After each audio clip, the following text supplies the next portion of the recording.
It all started in yet another post-apocalyptic world, where magic had spiraled out of humanity's control, and zombies, demons, and every kind of nightmare imaginable began crawling out of every crack and shadow. Thankfully, a group of archmages managed to prevent total extinction by creating indestructible barriers. Hidden beneath them, humanity slowly rebuilt civilization from the ruins.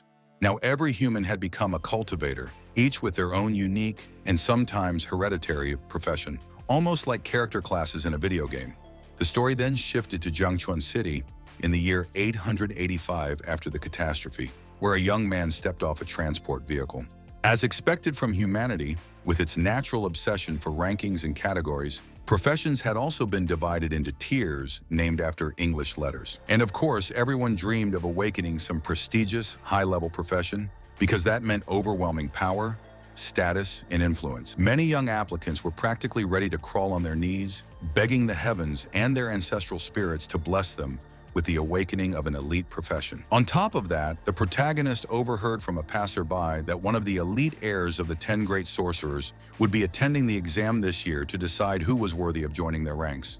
The main character wasn't pathetic enough to humiliate himself like that, but he'd be an idiot to pretend that entering high society wouldn't help his business tremendously.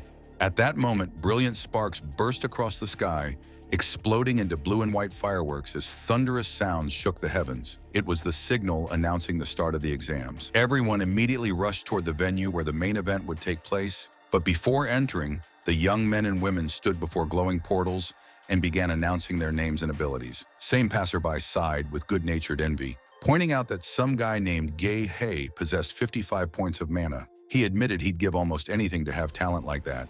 He expected many things, but definitely not the man dressed in black suddenly offering him a tomato that supposedly increased the eater's mana reserves.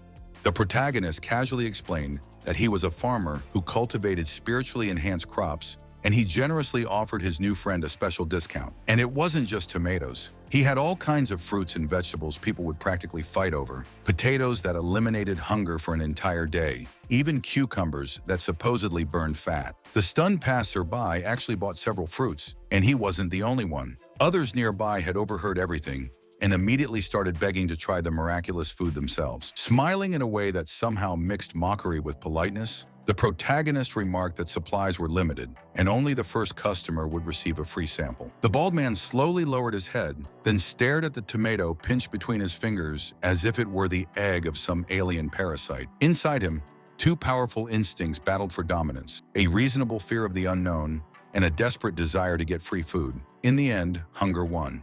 A few seconds later, instead of collapsing in agony from unbearable stomach pain, the man excitedly shouted that it actually worked. His mana had increased. A nearby guard, clearly confused, pointed out that these were products from the Agricultural Academy, specially reserved for SR rank students. The hero simply replied that this was part of a special promotion, and instead of checking whether that was true with his superiors, the guard made the most pitiful pleading expression imaginable and chirped that he wanted to buy something too.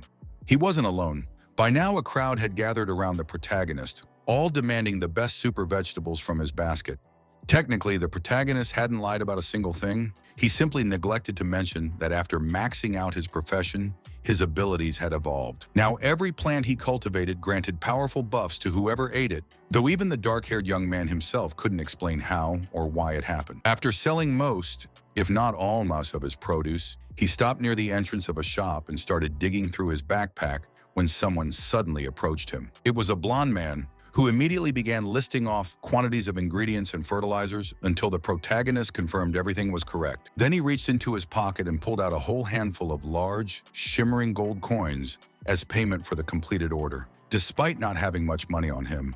Even so, the blonde man warmly thanked his sworn brother, Lin Feng, before casually asking why the brunette had stopped focusing on cultivating magical plants.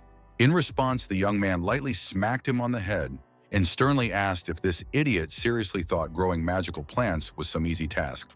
The courier still insisted that ever since childhood, the protagonist had always been exceptionally talented at it, and now he'd finally reached the maximum level, but Feng quickly interrupted him.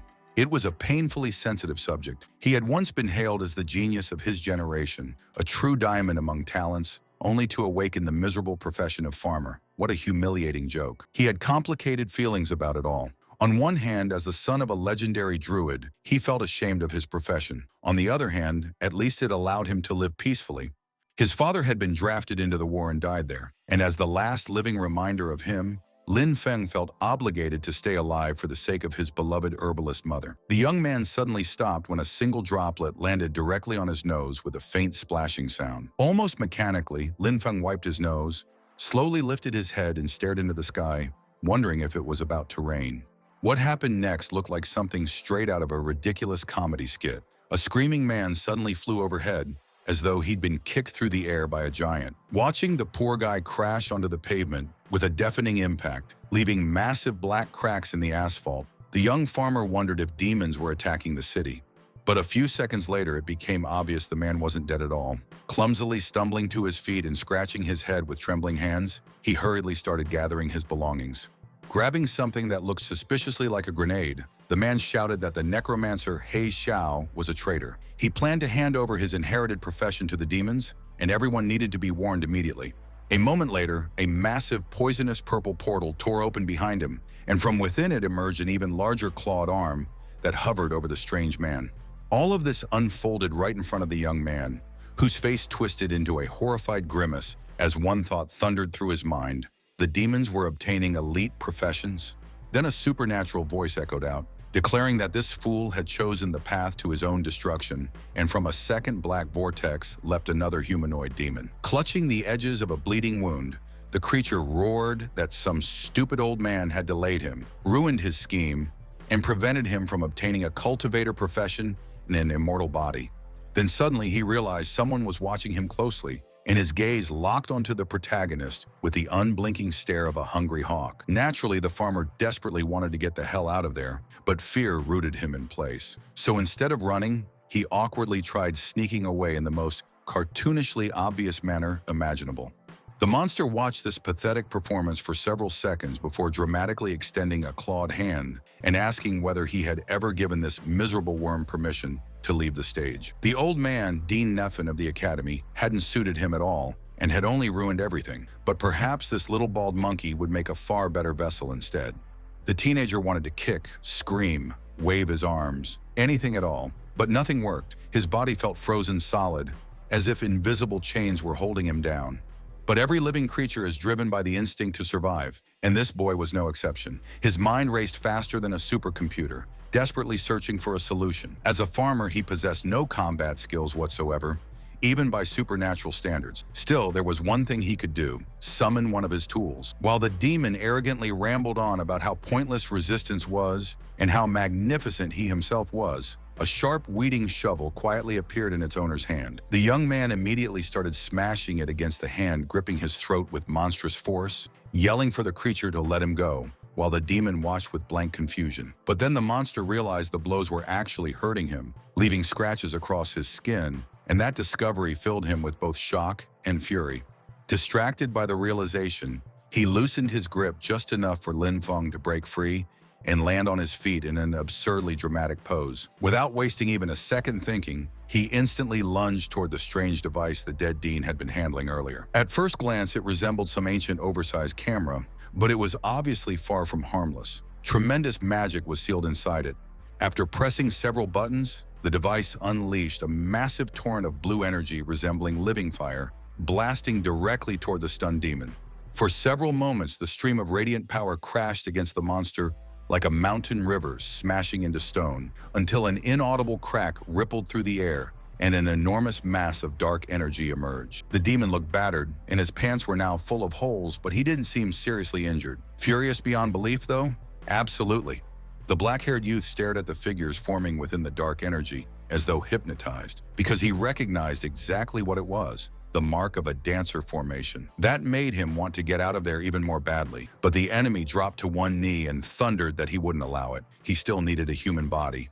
Without another word, the demon shot forward, his form distorting mid-flight as his flesh dissolved into a misty silhouette, only vaguely resembling a human being. He slammed into Lin Feng's chest like a living missile and vanished inside him completely, dissolving like morning fog, while the protagonist collapsed to the ground, clutching his chest and sides in agony.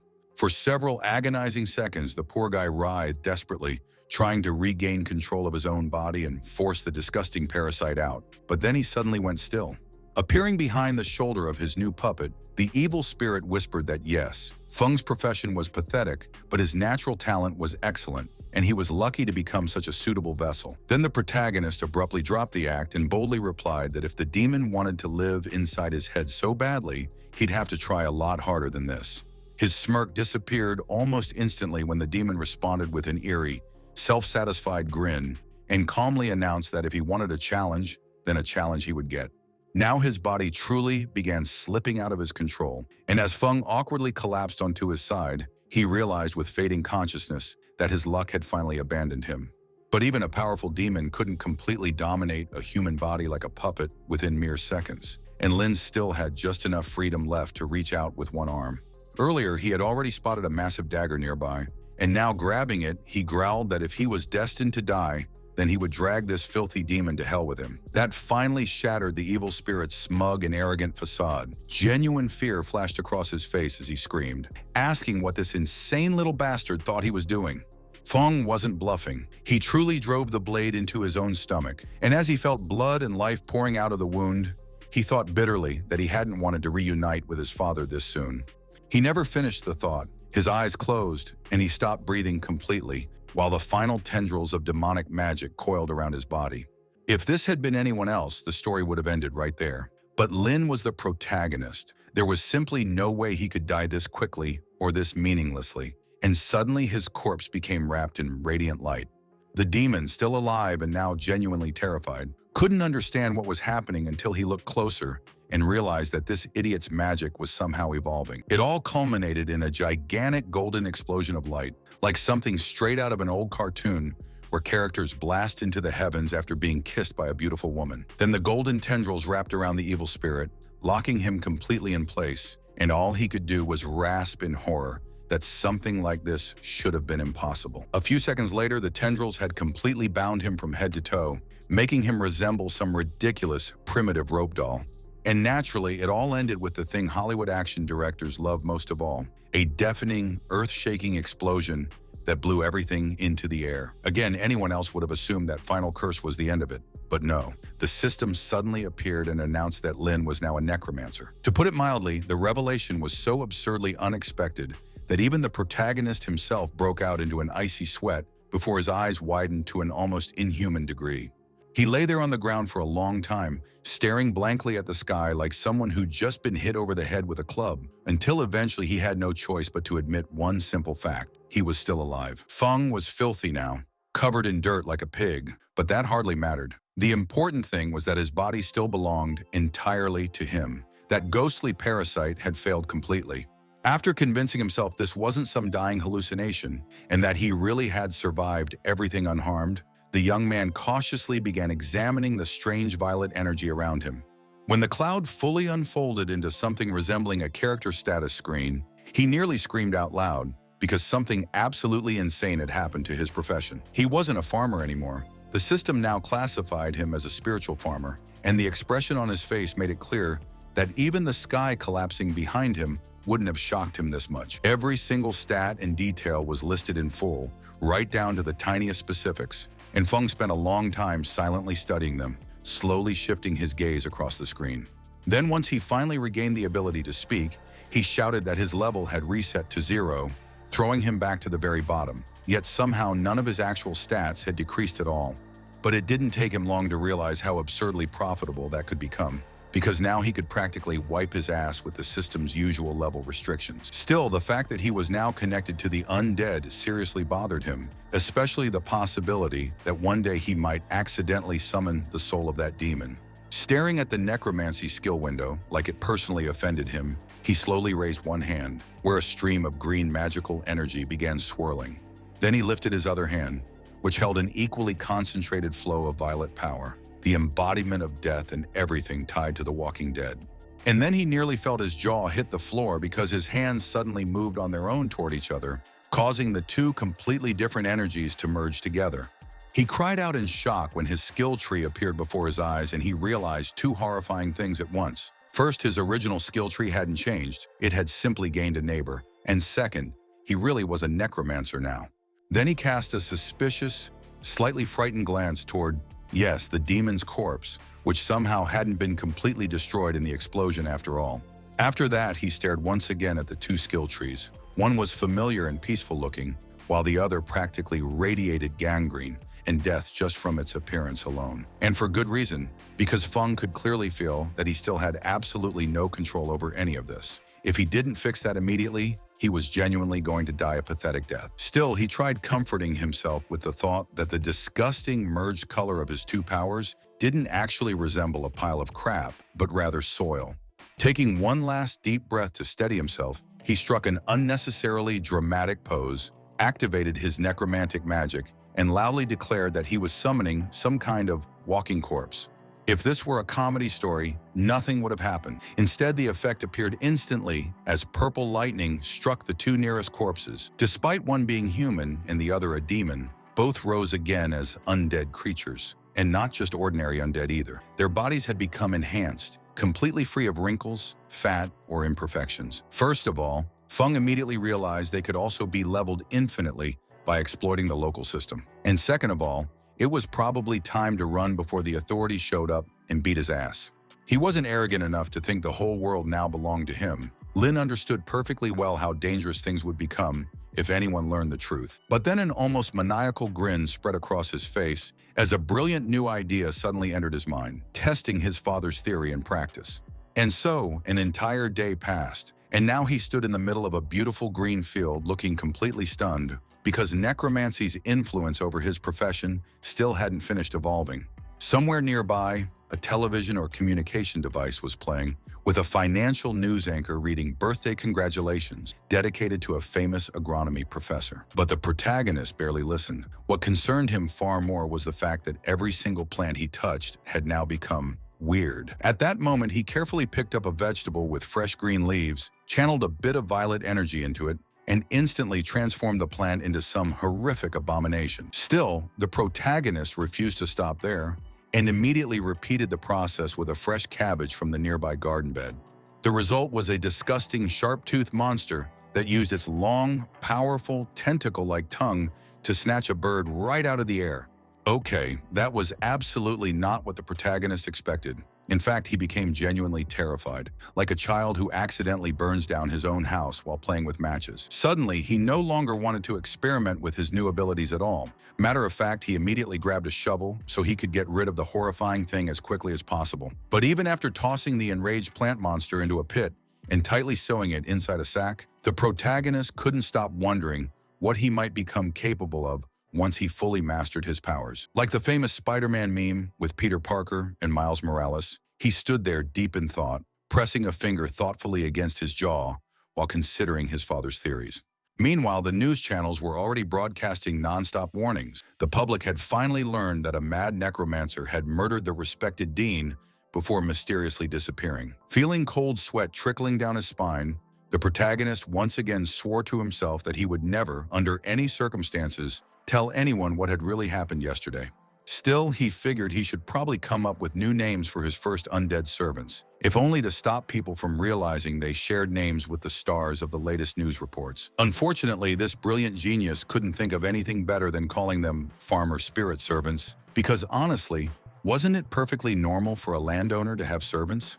And the news anchor continued speaking, now announcing that due to the current crisis, the government was recruiting new students and guaranteeing them a full package of privileges. Any profit seeker would have salivated at such news, not to mention Feng, who learned that he could now get his own huge vegetable garden. At the academy, he was greeted with cold formality, like all the other students, and asked to state his first and last name, age, as well as his level and specialization. Hearing that he was a spiritual farmer, one of the officials couldn't contain his contempt, as if to say, another spineless civilian has shown up, so come on, show me what you can do. The protagonist responded with a cheeky grin, extended his hand and caused the manifestation of his power as a farmer cultivator to wrap around it in a small green whirlwind. Seeing this, the completely unimpressed man simply rudely ordered the main character to go somewhere far away and not waste his precious time with nonsense. People, being naturally rude and cruel creatures, immediately began to shower the protagonist with insults and ridicule from all sides, saying that he was disgracing their academy. Lin Feng looked at them sideways very carefully, but did nothing. Instead, he respectfully asked Mentor Li for a chance. After all, he was a mutant, a unique profession. But the bearded man just shouted that he wasn't going to waste time and resources messing around with a pathetic first-level bastard, and then called for security to throw the brunette out. Before any of them laid a finger on the guy, he smiled and unfolded the document, loudly reminding them that anyone who wanted to could have a chance to try, and that he had done everything according to the law.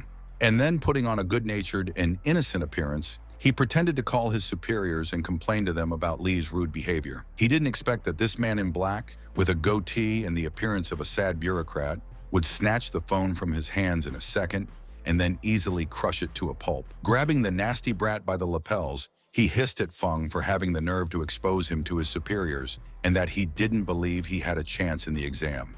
If there was one constant in the crowd, it was its fickle mood. The same people who had bullied Lin now stood up for him and asked for a chance. Hearing them also discuss his failure to get promoted and transferred to the committee, Li completely lost his mind and ordered everyone who didn't take the exam to go to hell. But this was only an attempt to save face, because in any case he had to take this entire crowd, and Feng too, to the place where the sacred test was to take place. However, before they passed through the gate separating ordinary space from something indescribable, the bearded man mockingly reminded Feng that it was not too late to give up. Without turning around, as if Li meant no more to him than a fly hovering over a pile of manure, the protagonist thanked him in an even voice and walked forward towards the portals. Only a few moments passed when, like a nimble insect, he began to jump between things that most resembled, perhaps, huge branches or deer antlers. Without knowing the context, one might easily think that the young man was somehow shrunk to the size of a flea and then thrown into the outer, now vast world. Making sure no one was watching, he took out a flask of his special dish, homemade shredded carrots, with the wildest grin. This little miracle of agricultural thought could easily attract even a level 20 rabbit, and Lin Feng, delighted with his cunning plan, scattered the concentrate on the ground. Not a minute had passed before the cutest cartoon rabbit imaginable appeared from the thicket, small, fluffy, with black button eyes. And then this cutie was attacked, absolutely without mercy, by the zombie protagonist, with perfect abs without the slightest sign of decay, like in a phantasmagorical comedy. And the very dissatisfied protagonist shouted that no, this brutal murder of a cute little animal happened too slowly. There was too much risk that someone would see them. But other than that, he added with a villainous smile that was missing only a thin, curled mustache, everything was perfect. Let them catch as much game as possible. Without saying a single word, these ghouls rushed forward like two multicolored lightning bolts or living fireballs, one blue and the other purple. And so began the brutal slaughter of the small forest creatures, which in another situation would not have caused any inconvenience to anyone. But alas, human greed ruined everything. It was utterly disgusting and heartless. Some rabbits had their necks and spines broken, while others were magically forced into water bubbles, condemned to a slow, horrible death. Feng looked at this with a dull face. But not because this bastard suddenly came to his senses and took pity on the animals, but because he admired the strength of his servants and his own luck. An unknown amount of time passed before the examiner finally raised the bell and rang it, symbolizing the end of this merciless test. Now each applicant was required to arrive at the destination and demonstrate how many precious rabbit horns he or she had managed to obtain. For some strange, unknown reasons, this time almost no one was able to pass the exam. Even the best students brought no more than 4 horns, and some brought nothing at all. Infinitely irritated by the kind of scum he had to deal with this time, Li ordered Lin, who had just come up, to dump his backpack. The wind was probably blowing around in there. The main character smiled again, literally savoring what would happen in just a few seconds, like a glutton savoring the most delicious, expensive, and exquisite sweet in the world.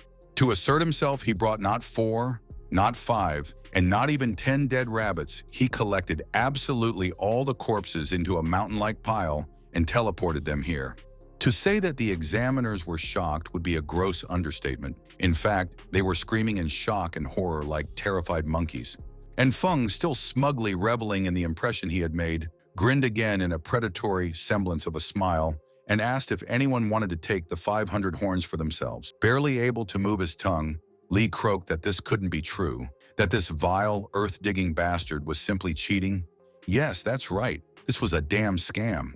It was at this moment that the director, a stylish elderly gentleman in a monocle, decided to appear on the stage and reproachfully asked Lee if she was ashamed to bully a talented child. The poor official almost lost consciousness from excitement, especially after the old man, with a sly, fox-like grin, declared that the protagonist, no doubt about it, had passed the test.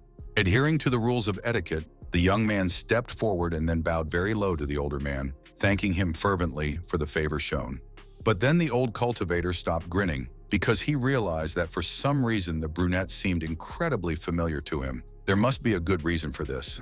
If at this moment some joker had decided to push an iron rod between the protagonist's fingers, he would have been surprised at how easily they would have turned the metal into powder. Everything indicated that the main character had somehow been revealed, but for now he had decided not to run away, and especially not to attack, waiting to see what would happen next. He expected the director to ask, for example, where Feng had been yesterday, but not to be asked about his connections with a certain professor with the same surname, Lin Xin. If the young man could breathe a sigh of relief, he would certainly have done so, because he was afraid for nothing. No one felt anything suspicious.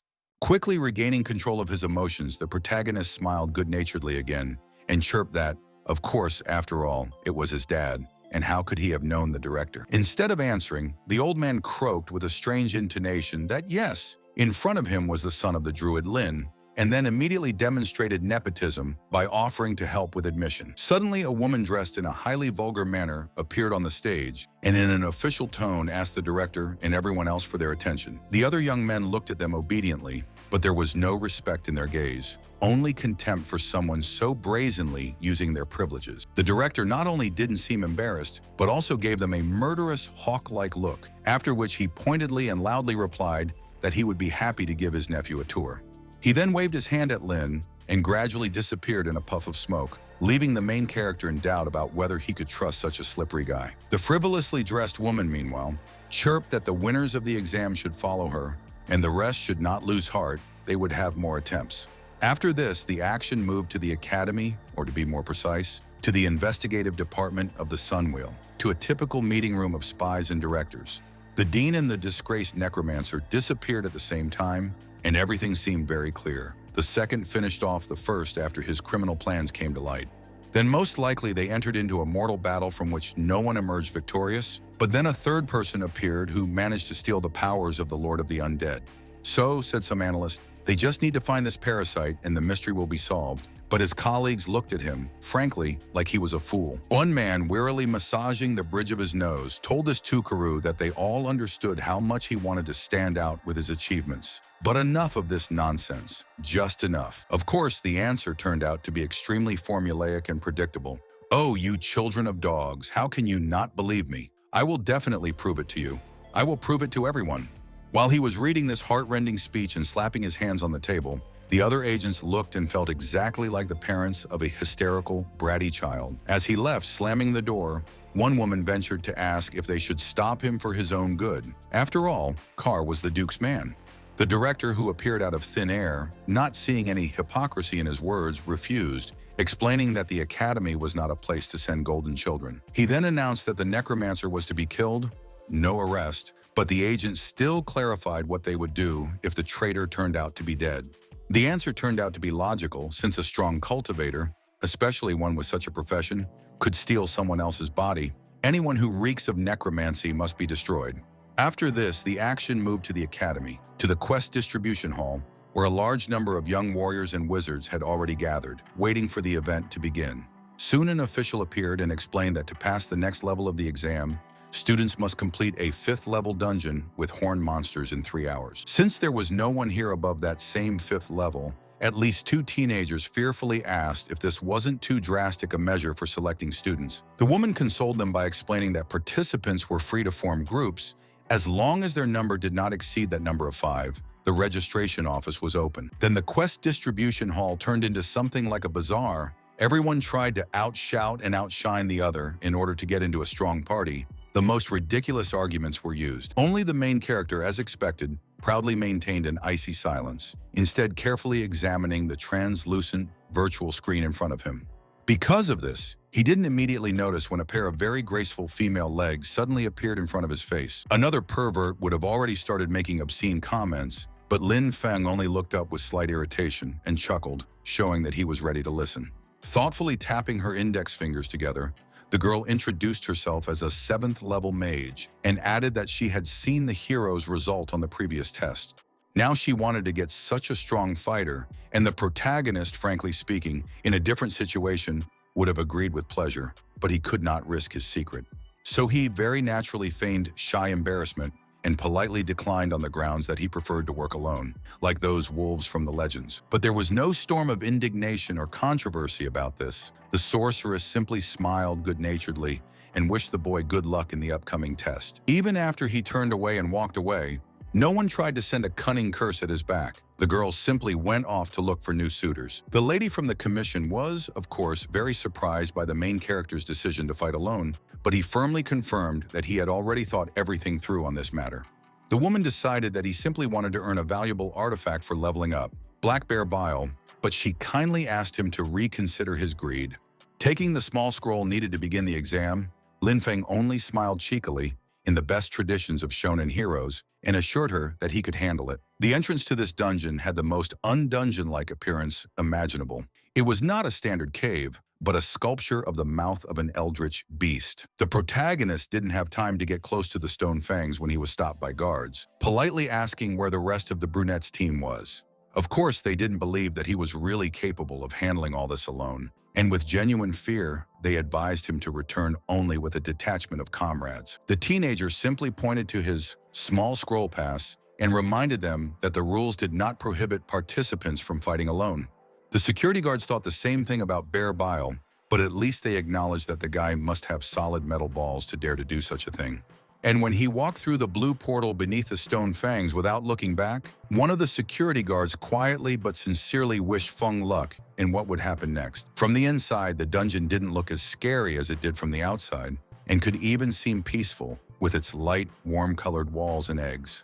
Oh yes, there were monster eggs everywhere you looked, but the main character walked among them as if he had already taken a lifetime's worth of pathos-generating pills. Of course, before he would have squealed like a pig if high-level monsters pounced on him like now. But now these pathetic lizards won't even be able to scratch him. While his slaves destroyed, crushed, tore, dismembered, and burned everything that caught their eye, Lin idly reflected that he had not expected to encounter so many creatures in this place. But this is actually for the better, because now he can simply use them all as similar animals to test out new summoning techniques.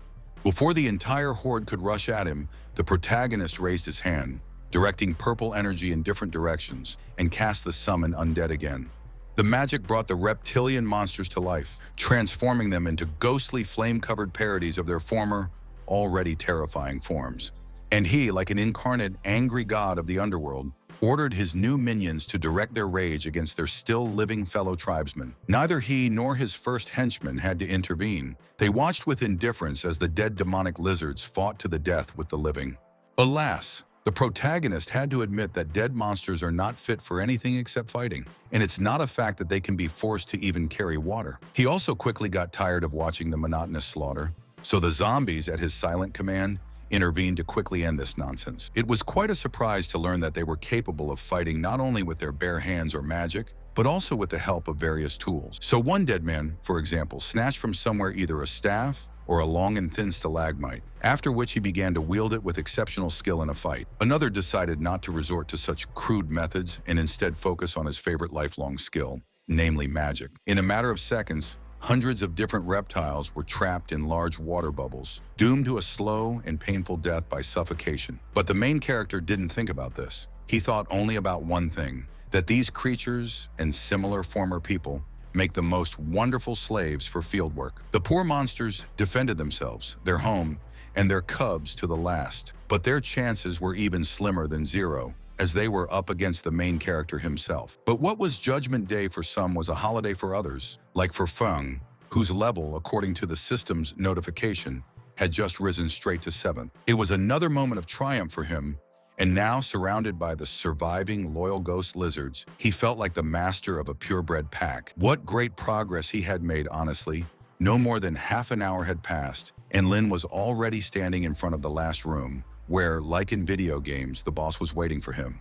Oddly enough, given the overall theme of the dungeon, this creature was not a reptile, but a huge red-eyed bear, and even wearing a metal breastplate. Looking at him without any fear, Feng even announced with some anticipation that now the time had come to test the overall combat power of his newly created army on him. And he, like an experienced general, immediately began giving individual orders to his minions, not wanting to turn the already dangerous upcoming battle into a meat grinder of chaos. Since we were not talking about living soldiers, limited by such stupidities as fear for their lives, doubts and feelings of pain, the zombies carried out every command perfectly. Meanwhile, Lin, in the most disgustingly impudent manner, spread a blanket on the ground and had a damn picnic, while simultaneously restoring his mana reserves. However, one had to give the armored bear its due. It wasn't for nothing that it was considered the strongest monster in this location, and had so far destroyed everyone it could reach. The purple zombie, created from the body of the former necromancer, simply approached him in response and grew many times larger, like a giant trying to suppress an enemy with its height. And what he did next was create an incredibly large, bright, and powerful explosion that sent clouds of dust and rocks rising to the ceiling. Another window with a notification from the system appeared in space, good-naturedly stating that the main character now had an 8th level of power. And as a treat, it turned out that the unfortunate bear was guarding entire sacks filled with various treasures. Just come up and take whatever you like. But Feng didn't like anything. Like a spoiled and picky child, he sorted through the artifacts and grimaced with disgust when he saw their low characteristics for him.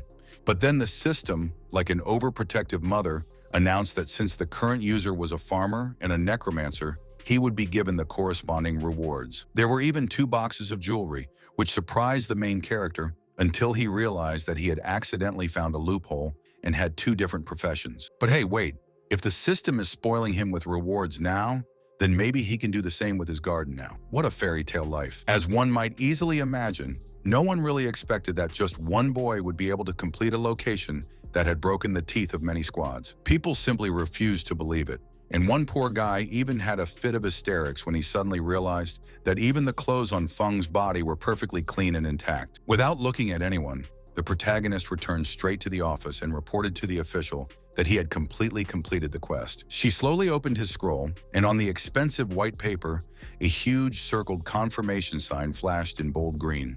Perhaps even the most powerful telepath in the world could not have accurately determined what she felt more strongly at that moment: delight, shock, or even rage. And Lin Feng just continued to stand there all this time, smiling sweetly, as if it was as simple a matter for him as going to the toilet after taking a large dose of laxative. She managed to knock some of that smirk off his face with a heated reminder of how much trouble his death would cause the academy. But the brunette responded calmly to that too. Making a very strange gesture, she ordered him in a calmer voice to go to another room where the final interview with the future mentors would take place.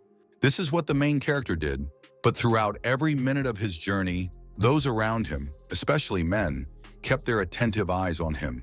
The official's face, however, also lost any hint of her former kindness, and she thought coldly that she was simply teaching this puppy a lesson so that he would learn humility. One might think that after this, the main character would be attacked by several hired thugs, but this, however, never happened. He continued to move on.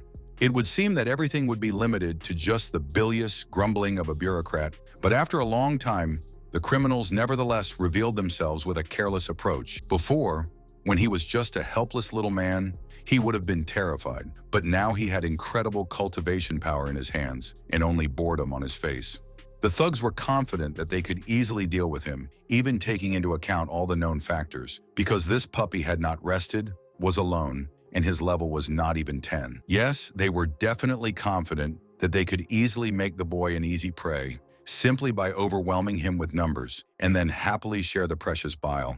Lin Feng, of course, had long ago noticed the surveillance and guessed everything, but he wanted to play the clown again and pretend that he didn't understand whether they were talking to him. One could say sarcastically about the robbers that they had their own honor. They openly came out onto the road and demanded bile from him, under the pretext of a lesson in humility and respect. Lin Feng's subsequent reaction was completely sincere, his face twisted into a tired grimace. and he wondered out loud why the problems were falling only on him. One of the bandits, who had cartoonish, rat-like incisors that stereotypically emphasized his disgust, hissed whether the boy was really such a fool or was he joking. He and his buddies literally lined up from highest to lowest and unanimously thundered that such a valuable artifact was too good for a redneck. Realizing that they were actually willing to fight for a pathetic piece of junk that gave 10 points to stamina, Feng almost spat. He grew watermelons every summer with the same effect. Quickly hiding his true emotions behind a mask of emotionlessness, he took a large bag out of his hammer space and asked if this was the thing his older brothers were interested in. The average-sized bandit was so overcome with greed, finally seeing the precious loot, that he rushed forward, completely forgetting about his comrades, with his hand outstretched. When the entire surrounding space was somehow painted golden orange, and the silence died with a barely audible thunder, he froze completely. It was not reason, but instincts that saved his life when the explosives detonated completely, turning a large area of land into a fiery and smoky inferno. Oddly enough, this wasn't a joke by Feng himself, who also had dynamite lost in hammer space. It was the previously shown sorceress who decided to intervene.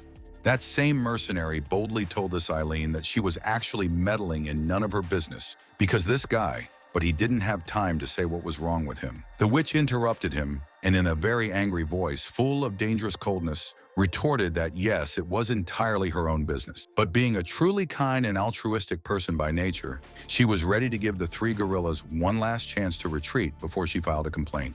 However, by this point, all boundaries had been crossed, and the Bone Breakers were more than willing to attack even her, an innocent woman, if it could bring them all benefit. They attacked at the same time, all three of them, and each had his own weapon. The rat-toothed criminal used a military knife, a medium-sized ancient sword, and the largest huge axe.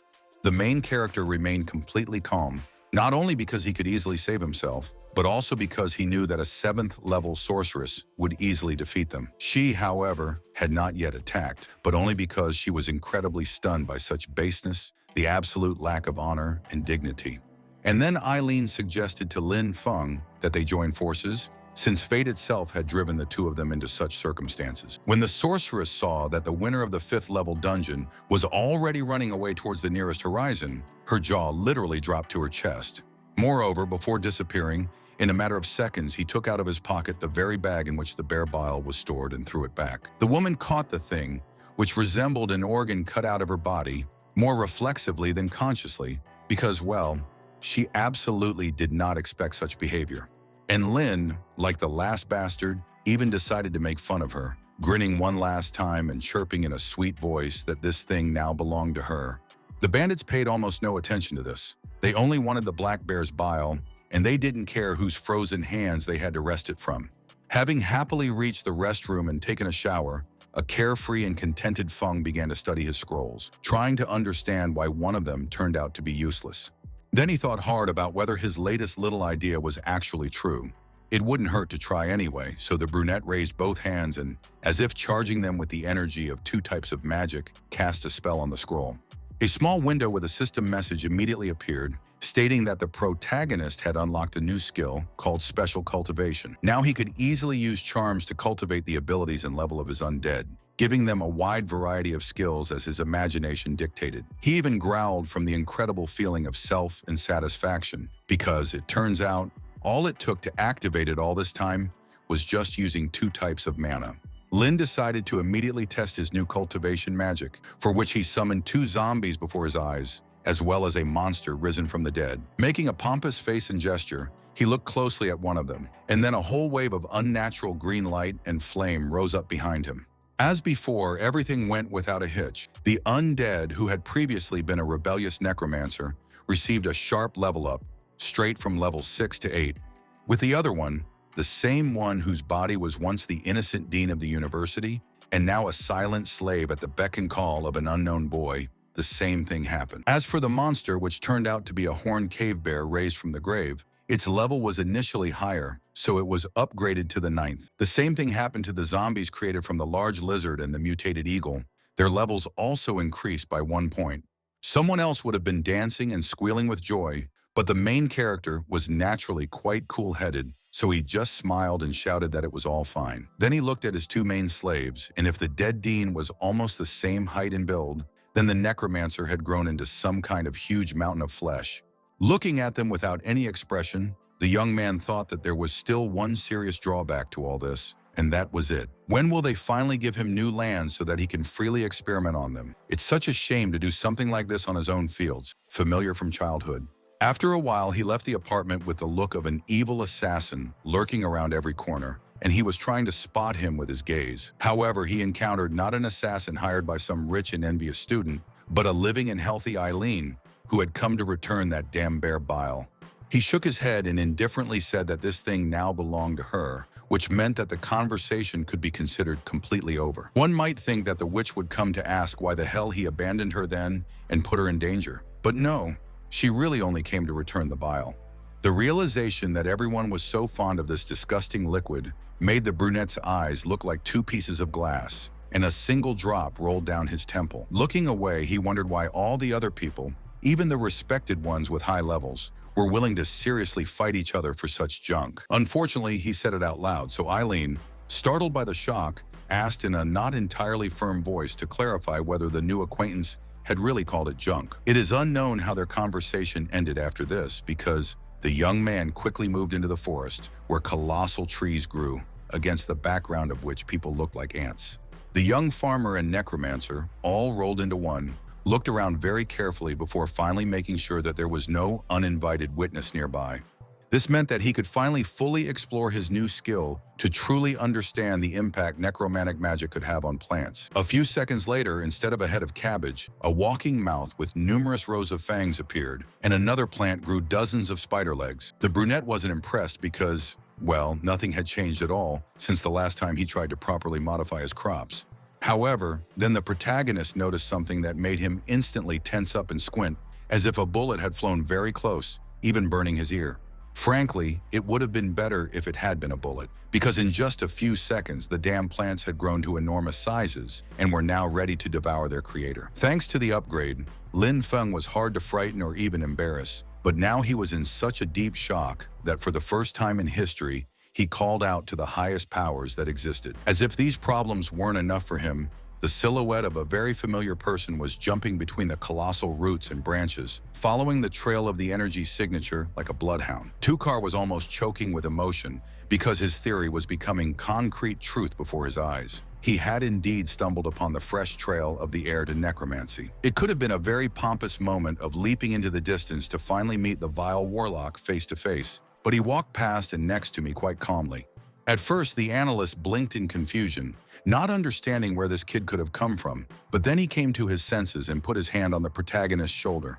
In the brutal and cold voice of a menacing policeman, Carr demanded answers from the protagonist, to which the latter indifferently asked what this guy wanted. This again threw the Duke's representative off balance, because he obviously hated it when people around him did not treat him with due respect. But then the man cleared his throat, put on his menacing law enforcement mask again, and asked if the young farmer had seen any suspicious individuals nearby.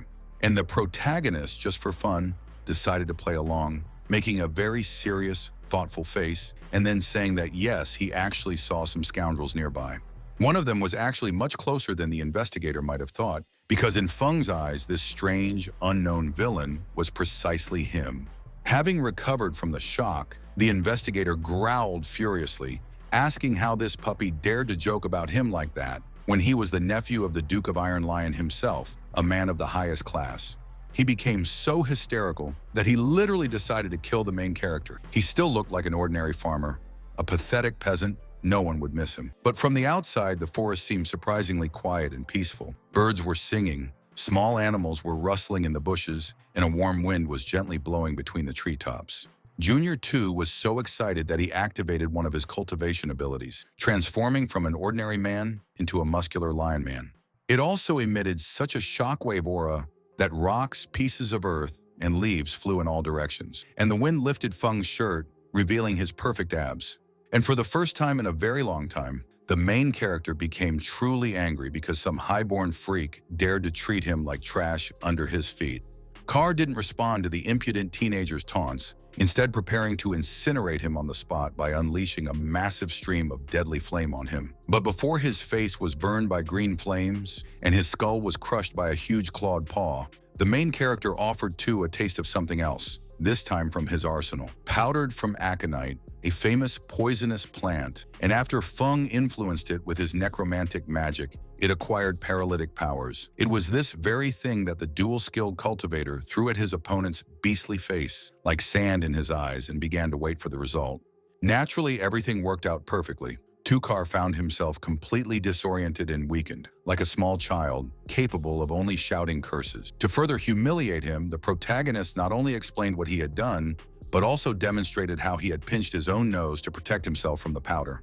This, the young man shouted pompously, was the true power of the supposedly despicable and useless farmers, and after that, he himself went on the attack. He didn't take out any weapons. A strong, heavy fist was enough to deal with all sorts of arrogant bastards, and Lin used it with joy. To give the main character his due, he didn't kill the bastard, even though he could have easily done so, but simply tied him to a tree and left him in his underwear. Then he received a notification that all students were required to go to the assembly hall for an interview with teachers, and he was not going to waste time on further teasing. Outside this hall, there was a lively square where various young men and women were strolling, discussing the latest gossip with each other and doing other little things. All attention was immediately focused on the main character as soon as he appeared in the square, although many did not feel even a shred of respect for him. Some people were happy to discuss within his earshot what a worthless, stuck-up jerk he was, and how the real cool guys and gals were superior to him. Lin didn't react to this at all, but he immediately perked up when Eileen approached him, carrying a classic lunch bag, like in American high school movies. It goes without saying that he was such a noble person that he immediately refused this, that a man would accept gifts from a woman. One frame later, he was already munching on food that increased stats by a measly 2 points, and was sincerely trying to understand what Eileen could possibly value in such cheap stuff. After this, the action moved to the assembly hall, where a group of teachers began to read a pompous speech about how not only they choose students, but students also choose them. Having finished, the director, with the face of a hawk, ordered all the teenagers whose names he would call to step forward, and immediately after that, he mentioned the first and last name of some guy. It was a young warrior who looked like he had just come out of a military academy, even having a shaved head, and he introduced himself as a 6th-level Earth warrior. Why was he earthen? Because he could summon stone armor for battle, which made him look like a statue of some Japanese robot. An adult Earth berserker, who was already at level 44, admitted that this was quite good and suggested that he form a mentor-student pair. Of course, the warrior did not dare to refuse, and moreover, he was incredibly happy that he was able to come under the wing of such a magnificent master cultivator. Overall, for everyone but the students, the procedure was completely boring and mundane. The Academy's leaders had done this 1,000 times and acted automatically. But of course, everything changed precisely when the time came to call the main character to the attention of the elders. The attention of the entire hall was riveted on him. As a demonstration, he not only released a huge ball of green life force fire, but also raised a wind to lift his shirt and seduce women with his abs. It partly worked. Some of the young teachers' eyes widened at the sight of such a talented young man, while others snorted contemptuously that he was just a peasant. There was no consensus among the men either. Some muttered with even greater contempt that they needed warriors, not plowmen, while others recalled Lin's examination results. Even the director, to his regret, could not openly display nepotism in such an environment, so he proposed conducting an additional test of Feng's combat skills. Since some teachers approved of this, while others didn't care, the old man prepared to begin the procedure, asking for the sake of formality what the hero himself thought about it. This made Lin clench his fists uncomfortably, because on his own, without all these zombies and other dead slaves, he still wasn't much of a fighter. On the other hand, refusal would only lead to shame and the impossibility of realizing his cherished dream, so after very short consideration, he agreed. This time, the examiners did not send the young man to any dungeons, deciding to limit themselves to a duel in a special hall and pitting one of their own against Feng. The protagonist's enemy was a stone berserker, and with a shark-like grin, he explained that the only condition for victory was to last 5 minutes against him. After this, the thug, with an elegant, almost balletic gesture, spread his arms out to the sides, and a real wave of golden yellow light emanated from every part of his body. His aura as a level 44 cultivator was so powerful that almost all the young people fell to their knees, and some even began to suffocate. At the same time, everyone still clearly noticed how the main character stood in place with ease, as if nothing had happened, and only pressed one hand to the ground for stability. The man happily admitted that he was ready to respect the protagonist for this alone, and then ordered him to be attacked with everything in the young cultivator's arsenal. Well, even for a cheater like Lin Feng, resisting the might of such a high-level warrior was as difficult as walking against a hurricane wind, but he managed it. Then he raised his hand, above which a ball of green glowing energy pulsated, and with a bold expression on his face, he ordered his servants to go out onto the battlefield. No, he didn't go crazy and destroy his shelter in front of everyone. He came up with a clever way to reliably mask the aura of any undead using life force energy. Appearance also played a role. Of course, no one would have been able to guess that the green, glowing, cabbage-like bear with a horn was actually a living corpse. Menor, meanwhile, noted with even greater admiration that he had been given an enemy with a rare mutated specialty, and, for the love of all the gods, what an oversaturated aura he had. As befits any berserker, he only grew even more interested in anticipation of a good fight, and then created huge stone and luxurious daggers out of nothing. No, the fight did not start immediately after that, because both duelists decided to give each other a moment to feel the exciting atmosphere before the fight began. And then they rushed towards each other at such a speed that the human eye lost the ability to discern any outlines. On one side was an older, experienced warrior, shrouded in an aura of divine golden flame, and on the other, a dead monster in green, disguised as a nature spirit. As expected of a berserker, the teacher screamed at the top of his lungs, letting everyone know that he was enjoying every second of what was happening. And he didn't earn his level for nothing, because just one powerful attack from his side was enough to send the horned bear flying back helplessly, his paws spread out. However, the creature remained intact, and the director noted with admiration how loyal his nephews were as servants, how they continued to fight even with serious wounds. Having spent no more than a second to catch its breath, the horned monster threw itself forward and tried to crush the biting little man with its paw, but to no avail. However, the very fact that the teacher had not yet won made the director feel disappointed. Was old Ji really starting to decline with age or something else? And the main character, bragging to himself, noted that he could heal any damage to his dead slaves with incredible ease for just a drop of mana. Berserker was no longer having fun because he wanted first and foremost to show off his strength to the children, but now it looked like he would have to fight seriously for real. Casting an eagle eye over the protagonist, he ordered him to watch very carefully because something special was about to begin, and he would compensate him for the dead servants later. Normal summons required a price to enter into a contract with a cultivator, and GE attempted to destroy the bear's body to kill it and break the contract. It happened very quickly. The man simply plunged both daggers into the huge bear, tensed his arms properly, and then tore his opponent into clouds of green smoke. He felt incredibly smug because he had knocked the arrogance out of this insolent puppy who had dared to resist and shown everyone who the real alpha predator was here. And no, he wouldn't be at all opposed if the poor child now began to cry hysterically, mourning the loss of his slave. He would savor his tears like expensive wine. In response, the protagonist looked at him with that same characteristic expression that could be seen on various divas when they encountered shit on their path. The senior cultivator frowned in confusion, trying to understand why the junior was still not screaming, smearing snot across his face. Was he really that taken aback by grief? Instead of answering, the brunette simply forced the manifestations of his green aura to take the form of sharp, arrow-shaped tentacles and pounce on the mentor with tremendous speed. They wrapped around his arms, legs, and torso, and the man, it must be admitted, was so surprised that he didn't even try to break free, but only asked how many more familiars the guy had. After a moment, he finally tore off those astral vines from himself with the same ease with which people tear off ordinary cobwebs. But Lin Feng still had many tricks up his sleeve. A serious storm was raging, and the director was watching it with an expression on his face and a look in his eyes that was simply difficult to describe in any words. Lao Ge easily destroyed each of the protagonist's attacks. They only drove him into a true, famous berserker rage, demanding the shedding of the offender's blood.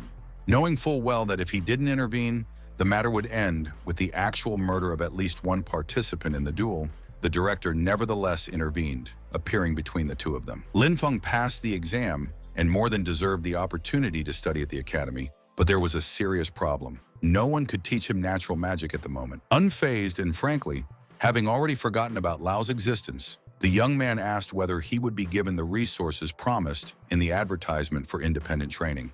He looked like he was ready to jump at the older man's throat for giving the wrong answer, but the director had said exactly what he wanted, the promise would be kept. However, by right of being the best new student, the protagonist had an unprecedented opportunity, namely to demand that the academy fulfill any of his requests. Although his face did not change at all, in his mind he was rejoicing. He received both freedom and endless funding. It was a real paradise in life, delight. Most likely, the old man expected that the youth would demand something expensive and even daring from him, but certainly not that this little nugget asked for a piece of land. Yes, that's right, no rare resources, no exorbitantly expensive artifacts or great equipment, just a very ordinary plot of land and nothing more. In response, Lin Feng grinned again in his signature grin and reminded everyone that he was a farmer, a redneck. How could he exist without a large piece of soil and a garden? Sighing, the man quietly replied that okay, there was a long-abandoned training ground in the west of the city, and the main character could do with it as he wished. After this, the action moved to the director's office, where he very carefully examined the file of his so-called nephew. Another man, also looking at the document, noted that spiritual farmer sounded like a very unusual profession, not at all like, for example, a rogue or a warrior.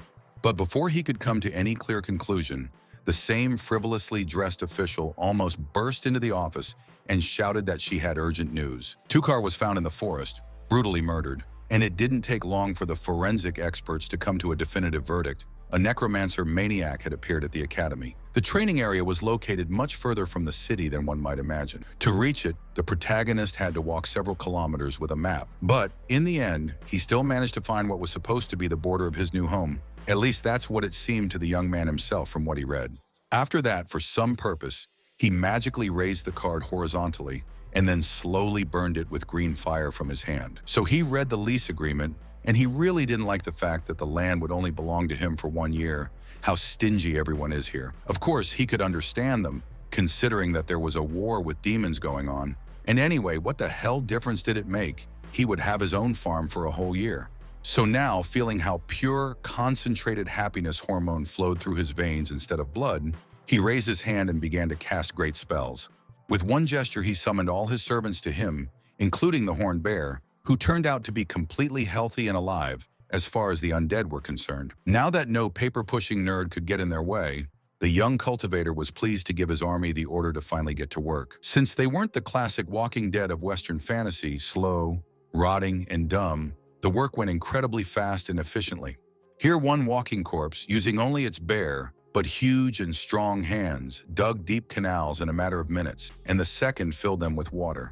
The horned demonic bear, to which the plow was tied, worked better than any tractor, bending from one end of the field to the other in seconds, and the birds sowed the earth with seeds. And what was the main character doing all this time? The correct answer is absolutely nothing, because guys, this is damn magic. It turned any life into a real fairy tale. He only broke off his idleness after the undeads caught his attention, showing that they had already finished all the work on the field. But then he winced as if some sadist had swung a whip at his ass, realizing that his two zombies, the former dean and the necromancer, had become sentient. For the first time in history, the blue dead man spoke, or rather made a sound that could be mistaken for an eerie, hoarse giggle, thereby confirming his guess. They looked at each other very carefully, and an icy tension hung in the air, as if the former wizard was about to rip the head off the boy who had enslaved him. But nothing happened, so Feng continued to chew the watermelon, and with some bitterness, admitted that he had been dreaming too much. There was nothing to talk about intelligent slaves yet. After the watermelon was reduced to nothing but an inedible rind, he turned around and walked away outside to check the condition of the field. However, the former dean did not disappear as one might think. He continued to stand in place and bore into the cultivator's back with his absolutely unreadable gaze. And then he grinned, making it clear that the boy was wrong and his dead minions were developing much faster than he thought, and not only physically. In less than a day of work, the undeads achieved more than any ordinary living people. They not only plowed the fields, but also built roads and installed greenhouses. Inside, there were already various cultivated plants, which the protagonist watched with restrained, yet still tenderness, as if they were his precious children. Each vegetable and fruit had supernatural properties and permanently increased some characteristic of the eater, but unfortunately, none of them were ripe yet. Lin Feng was as happy as a monkey who stole a huge bunch of bananas, because while all sorts of fools were sweating and breaking their bodies in training, he was simply gobbling up the miracle food he had grown. On the other hand, he even felt sincerely sorry that he alone had the ability to create such things, because then demons would not be able to threaten humanity. And yes, he also had to grow the most ordinary vegetables as quickly as possible in order to disguise and hide these special ones and avoid unwanted attention from others. From that moment on, 3 days passed without any incidents, so the main character worked in the garden, digging potatoes without any worries. He did this for some time to show the undeads how to do such things and to shift the most tedious work entirely onto their shoulders. The funniest thing is that not only former people with their long, dexterous fingers coped with this successfully, but also animals, who completed half a day's worth of work in an hour. But then the protagonist took a closer look at what one of the dead animals was doing, and in the stern voice of a strict parent, called out to it, demanding an explanation. As it turned out, one of the ghostly lizards had pulled a potato out of the ground and was now chewing it as if it were a hamburger bought at the nearest fast food outlet. Instead of scolding the creature and explaining that it should only grow and care for food, not eat it, the protagonist leaned closer, noticing something else. Opening the creature's stats window, Lin Feng was even surprised to find that it had temporarily increased its level, receiving a small boost to all its stats. Slowly, as if trying to get the idea across to himself, he noted that he had gotten these lizards in a dungeon and that they had eaten nothing but these potatoes. Then he realized with shock, it turned out that his food could also help cultivate not only him alone, but also all his risen from the dead servants. Since then, he spent his days happily experimenting, choosing different cultivation dishes for the undeads, unaware that someone's eerie shadow was looming over him. However, this man himself felt a serious nervous tremor because nothing like this had happened before when his team was conducting reconnaissance, but there was nothing to be done anyway. He needed to look around, and this Mr. Big Butt-shaped chin gracefully pulled razor-sharp soldier's knives from his pockets. As he approached his target, he realized with shock that he saw only one boy sprawled out in a hammock as if he were bait prepared by hunters. And before the surprised assassin had time to do anything, a loud sound was heard, coming for some reason from underground, right from under his feet. The reflexes of a professional thug did not fail his master. He jumped to a safe distance before the ground beneath his feet was torn apart. You might expect an apparition of the undead or a deadly man-eating plant, but it turned out to be a very cute living potato, straight from the game plants versus zombies. And it wasn't just about looks, because just a few seconds later, this big, cute little thing with the red light on its head exploded, making a terrible noise. This didn't alarm the mercenary at all, because hey, this brat was so low level, he could take him out with one hand while he helped himself to pee with the other. He was quickly proven wrong by the appearance of a huge number of living potato bombs, each one looking so angry they were ready to burst. This was enough to knock the assassin's arrogance down a notch, and he cursed loudly, feeling his skin begin to break out in a cold, sticky sweat. A split second passed, and all visible space was literally drowned in flames, smoke, and shock waves tearing apart the ground like a huge minefield. But while all hell was breaking loose on the field, something strange, for lack of a better word, was happening elsewhere, as something resembling a plant was rising in the darkness. And it wasn't really a plant, at least not a standard one, because this creature had, to put it mildly, unmistakable female forms. Unmistakable. For cultivators, this was normal, and in itself, it didn't deserve any attention. What was strange was that this creature had a green and purple eye. This was the exact color of the main character's specialties, and it certainly couldn't be a coincidence. After this, the action returned to the mercenary, who was still alive and relatively unharmed, but was cursing that damn Duke heartily. It irritated him to no end to have to fight the damn vegetables to get to his prey, and he growled as he raised his knife to turn them into salad. It had to be admitted that this man had not been chosen for this task without reason. With just one swing of his blade, he had reduced dozens of battle stems to scorched crumbs. This caused a tongue of purple smoke to flash through the air, and the assassin immediately noticed it, and then went into shock, not understanding why plant monsters had the aura of the undead. After this, a flashback occurred in which a tall old man, dressed almost like the Pope, gave this man the order to find the renegade necromancer on behalf of their family. Because of this, the thug made the logical conclusion that he had stumbled upon the hideout of that very necromancer, He Xiao, but he could not understand why he suddenly decided to betray his allies. However, he quickly reminded himself that there was nothing strange about this. This rat would betray, deceive, and dodge at any cost for the sake of the secrets of eternal life. And he had no intention of continuing a dangerous and pointless fight when he needed to find the sorcerer himself, who controlled all these creatures from a safe distance. The next day, it turned out that the main character knew nothing about this fight at all. He did not hear any explosions, did not feel the shaking of the ground, and did not see any waves of fire. That was why he first fell into a deep stupor, and then almost screamed at the top of his lungs when he finished yawning and got a good look at what was outside. Oh no, his beautiful greenhouses, worthy of growing the kings of the plant kingdom, built with such love and care by undead slaves, were destroyed. It was quite possible that the teenager would have started tearing his hair out in despair and calling down the most vile, blasphemous curses, but then a huge shadow flashed in the air. Lin Feng slowly turned around, his gaze clearly showing that he was more than willing to let off some steam by using someone as a punching bag if that was the case. This spectacle could easily have been the basis for an epic fantasy film because a sinister black dragon with a terrifying rider descended from the heavens. But the main character was not impressed at all. He just demanded in the voice of an irritated old man to explain what these damn officers were doing here on his land. There were two people on the dragon, a young man with glasses and documents, looking like an ordinary new employee, and a bearded giant with very long hair that floated in the air. They followed the trail of demonic energy, and the signals from their search device clearly showed that this was where the devilry was happening. Pushing aside his blood-red, levitating tie, the bespectacled man said that the land was leased, but one still had to be careful. Then his colleague, who looked more like some kind of angry god than a human, waved in an exaggeratedly friendly manner to Lin Feng, who was standing behind the protective field, and explained who they were.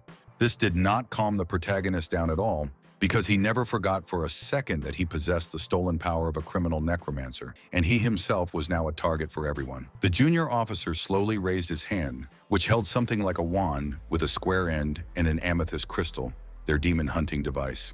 Therefore, they asked permission to go inside to thoroughly check everything for hidden demons, but the hero, of course, did not need this, and he began to dodge. As it turned out, the bearded agent was hot-tempered, because after just a few minutes of conversation, he began shouting at his colleague how long they would have to wait for permission from the scoundrel. Releasing a column of crimson flame behind him and turning his eyes into demonic red lights, he recalled how Tukar was found dead, and they found a trace of filth here. He didn't believe that this could be just a coincidence, and in fact, he was beginning to seriously suspect that this suspicious boy was a demonic minion. The young cultivator didn't respond to this, and his expression barely changed, but the drop of cold sweat that rolled down his head completely betrayed his feelings. Oh, the police, meanwhile, had gone so far that the head of the squad had already firmly believed in the idea that he had finally found a sellout, and openly called Lin a pathetic spy. The two first officers noted that their senior officer, as always, spoke before he thought, but Feng's behavior, given all the circumstances, really did not inspire confidence in them.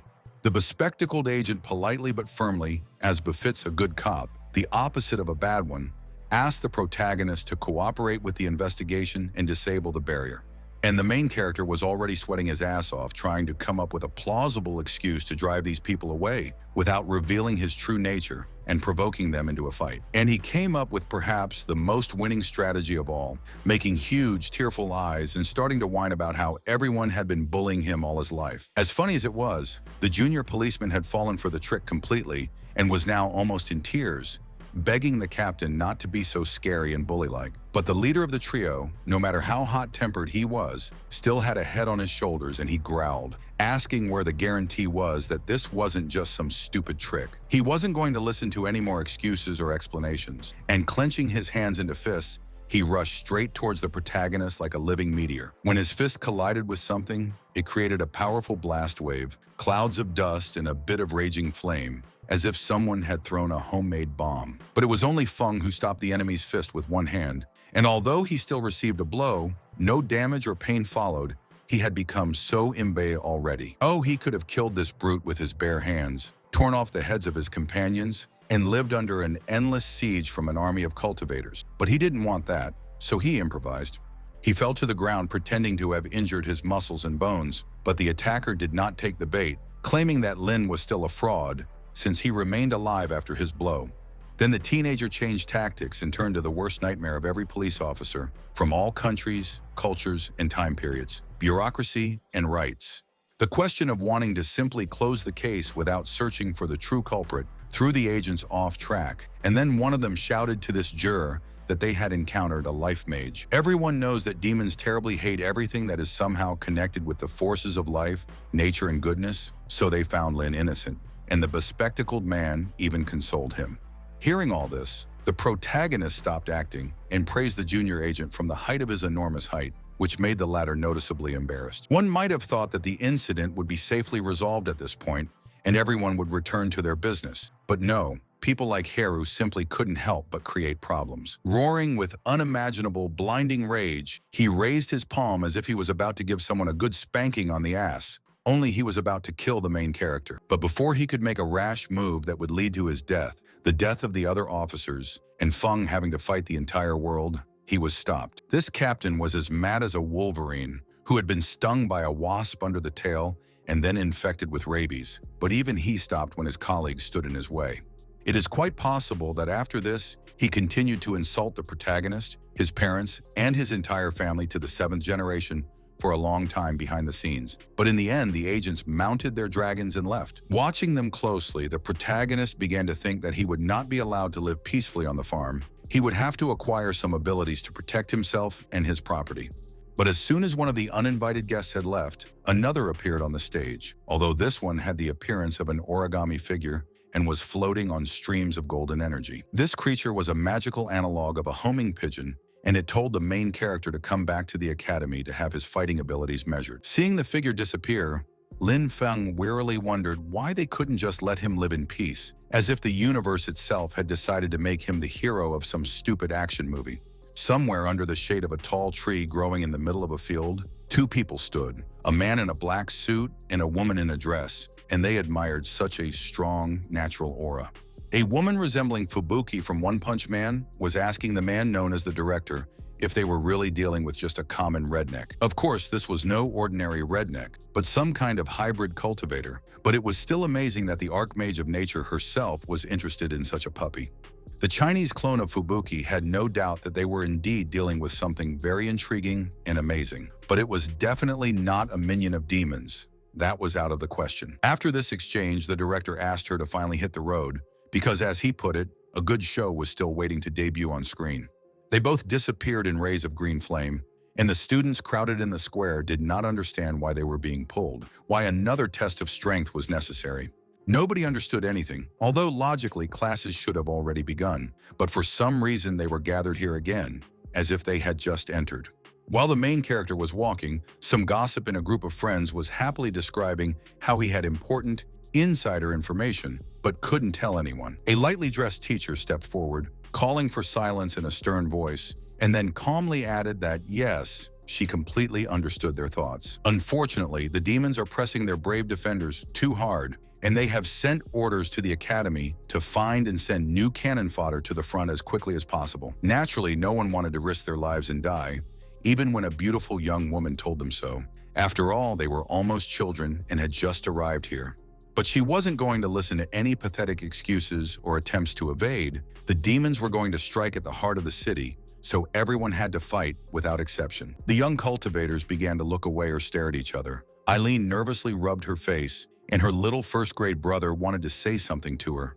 Only the main character looked completely calm, but this was not much of an achievement, considering that he only had 6 grimaces prepared for all occasions. It goes without saying that Eileen was completely in love with him, despite the fact that they didn't even know each other, and Feng also treated her like a first-class pig. Meanwhile, the teacher, in a harsh tone that concealed a bloodthirsty note, ordered all the students to go to the training ground. Objections were not tolerated. Walking slowly through the crowd, the protagonist muttered how inconvenient it was, and it would be good if they spared him, otherwise it would completely ruin his plans.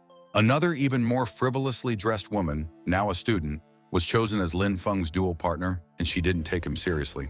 Striking a pose as if there was a popular magazine photographer with models somewhere behind the scenes, she ordered this insignificant redknock to turn to ashes. The protagonist dodged her spell with despicable ease, while simultaneously delivering his merciless verdict. Her speed is bad. Her mana concentration is absolutely terrible. When she heard that they wouldn't even hire her to work on the sweet potato bakery, she gritted her teeth angrily, struck a ballet pose, and began to chant a new spell. And she read it for so long that the main character would have managed to finish her off dozens of times. If, of course, this had been a real duel to the death. He was already fed up with this, so the main character simply walked up to her and punched her in the stomach with all his might, not making any allowance for the fact that he was fighting a girl. The blow was delivered with such force that the hapless sorceress simply disappeared somewhere in the distance, under clouds of rising dust, and the judge delivered his verdict on the duel. Naturally, the imbalanced cultivator defeated absolutely everyone he faced, but in the end, he satisfied his ego enough to consider faking defeat. Suddenly, the same pseudo-Fubuki appeared next to him and chirped that, with such outstanding skills, this precious boy simply had to play in the major league. He thought she was just a teacher who brought him water, so he even blinked when the conversation suddenly turned to leagues, or, as she put it, the highest platform. Overall, it sounded like a description of some private server, overflowing with donations, where everyone had a pompous top level, the most pompous equipment and mounts. But the protagonist didn't give a damn about it, and he still remembered the visit of the agents of the solar wheel very well, so he politely but categorically refused. The contemptuously easy refusal of something for which other people would kill without a second thought shocked the woman so much that she automatically asked what he wanted then. The teenager, with a cheeky grin, showed her his finger, the index finger if anything, and with great pleasure repeated that he required land for working in the garden and complete peace. Looking at him with a frankly doll-like and creepy expression on her face, the woman clarified that she was talking about someone else, what goals he was pursuing in the future, when even the garden would be dug up. The protagonist said that he was simply going to dig further so that everything would be dug up and everyone could dig, which the lady interpreted as a global war with demons for peace.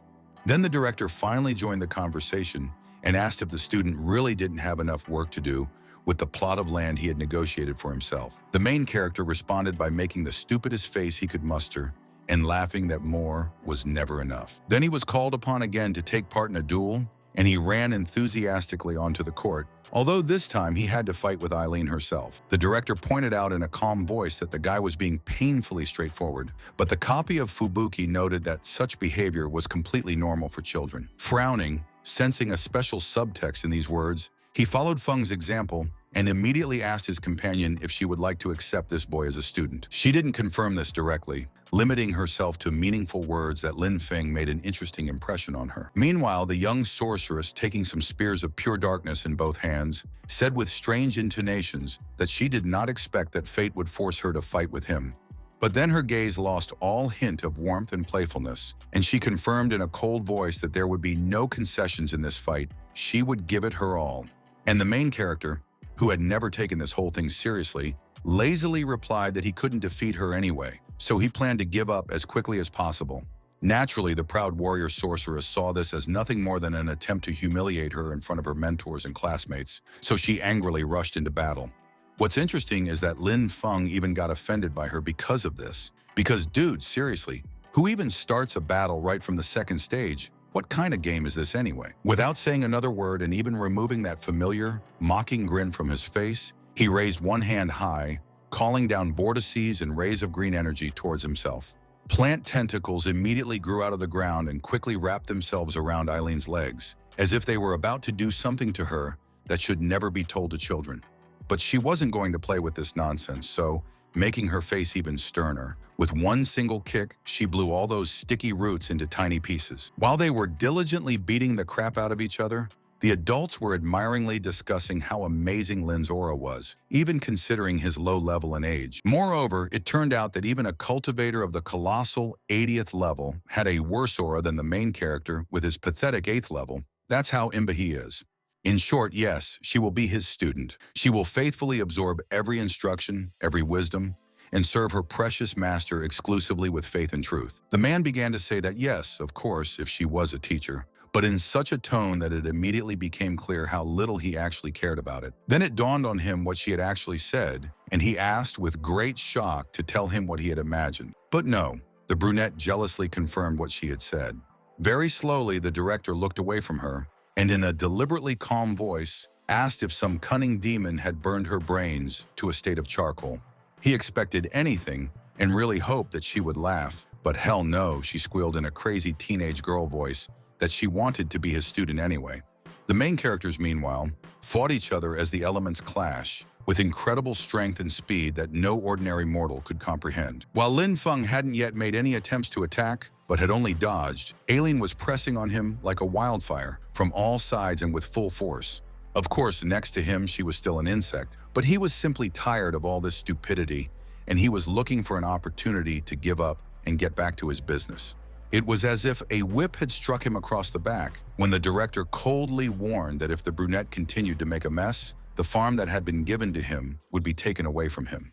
She was dearer to him than all the people in the world, and if to preserve her it was necessary to force the same Aileen to eat earth, for example, then the latter should have prepared toothpaste. The sorceress stopped instantly and felt that the balance of power had changed very dramatically, and if before she could still pretend to dominate the battle, now she could not. As before, the protagonist did not dare to use openly necromantic spells, instead relying entirely on the abilities of a nature sorcerer. In horror, sensing what was about to fall upon her, the girl tried to cover herself with flaming spears, but it was the same as trying to protect herself from a tornado with an umbrella. Even the enormous fireball she created, capable of turning an armored tank into a giant metal puddle, did not increase her chances of winning in the least. Yes, that was to be expected. Feng destroyed it with literally one wave of his hand, because he had long since stopped caring about things like volcanic-level heat. After that, almost in the blink of an eye, he was in front of her face, with his fist already raised, glowing with green light, and menacingly declared that it was time to end this farce. He wasn't bluffing, he was actually going to hit the much smaller girl with his huge, muscular hand without any mercy. Her eyes, as if in advance, bulged out of their sockets. Her mouth opened wide in a silent scream, and her last thought was the realization of how colossal his natural power was. But a few seconds passed, and no sound of a broken nose or bloody lip followed, and Lin, with a good-natured grin, praised Aileen for her fighting skills. Of course, all the other people who were watching this fight began to whisper in awe about how great and powerful the protagonist really was. Pseudo Fubuki, feeling her heart about to burst out, whispered in admiration how magnificent this was, an absolutely charming level of power. And she was not the only woman with such feelings. The young sorceress was already ready to fall on her knees before the protagonist and lovingly kiss his boots. However, he himself clearly did not share these feelings. So in response to all her compliments about his power, he repeated much more reservedly that the sorceress was also far from weak in a fight. Well, in the end, the only thing that really worried him was that the administration almost took away from him the farm that dead slaves had lovingly built. His eyes widened as the good-naturedly laughing director patted him on the back of his head and back, praising him for finally making it feel like a real cultivator duel. After that, he quickly left, with a relaxed smile expressing hope that the main character will live up to expectations and become something unique. Although Lin Feng might smile back at him, deep down he harbored a bitter resentment that this vile old fart had dared to threaten to take away his farm. In any case, this was clearly the last fight, so he felt he could now return to his farm with a clear conscience and do the really important things. Naturally, his dreams were premature. The world simply wasn't going to leave the main character alone so easily, and a woman appeared not far from him. It was a girl, very similar to the lady agent, only with green hair, and she begged him in the sweetest, most pleading voice possible to become her teacher. The protagonist was so surprised that he didn't even immediately tell her to go to hell, because where had he ever seen experienced cultivators with combat skills behave like that? She, meanwhile, introduced herself as Vela and chirped that she had been unable to level up for a long time until such a magnificent, powerful man caught her eye. The young man had very mixed emotions about what was happening, being both embarrassed and flattered, and he asked if she would like to wait for the adult teachers. But the girl made her voice even more pitiful and even folded her palms in a prayerful gesture, promising that she would not become an official student, but would only learn a couple of tricks. She was even willing to do the dirtiest and most thankless work as payment, but Lin, despite all his embarrassment, could not allow his secret to be revealed. So he, although not without difficulty, looked away and answered in a firm voice that no, such a thing was completely impossible, and he simply had nothing to teach Vale. Sorry about that. He didn't even notice at what moment that damn director appeared behind his shoulder again, and noted in a reproachful voice that Feng, in fact, could have followed the lady's lead.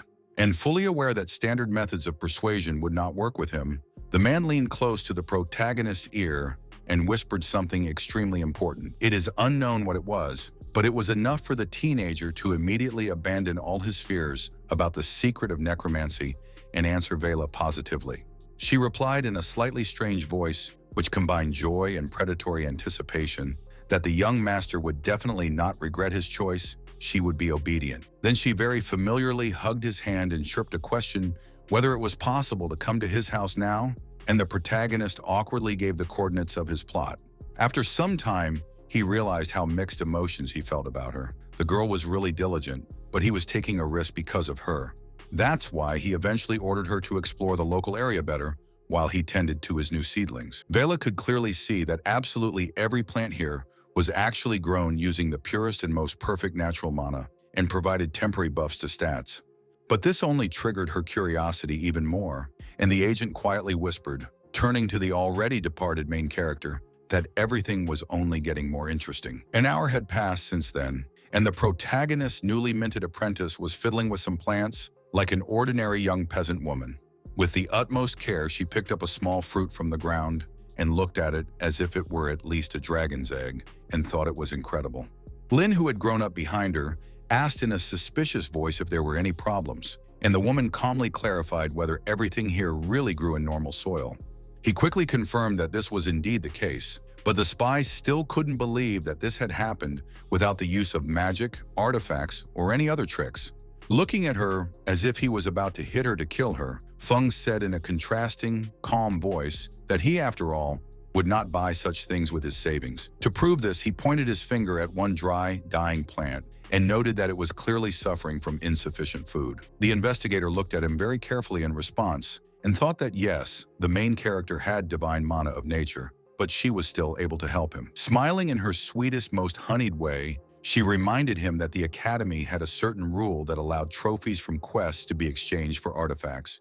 This news intrigued the protagonist so much that he even grabbed her by the shoulders and shook her a little, demanding confirmation that this was really true and that she was not joking. Realizing that everything was becoming much more absurd than she had previously thought, the girl automatically noticed that the leader of one kobold tribe had a precious item. He's in a level 10 dungeon, which is quite dangerous and requires a party of 5 people. But on the other hand, that rule will be lifted any day now. The cultivator barely listened to her. He only understood that he could make a good profit from this quest. So with warlike fervor, he demanded that she drop everything and go there, after the kobold. Watching him run away in the pose of a bird whose wing and one leg had been broken, Vela thought that truly, only the purest heart could perform magic like his. Just like last time, the entrance to the dungeon was a rainbow-colored funnel attached to the landscape, with guards in black suits and glasses standing guard near it. There were a large number of prophet hunters waiting their turn near the gate, and they all widened their eyes as Lin ran past them in his ridiculous manner. At first, they thought he was just crazy, until they recognized him as the famous Lin Feng, who was already handing a special letter to the stun guards. The servants even took off their glasses to read the message, and explained in surprise that the protagonist did not have a sufficient level to complete this location. He, with his unfailing smile, reminded them that absolutely any student can go into absolutely any dungeon, so please don't be such pests. Suddenly the man blinked, as if he had been hit on the back of the head by some vile invisible being, and in a completely stupefied voice he said, "You are," blinking his eyes bulging out of their sockets. Vela had been behind the protagonist this whole time, and her own workers, of course, recognized her under this cheap disguise, but she gestured for them to remain silent. Realizing that he simply wasn't getting paid for this, the man put on a mask of politeness, cleared his throat, and quickly replied that yes, that was correct. "Come in, and good luck to you, sir." Following the pompous protagonist, contemptuous whispers from other hunters could be heard about how he was just cannon fodder, a thick-headed non-entity, while they were the good guys, the elite. Someone even openly hissed that it would only be better for everyone if this bastard died on this quest, then their academy would finally be able to wash away the shameful stain from itself. As soon as the main character entered the portal, he was attacked by huge wolves, but he immediately summoned his undead to destroy any obstacles in his path. As before, the Walking Dead acted like true professionals, not giving their master's enemies a single chance of survival or escape. Enormous wolves with many red eyes glowing like hellfire became nothing more than toys for them to beat, pathetic, toothless puppies that needed to be drowned. However, Lin Feng had no intention of throwing away such a valuable acquisition, not at all.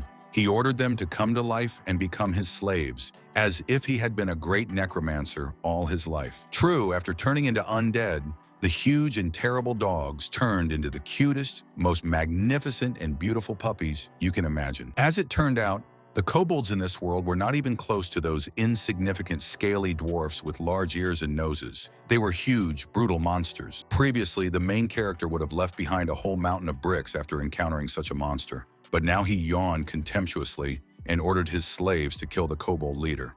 The giant, wearing a wolf skin as a mask and cloak, simply raised his huge, primitive axe to crush the vile, insolent little thing into a bloody stain.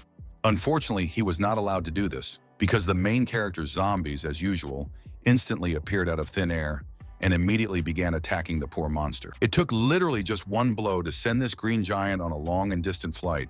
Even the horned bear had fought much better in his time.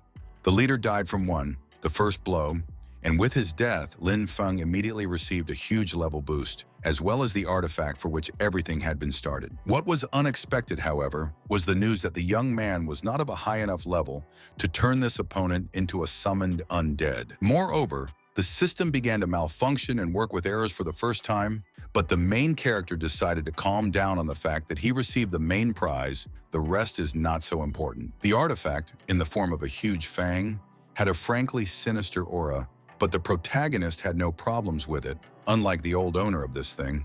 Be that as it may, the cultivator himself felt extremely happy, because now he could quickly return and exchange this thing for what he needed. He was so magnificent, imbecilic, and pretentious that even the stupid magical portal couldn't swallow him right away, and for a while Lin's ass was sticking out. Outside, agents questioned Vela about whether they should waste precious military resources on the boy at a time like this, but she calmly explained that they weren't talking about combat artifacts. They took the news calmly, because the warehouse was full of things that no one but peasants, rednecks, and other such people were interested in. Lin Feng was already walking out with such a ridiculously pompous appearance that all that was needed was some musical accompaniment for everyone to understand what kind of god of cultivation and invincible hero he was. This time, no one looked at him with admiration. On the contrary, people were simply furious and couldn't understand how some lone wolf could complete the dungeon so quickly without cheats. It was incredibly ironic that they themselves had no idea to what extent their envious indignation and demands to throw Lin out to hell were justified and fair. As for the spy, she actually looked and looked at the main character as if she urgently needed to change her dress because it was all wet. The same could not be said for the many other prize-winning contestants who surrounded the main character in a circle and looked at him with withering glances of pure hatred. Usually the protagonist didn't care what others thought of him, but this time he still felt a little upset, like a child that no one wants to play with. And no one here was going to leave him alone. As soon as the main character approached the teacher, someone immediately shouted that he was a crook and his loot had to be taken away. The security guard, with a stern and menacing expression, replied that the academy never, under any circumstances, takes away from students the things they have obtained in battle. But this time, too many people had turned against the main character, and they were ready to drag him into the dirt at any cost, even through a bet. Yes, as it turned out, one cultivator could completely legally take the loot from another, provided that they were both going through the same dungeon, and one was significantly ahead of the other. Lin Feng had no intention of engaging in such nonsense because, firstly, it didn't bring any benefit to him, and secondly, he didn't care so much that it was even boring. Hearing that his new rival did not take him seriously and did not care about his existence at all, the bully growled that he would even put the lamp of nature on the line. This already made the cultivator prick up his ears, especially when his new apprentice whispered that the plans for such a thing simply had to be obtained. The more she spoke, the more her eyes burned and sparkled, like two small emeralds, because this was an absolutely imbalanced artifact for sorcerers of life and nature. And the envious antagonist used every available opportunity to ridicule this smug boy even more, literally unable to stop himself. His hand, hidden behind his back and holding the phone, however, made it clear that he himself had no intention of playing fair, this slippery little hypocrite. Moreover, as it turned out, he was working for Guru, that same crazy cop, and all this was just a pretext from the very beginning to lure Feng into a trap. Well, since only one person was supposed to see him, namely this self-confident fop, Lin didn't think he was taking much of a risk, and for the sake of the lamp, he was already ready to sell his soul. So yes, he was more than willing, especially since it was already clear that this greedy little bastard didn't have even the slightest chance of winning the competition. The fact that the emissary seemed to have had a premonition of this and therefore demanded the teacher's supervision to ensure that everything went fairly was a much more unpleasant surprise. It was with his mentor that the protagonist first returned to this dungeon, because the man first wanted to know how exactly the young man had passed through it so quickly. Realizing that fate had once again given him the opportunity to show off his incredible, stunning talents, he shone so brightly that he began to look oily. No longer attempting to maintain this farce with modesty, he flooded the cave with rays of green light and fire with one hand, demanding that his slaves emerge into the light again. Not in their true form, of course, since the main character had not yet gone mad, but in a disguise that made them easily mistaken for neutral nature spirits. This alone was more than enough to make the grown man tense up, because he had absolutely not expected that such a boy would be able to summon someone with such ease and speed. Be that as it may, he got an excellent opportunity to see with his own eyes and from the front row how this boy, about whom so many rumors are now being spread, actually acts. After standing around in a pompous pose and looking at his enemies with a blank expression, the main character finally ordered his cloaked zombies to attack. Although he had already destroyed a huge number of wolves during his last visit, there were still a lot of them left in the dungeon, and they were truly fearless.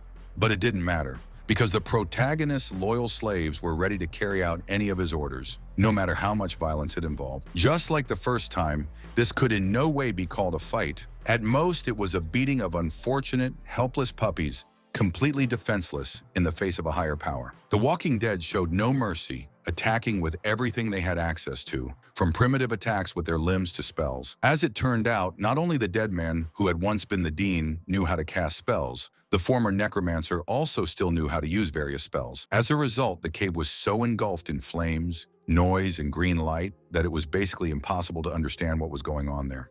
Then when this continuous salad green glow finally disappeared, one could see how the stream, unable to withstand all the damage inflicted on it, tragically collapsed to the ground. The teacher, frankly speaking, was having a hard time keeping himself from squealing in a thin, feminine voice, because how the hell could this be explained at all? Nightmarish strength, unimaginable divinity, endless cultivation, and how are you supposed to explain this? A mutation of the profession, perhaps, or something else altogether. Feng knew perfectly well what the witness was thinking, so with the most perverted grin possible, he said loudly, clearly, and almost syllable by syllable, that he was now going to kill the boss. Just like last time, the leader's appearance was not long in coming. He instantly moved into the room as soon as the portal opened, thirsting for the blood of the invaders. But if the previous key opponent was an ordinary giant in a cloak made of skin, then this was a real, huge, anthropomorphic wolf. His head was alive. As before, Lin Feng was completely unimpressed by this sight and only gave his slaves specific orders on how to quickly destroy this cur. To be honest, he might not have even said anything specific, because less than 2 seconds later, the underground hall was once again drowned in a stream of green flame. One of the humanoid Walking Dead rushed forward, flying as close as possible to the kobold, who seemed incredibly gigantic in comparison. But the figure, wrapped in a green poisonous savanna and radiating a pale yellow glow, simply raised its fist and waved it as if in some absurd picture. It was still impossible to comprehend what was happening in this cacophony of colors, sounds, and actions, but one could assume that someone had successfully hit someone. And just like last time, the unfortunate creature with the wolf's head flew far away, leaving behind fallen stones and a deep furrow. The unfortunate agent was already screaming at the top of his lungs, completely unashamed of anyone, and was panicking as he thought that such a god of war absolutely had to be delivered to the director at any cost. But while this unfortunate mortal was pondering his plans, the main character calmly approached the huge corpse, preparing to make another gesture. Unfortunately, the leader was truly dead as a doornail and could no longer make a single attempt at resistance. Now he had simply become another trophy of the hero. When the protagonist, with the same smile that looked more like a beast's grin, asked the mentor if he now believed him, the man wisely agreed. Then, in an extremely polite tone, he asked this young but immensely respected man whether he was now planning to leave the location. The teenager declined, citing the beautiful views, so the mentor, in the same unctuous voice, wished him a good time and left. Well, Feng didn't have the guts to turn bosses into his new servants before, but now he should have enough level to get a new guard dog. After confirming that he was truly alone, Lin extended his hand, engulfed in purple flames, and walked up to the large corpse, likely touching its head. By allowing this piece of dead meat to stand on its feet and serve its new master, he successfully achieved his goal, because the kobold turned into another monster. For some reason, every humanoid corpse the main character resurrected would gain armor that would make Frank Frazetta blush. Having finished this task, the protagonist emerged from the dungeon through the portal in exactly the same quasi-dancing pose as the previous time. And now not a single jackal on two legs dared to look at him with hostility. All these scavengers were terrified, and only by a miracle did not break into flight. Meanwhile, the agent, standing very close to the delighted and loving Vela, solemnly declared that Feng had once again proven his strength to the entire world. As a result, he deserved not only the promised reward, but also compensation, simply for how special he was compared to all the other local cultivators. What surprised the spy beyond belief was that even after this, the kid still wore a damn poker face, as if he didn't give a damn about the whole world except himself and his cabbage. She even risked asking why he was doing this and what he was looking at, because it was obvious that his rival had chickened out and run away, so there was no point in thinking about him. Feng didn't answer her, instead laughing and chirping about how wonderful everything had turned out, how much fate loved him, giving him one magnificent gift after another. And while he was rejoicing, laughing and dancing like a child, forgetting about the rest of the world, the teacher handed Wyla a magic stone that functioned as a video camera. And at the Sunwheel Academy, the crazy psycho Geru was so furious that the protagonist dared to disgrace him again that he beat the punching bag to which he had attached his photo. Tired, he collapsed onto a bench and began to whine pitifully that he hadn't been able to pinch the puppy's tail by force, and that bureaucracy had also let him down, and that a different method was needed. "Well," he whispered in a much angrier voice, "this little bastard just loves to show off with his nature magic tricks, doesn't he?" He then ordered his henchmen to immediately send a letter to his dear uncle, an influential count, who was now fighting the demonic troops. His wish is for all archmages who command life energies, plants, animals, and other such things, to return here immediately. But the villainous henchman only widened his eyes at the realization that his boss had decided to use experienced professors to humiliate this strange scoundrel. This is exactly what Geru had planned, because he knew very well how conservative these old pieces of shit were, so let Feng try to inflate his goiter in front of them. We'll see who gets who. Meanwhile, Vela, if that was her real name, was lounging around in her room, watching a recording of Lin beating up the Kobold King and making very obscene noises. Continuing to bite her already swollen lips, she croaked that she would immediately call those old pieces of shit from the front and let the rest of the world burn. She didn't send a magical origami figure, but instead used a very ordinary bird, resembling a hybrid of a sparrow and a canary. If the ancient bastards don't dare obey her order, then it will be so much the worse for them first and foremost, because then they will lose their rewards forever. That's how it is. Over the next few days, the protagonist did exactly what one would expect from a cultivator. Endless leveling and ridiculously easy monster slaying. He even practically lived in the dungeon, because why not? For him, it had long since ceased to be a deadly location, but practically a dining room and a gym. If at that moment an artist had appeared nearby and seen Lin's pose and face, it would have been difficult to say whether he would have laughed until he died or sat down to paint.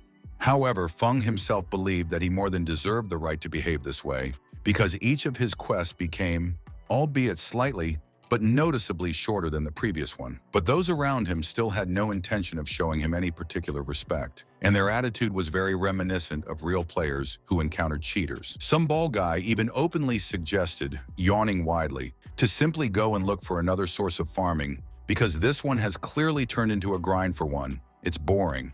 Even if Lena was offended by this, he didn't show it in any way, and always went straight to Brother Chen to exchange another trophy through him for some natural artifact. The guard, of course, accepted all the valuables, but in the end, his conscience tormented him, and he reminded him that Feng had already saved up so much money that he could easily enter an elite academy. The protagonist looked at him as if he, for example, never knew that this endless blue above was called the sky, and he had only just been told this. The scheme turned out to be as old as the world. There was nothing interesting in it.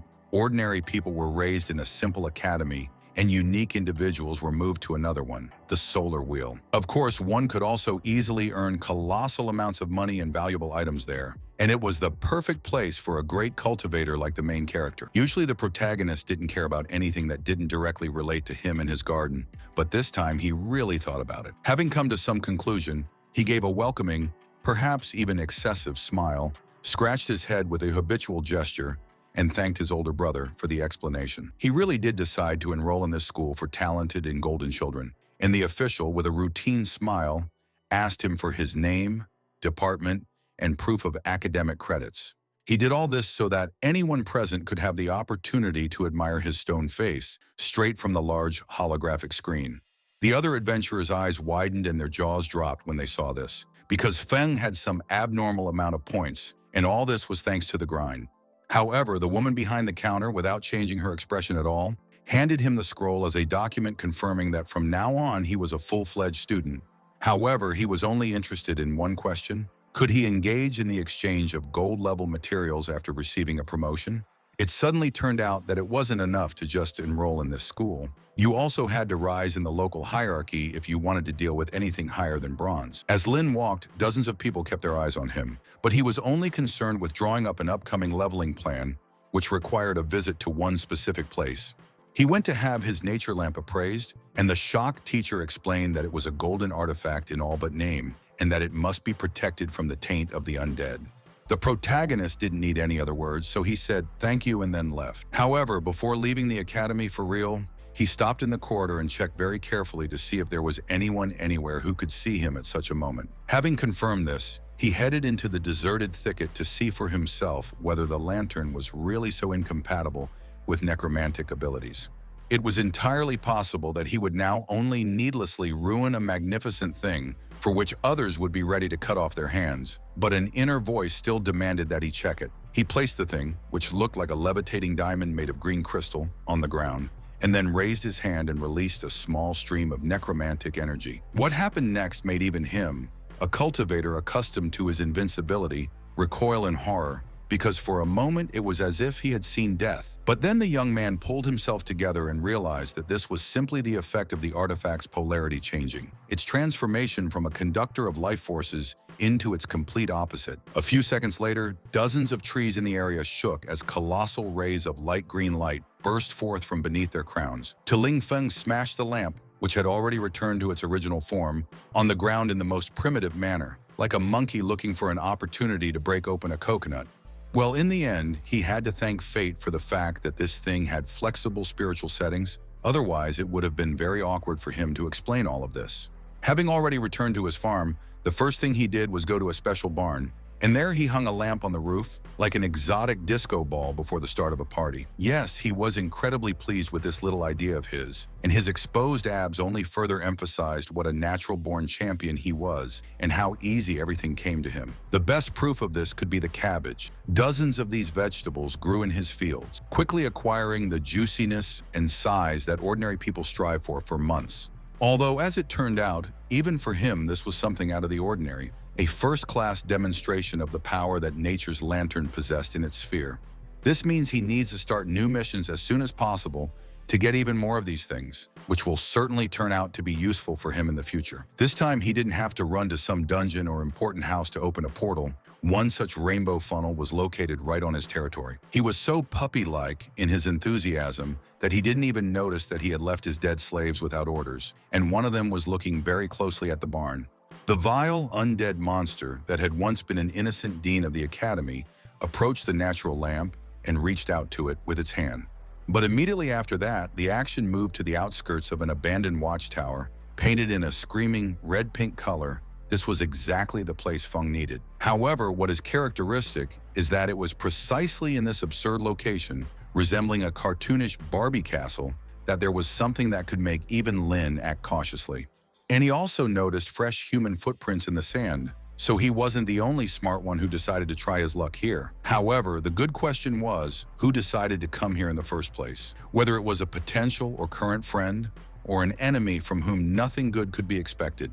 A very loud and sharp noise came from above, causing the main character to immediately become alert and throw his face back to the heavens. No, nothing has discovered him yet, but he himself has found a duo of marauders sent to this location specifically to interfere with his cultivation leveling. They acted incredibly self-confident, believing that even if the protagonist caught them at the most inopportune moment, it would be enough for them to simply burn the artifact. But one of them suddenly snatched it from the other and threw it down with an indifferent look. Because what difference did it make how the trophy was destroyed if this puppy lost? Naturally, fortune smiled on the protagonist once again, and the book, which could have easily fallen anywhere, even into a stinking puddle, landed in his hands by itself. Hell, he even said it himself, how kind it was of the agents to do all the work for him and just deliver the reward to him before resorting to violence.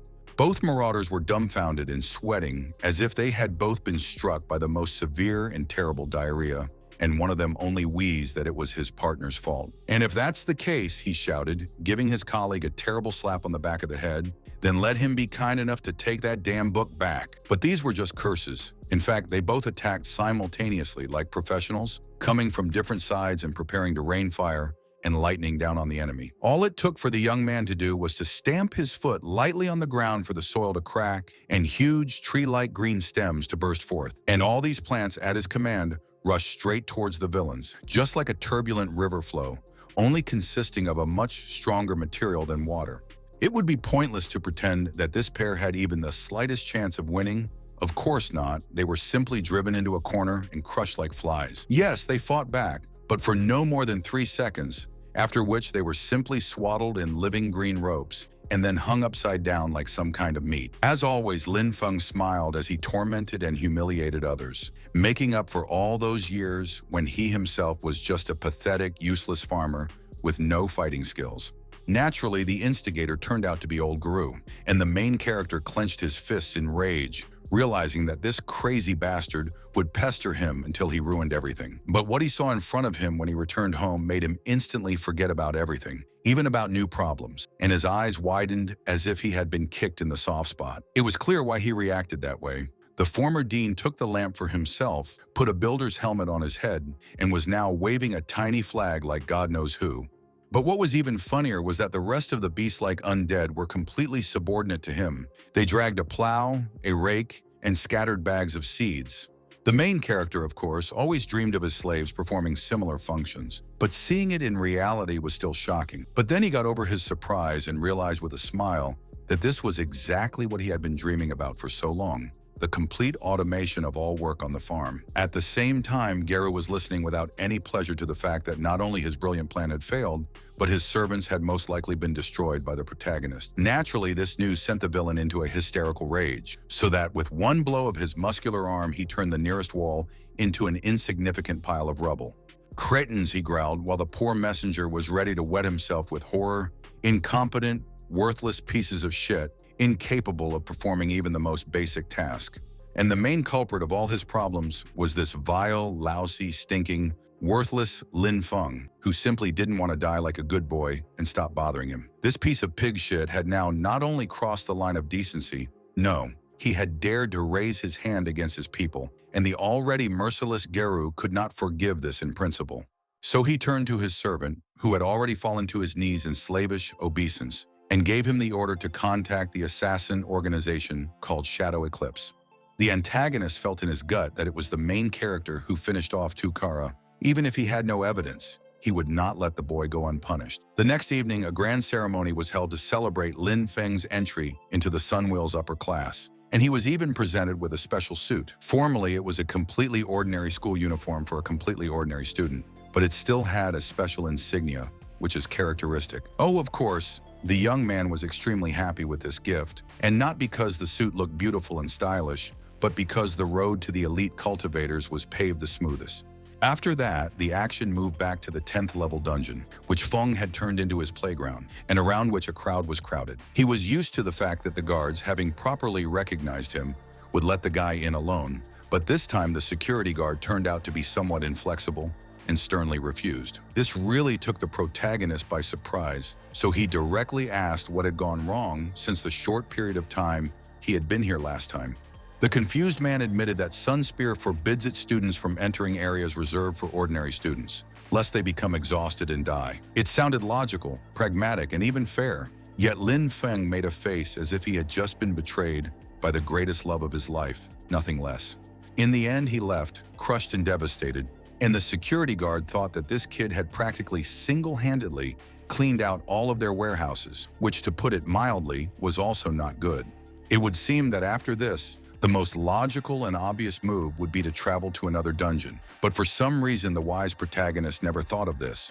Suddenly, there was a loud sound of footsteps, and a man appeared in front of the main character, who was looking specifically for him, the famous young genius Lin. It turned out to be an incredibly large guy named Ron, whose shoulders could easily break walls when trying to squeeze through the door, and he could clearly see that the hero was broke. And how fortunate it all turned out that their team desperately needed one person to go on a resource farming quest, but it was too convenient a coincidence. Placing his large muscular hand familiarly on the cultivator's shoulder, Ron asked him point blank if he was interested, as this was also a chance to see what awaited him in the major leagues. Lin didn't trust this slippery guy one bit, but he really couldn't afford to be without supplies and money for long, so he was increasingly inclined to agree. Thus, the farmer's response was predictable. He was willing to take a risk and join this group if it could bring him at least some money.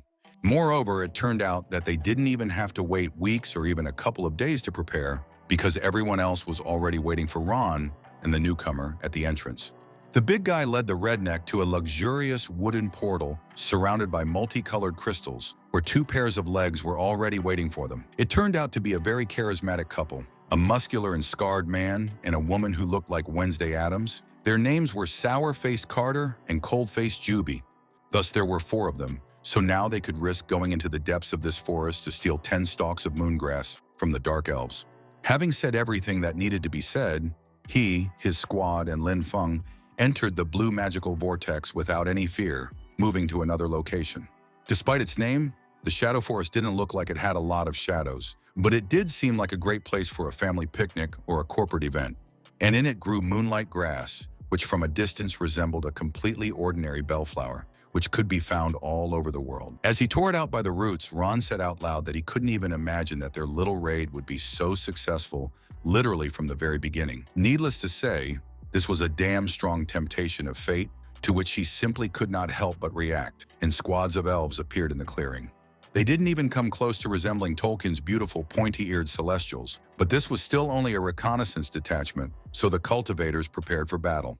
One of the elven women, who looked like a ripoff of the mutant mosquito from the One Punch Man manga, loomed over the people and let out a devastating banshee cry.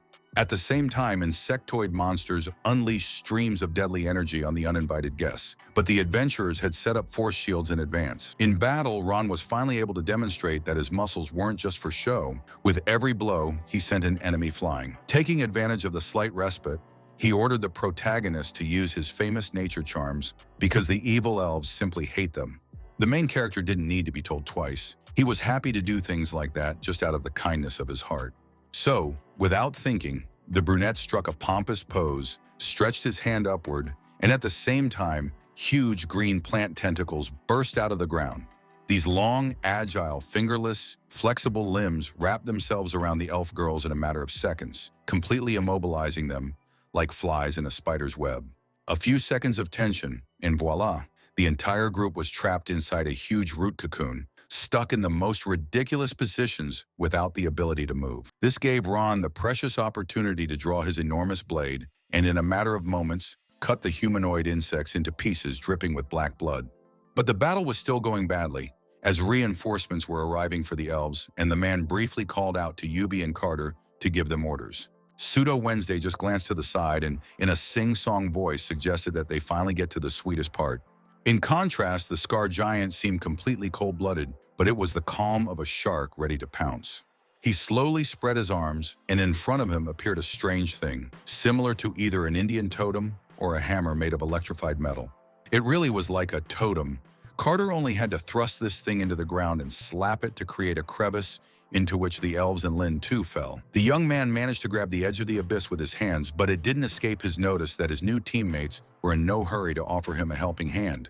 Ron, kneeling down, clicked his tongue with false sympathy, as if to say that this was his friend's new skill, which he hadn't yet had time to properly learn, and that was why it was causing embarrassment. Not wanting to play these stupid games, the protagonist asked them directly whether they were going to get him out and prove that they were his friends, or whether they would become another enemy. Naturally, the latter option turned out to be correct, and these mercenaries, like any other enemy of the cultivators, simply did not know when to stick their tongues up their asses and work. Even Feng himself didn't try to hide how disgusted he was with such talkative psychopaths, and he only clarified whether they were worried about the consequences of killing the disciple of the Sunwheel. He shouldn't have said that, because it only provoked Ron into more streams of frank monologues that didn't interest anyone except himself. Still showing no respect for his enemy's ego, he asked for one last answer, whether anyone could somehow find out what exactly had happened here. When the self-indulgent big guy said that they had already killed people in such ways many times, the main character finally decided that he had had enough. He let go of the hand and flew down, but at the same time he also took that same absurdly pompous position with his hands folded in his pockets, as if he were walking down the catwalk. The antagonist, of course, could not know that it would have been quicker for him to jump headfirst into that abyss and save everyone time, so he began to mock again. But his face instantly changed when he saw something special. Even the cigarette that Ron had been holding in his teeth for so long now fell to the ground without any glory. As shown before, deep down in Lin Feng's heart, there was that arrogant, dramatic-loving teenager, so he decided to let him out. Enveloped in gothic black flames without changing that awkward pose with his hands and with a very heavy voice, he shouted whether these foul worms were ready to meet his legion. It was then that this dim-witted trio finally realized that they should have hit him right away, without comment, and preferably on the head, but it was already too late. They were surrounded by zombies and they hadn't attacked yet, only so that, before they died, the three of them would understand how pathetic and insignificant they were, and what a sin they had committed against the cultivator. And then the zombified Dean did something that was basically impossible to expect from a creature like him. He made a Valentine heart shape with his fingers and smiled. A moment later, he stopped fooling around and unleashed a wave of water and spells on them that would have been enough to destroy the mountain, turning it into rubble. Before it all fell upon them, the leader of the killers croaked in a dazed voice that they were facing a necromancer. But that was simply impossible. That was nonsense. Feng asked if these would be their last words because they could, for example, say how perfect he is, how perfectly he embodies the complexes of downtrodden people. Needless to say, realizing that the situation had gotten out of their control, the criminals began to pitifully beg for mercy, saying that it was all Geru's fault and they had nothing to do with it. Lin wasn't going to fall for such a cheap trick, although Ron tried very hard, telling him about Tukara's death and promising to show him the way to his client's lair. He hardly expected that instead of a reasonable answer, the cultivator would frown in confusion and ask him to explain exactly which person's death the new enemy was accusing him of causing. It was a very unexpected factor that could easily mess things up for them. So Ron's eyes darted around and his face became even sweatier than before. In the end, the main character quickly decided that he simply didn't give a damn about all this drama, and he prepared to destroy this trinity with the hands of his dead slaves. To prevent the sound wave, the monstrous roar, and the screams of people dying in terrible agony from damaging his delicate eardrums, Lin Feng plugged his ears with his fingers. They didn't die right away and didn't even seem seriously injured, but Ron still wheezed about what a piece of shit the protagonist was, a sick donkey, and how he cursed him for the death of the dog. In response, the protagonist, like the archetypal narcissistic antagonist, put his foot on his head and declared that the mercenary was dreaming because his torment was about to begin. Of course, as a thrifty owner, he would never have squandered useful acquisitions, so having squeezed the life out of his victims, he ordered them to rise again. They too became walking dead, and of course all three acquired exactly the appearance that was expected from actors, not in children's works, but rather from normal undead. But for Lin, this was the norm, so he was not concerned with the appearance of his creatures, but with how intelligent certain of their representatives were, for example, humanoids. And in light of this whole incident with the setup and ambush, he could have just quietly gone home, but in the end, he still decided to report to the authorities about the deaths of random people here. In any case, he was bored to death with this place, so he left it in exactly the same stupid pose as he arrived. Alas, the great pathos of the moment was destroyed by the unexpected circumstance that the protagonist crashed his forehead into the portal arch, as if it were a wall. The cultivator could not understand where this unexpected obstacle came from, what caused it. He began to rub his chin and think various wise thoughts. The system itself wasn't going to release the hero until he took the key item, but then his already imbalanced stats were increased by 200%. Suddenly, there was a terrible roar, as if a huge stone had fallen to the ground somewhere, but behind it there was another and another, it was a mighty horse pounding its hooves on the ground. And what happened next was the most amazing and unbelievable sight imaginable. Lin Feng, that smug and self-assured cultivator, was frightened. A rider appeared before him, who probably belonged to the elves and was controlling the same horse, but this creature was at least 3 times larger than a man. The huge, pointy-eared warrior held the reins firmly with one hand, directing his steed where he needed to go, while with the other he clutched a colossal spear. The main character looked at him with a very attentive and narrowed gaze, because he finally felt something special and very important. Namely, this big guy is not even close to being as powerful as he looks, honestly. You shouldn't have expected that anyone could scare Feng. Having summoned his new slaves, the young man, with a calm face, as if he was paying for bread in a store, ordered them to attack. He had barely finished his laconic order when one of the pink thugs in a tasteless chainmail suit rushed forward, turning into a continuous blur. And the first thing he did was attack the throat of the huge horse with his sword, demonstrating both sophisticated pragmatism and savage cruelty towards the unfortunate animal. Another zombie was simultaneously making passes and circles with its arms, preparing to use some sophisticated deadly magic. He fired a stream of destructive purple energy from both hands which rushed towards the giant elf like advanced auto-guided missiles. From the outside, it even looked ridiculous, as if some purple thug had decided to kick a motionless toy or figurine. But only after this did the giant finally begin to fall from the immobilized dead horse, and in such a dramatic pose, as if he were starring in an ancient silent film. But the undeads continued their attacks, not giving the enemy even a single second for a banal respite, because this was a mortal battle, not a game. The creature that was once a female assassin used some kind of polearm that could equally well have been a trident or a bunch of arrows on a single bow.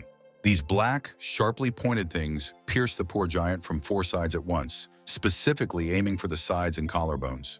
And while the brutal murder was taking place before his eyes, Lin Feng chewed a banana in the most sociopathic manner, idly thinking about how much more perfect these zombies were than the previous ones. On the other hand, the giant also had to be given credit, because he was still alive, capable of fighting, and he even asked why the hero could use death magic. For a few moments, he put the banana away and made his face gloomy and thoughtful, as if he was seriously considering whether to share the truth at least with him.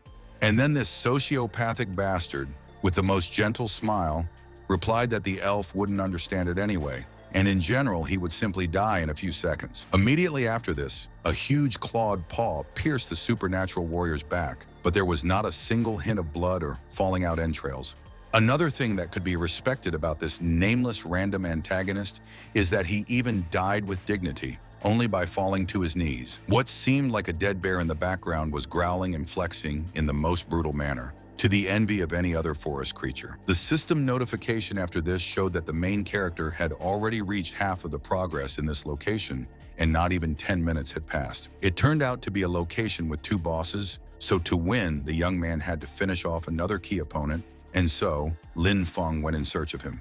Gallantly moving his legs and swiveling his hips in black pants with suspenders, he eventually arrived at a giant grove where mushrooms grew, the height of which was comparable to that of trees. There were either no enemies here, or they were simply destroyed before they had time to show themselves in any way, because the cultivator moved on very quickly. Eventually, he saw something that made him look up again, with an expression on his face as if he was doing the entire universe a favor by simply existing in it. He stood in the center of a sacred hall, in the center of which was a perfectly round platform of stones, and in the center of it stood a pedestal. A thick purple mist also swirled around before gathering into a figure with long purple hair, piercing green eyes, and pointy ears. In a supernatural voice, the elven sorceress asked why the wanderer had wandered into her domain, but Fen was only surprised by the fact that this vile monster spoke human language. Guardian Savas, a being of the 18th level, fell silent, tensely aware that she was faced with an unusually disrespectful boy. Then she slowly raised her hand, and a purple fire burst from her palm, very similar to the external manifestation of the protagonist's necromantic abilities. And then, at her command, numerous glowing objects, reminiscent of huge dandelion seeds, soared into the air, only they looked very dangerous. At that very moment, a message from the system appeared before Lin's eyes, kindly explaining that this was a debuff curse that killed everyone except the walking dead. It was also an incredibly pleasant and convenient coincidence that it was here, and precisely for him, that every summoned undead restored its magical powers. The main character was used to the fact that after accidentally acquiring a second profession, fate constantly gave him gifts, but even for him this was incredibly pleasant. So, with some effort, he forced himself to stop smiling like a happy idiot and summoned all of his zombified slaves and ordered them to attack without mercy. Outside, near the entrance to the dungeon, Fen was being watched by Geru, who mentally admitted that Savas's spell should block the hero's further progress. Defeating this boss was, in his opinion, simply impossible, no matter how high you leveled up your stats or how many buffs you applied to yourself. He was practically drooling as he imagined this snotty, idiotic, disgusting little bastard choking on blood and vomiting it onto the floor along with the rest of his juices. But as the calm, upright figure of the main character and the numerous explosions with clouds of steam showed, some sweet dreams were simply not destined to become reality. It would be naive to think that this unfortunate elf witch had any chance. In fact, she was dragged along the ground by her hair in the most humiliating manner. And to show how cool, invincible, and untouchable he is, the main character again took the damn banana out of his bag and chewed it with the most detached look. Despite her wounds, Savas was still alive, so the huge corpse dragged her to her master's feet and forced her to kneel before him. If this woman's hatred could be embodied in the form of a stream of flame or poison, there was no doubt that it would not leave even an atom of Linfeng. But she was looking not so much at the boy as at one of his servants, the original necromancer, and wondered why he had betrayed them and started helping this puppy. Naturally, the former evil sorcerer couldn't say anything because, well, for the most part, he had become just a piece of dead meat with nothing left of his former personality. Meanwhile, the witch continued to spit out words of hatred that this freak had destroyed her incubator, and for that she couldn't finish speaking. Her body was crushed in a paroxysm of monstrous agony from which your own muscles break your bones, and Savas, with her last strength, promised that she would find him. Then there was an explosion of such force that it could have successfully awakened the dead, if, of course, the undead had not been present in that place in the first place. In the place where the witch had been, some kind of pillar appeared. Either they decided to squash her like an insect, or her carcass flew into the sky, like in old American cartoons. Be that as it may, the main character completed this dungeon completely, and it took him a little less than 3 hours, an absolute record compared to other people. But since he was used to completing tasks in just 10 minutes or so, he only noted to himself that he was getting stronger. He felt it in his own body. As it turned out, the column was actually smoke, so it now dissipated and revealed a huge black egg covered in some kind of disgusting film. It was so sudden that even the main character became a little wary and looked at the thing more closely to be prepared for any strangeness. This abomination was called the demonic embryo. It was a legendary artifact that could only be obtained by defeating an ancient and powerful demon. It could also be activated under certain conditions, but for now, Lin Feng was only interested in what kind of crap this was, what the egg had to do with it, and what kind of incubator they were talking about. Before doing anything, the young man looked at his hand, and there was an artifact ring, very similar to a silver copy of Sauron's ring. The cultivator didn't hesitate for more than a few seconds before picking up the thing with 2 fingers, pointing it straight at the embryo, and releasing a column of purple fire. Immediately after this, he found himself in front of a portal arch, which in the voice of the system, asked whether the user wished to leave the location. No, he didn't want to, and instead turned his back to the portal and walked away. As it turned out, Savin's body hadn't been blown to pieces by the explosion, and now Feng was thinking how great it would be to resurrect her and make her a slave. What a strong zombie she would become. Once again, without bothering his head with long and deep thoughts, he made a commanding gesture with his hand, ordering the elven corpse to rise to a new undead life. And so it turned out that the system loved this precious, sweet boy of it so much that it allowed him to resurrect the witch, ignoring all the rules. She also turned pink and magically dressed herself in ridiculous, revealing black armor, which was normal for the local undeads. Then she looked straight at the protagonist and in a voice as scary as a tax return, croaked that she was Death Executioner. A cold, sticky sweat ran down the protagonist's skin from shock because he had not expected that one of the creatures he had raised would suddenly learn to speak. He asked her about it, as if the previous scene itself wasn't a great answer, and the dead elf repeated without any expression who she was now. And then she repeated it again, without even giving her new master a chance to finish his sentence.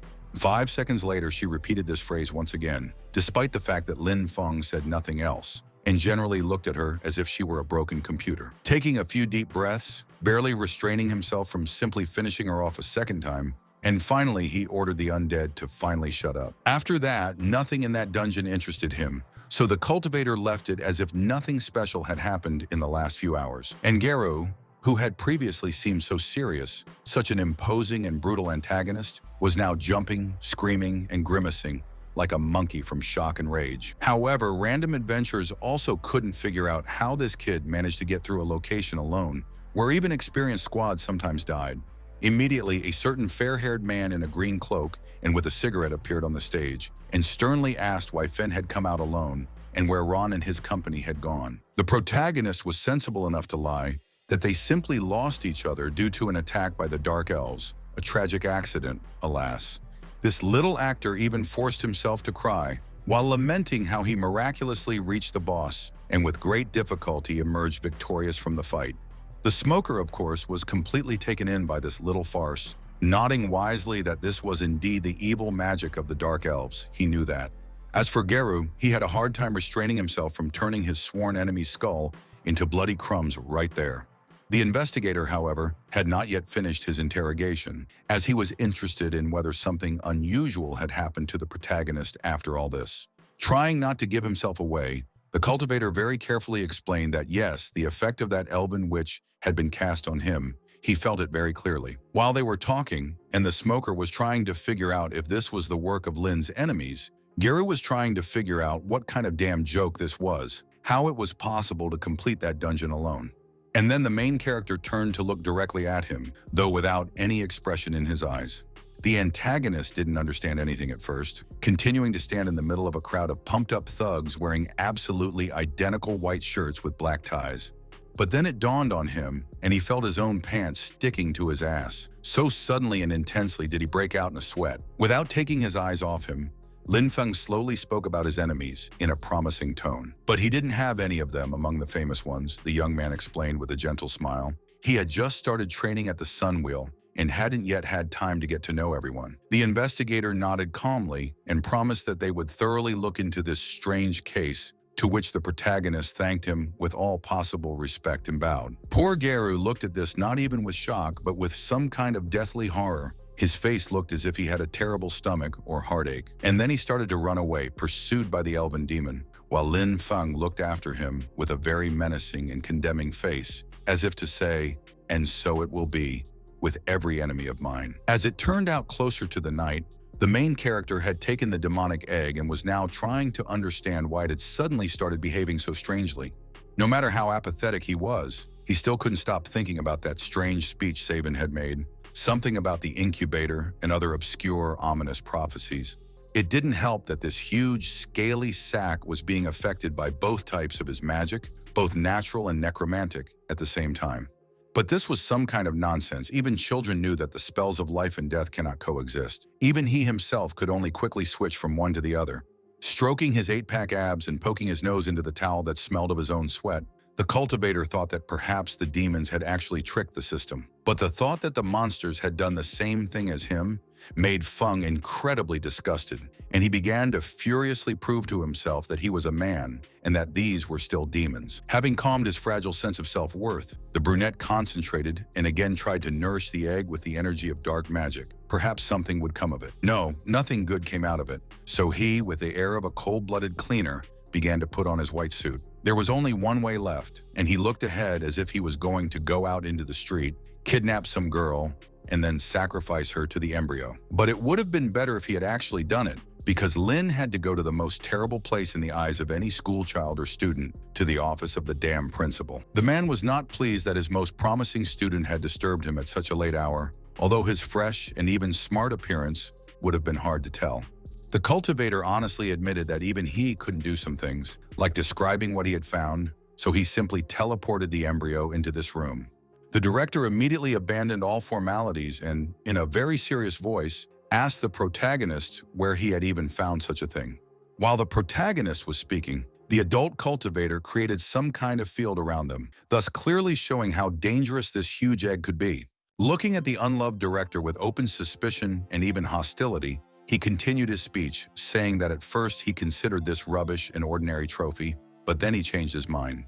The head of the academy only half listened to him, more immersed in his own thoughts because it was hard for him to believe that this was true, but there could be no mistake. Demons have learned to bypass all human defense systems to penetrate their small, cozy dungeons for young and use them to raise their children.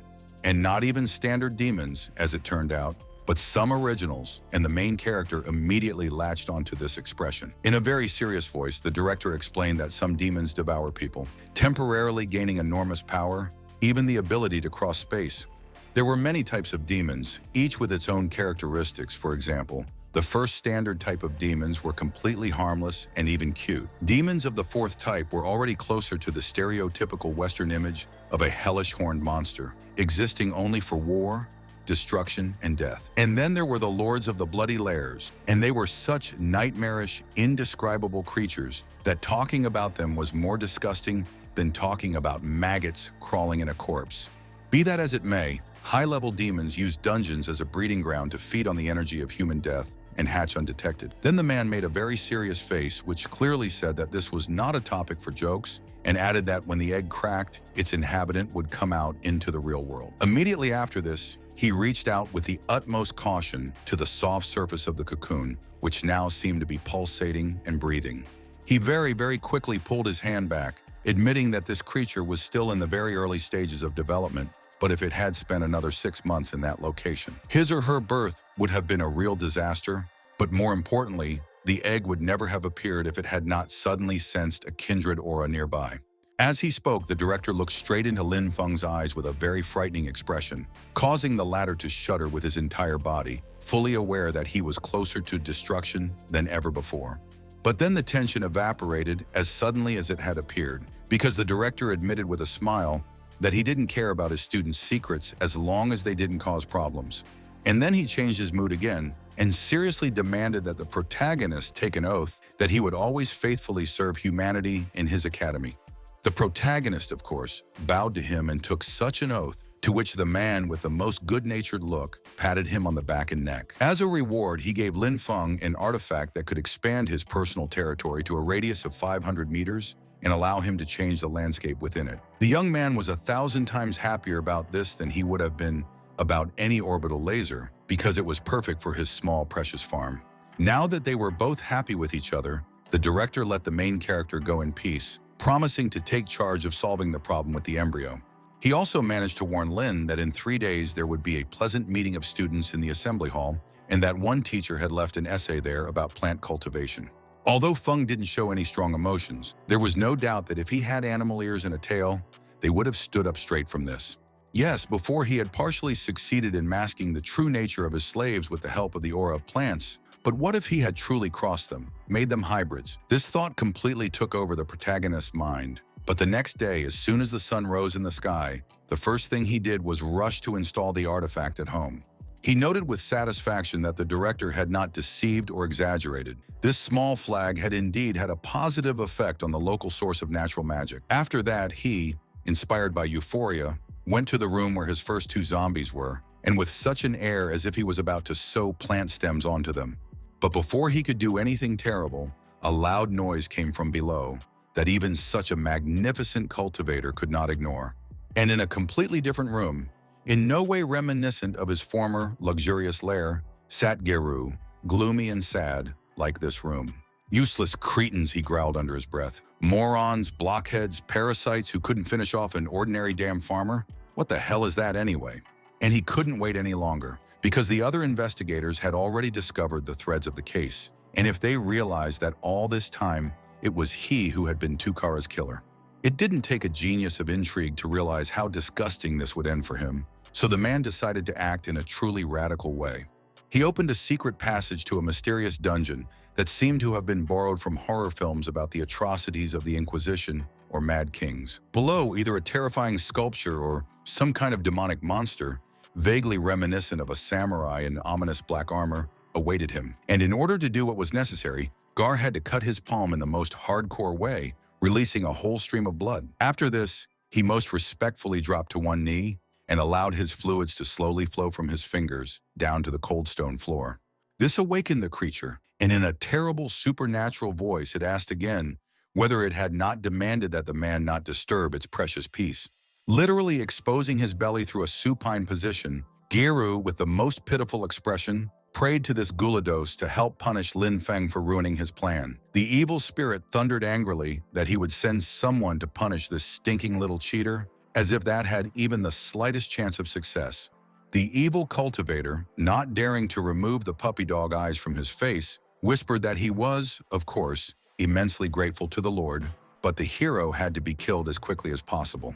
The monster responded by literally roasting him with fiery beams from the eye slit of his helmet, and thundered so that this insect would not dare tell him what to do.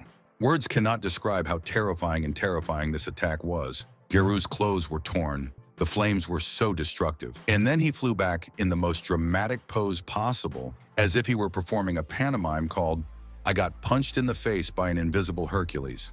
And he flew very briskly backwards, at the same time colliding with his butt with absolutely every board, column, hole, and any other rubbish that came his way. When his flight finally stopped, the first thing he shouted was that it was all the fault of that vile, disgusting, filthy Lin Feng, and that the worms would eat him. He had no idea that right behind him, a half-ghostly female figure, pink in color and with pointy ears, had appeared, and she was clearly going to hurt him. After this, the action immediately moved forward several days, when the time finally came for the ceremonial meeting of the new solar copes.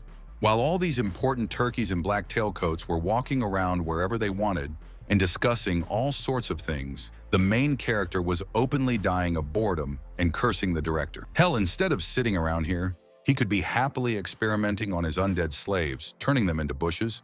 But on the other hand, at least they served tasty food here, which, even if just a little, by a tiny fraction of a percent, smoothed out the unpleasant evening. He sat there alone, not wanting to make acquaintances or even start a conversation with anyone, until a blonde man, who was specifically looking for Lin Feng, sat down next to him. The protagonist looked at him with an extremely displeased look, making it clear how much he wanted to be left alone. But some people simply refused to take the hint, and this guy, in the most unctuous voice, asked the respected signor, a lone dungeon conqueror, for advice. The protagonist didn't like him at all, and not only because of the interrupted meal, but literally all of his instincts were on edge due to the premonition of some kind of threat. So the main character simply faked crying, pretending to have developed severe PTSD after the death of Ron and his comrades. The stranger looked at him without that flattering warmth and in an emphatically calm voice remarked that, okay, let Lin not be upset, and he would come to him later. Naturally, it was a mysterious demon slayer, but he, like any stereotypical stupid villain, did not take his prey seriously, deceived by this farce. As he walked towards the exit without turning around, the protagonist never took his very attentive and intense gaze off his back for a second, and his throat made a quiet sound. In his lair, Geru, beaten and very unhappy about it, was thinking about how he had sent messages to everyone who needed to know, including the Iron Lion, but why he felt so disgusted. Suddenly, a disgustingly familiar voice was heard nearby, which said that he was justifiably unable to find a place for himself right now. The big guy lazily turned around, preparing to meet the mysterious insolent man, but he half died when he saw that poisonous, purple glow in the middle of his lair. Yes, it was Feng himself, and the most disgusting thing was that this bag of manure was not alone. Behind him, the former elf Savin was hovering carefree, with a huge, sharp braid on her shoulders. The villain was so stupefied by the surprise that when the young man, with obvious mockery, demanded to know how many fingers he was showing, Geru answered him. And for this, the main character, with enormous, incomparable pleasure, prepared to smash his face, even planting cabbage paled in comparison. And all because he waited too long for a reason and a convenient opportunity to finally finish off this vile slug without fear of calling a crowd of cops on his tail. As expected, the force of the protagonist's blow was so colossal that a brute like Geru flew towards the opposite wall like a bullet. However, he was still alive, and he wheezed with desperate anger, raising his body on his elbows and looking at the farmer who had come to his house with incredible hatred. But then his torso was racked with a paroxysm of pain, and the man stopped, grunting desperately, while Lin watched him as if he were a vile vermin whose back had already been broken. The man managed to overcome the discomfort of his injuries and asked how the main character had managed to find his secret lair and enter it. Of course, the protagonist wasn't going to give in to this bastard in anything, even in such a small thing as answering questions, and instead asked himself if it was Geru who organized those assassination attempts. Instead of answering, the evil cultivator arched his knees into a bridge pose and growled at how this disgusting puppy even dared to raise a hand against him. And then the villain rose to his feet, arching his back in an unnatural position and demonstrating how crooked lines of a rich purple color were spreading across his entire body. It was a forbidden technique that no cultivator in their right mind should use, because it turned its user into a true demon. Outwardly, Geru had not changed too much, but any expert would immediately understand why his ears had suddenly become larger and pointed, his eyes had turned red, and his skin had partially turned black. Lin Feng, originally a simple farmer, was not exactly a beacon of knowledge, but even he understood everything at a glance, as well as the fact that before him was a true demon spy. But the antagonist simply couldn't resist using a typical cliché in the most stupid way possible, explaining his motives in the belief that the hero was going to die anyway. As soon as he heard the name of Gulados, the young man immediately recognized him, a little more than a little, as one of the demonic lords, 7th in rank, and it was to him that the scoundrel had sold himself completely.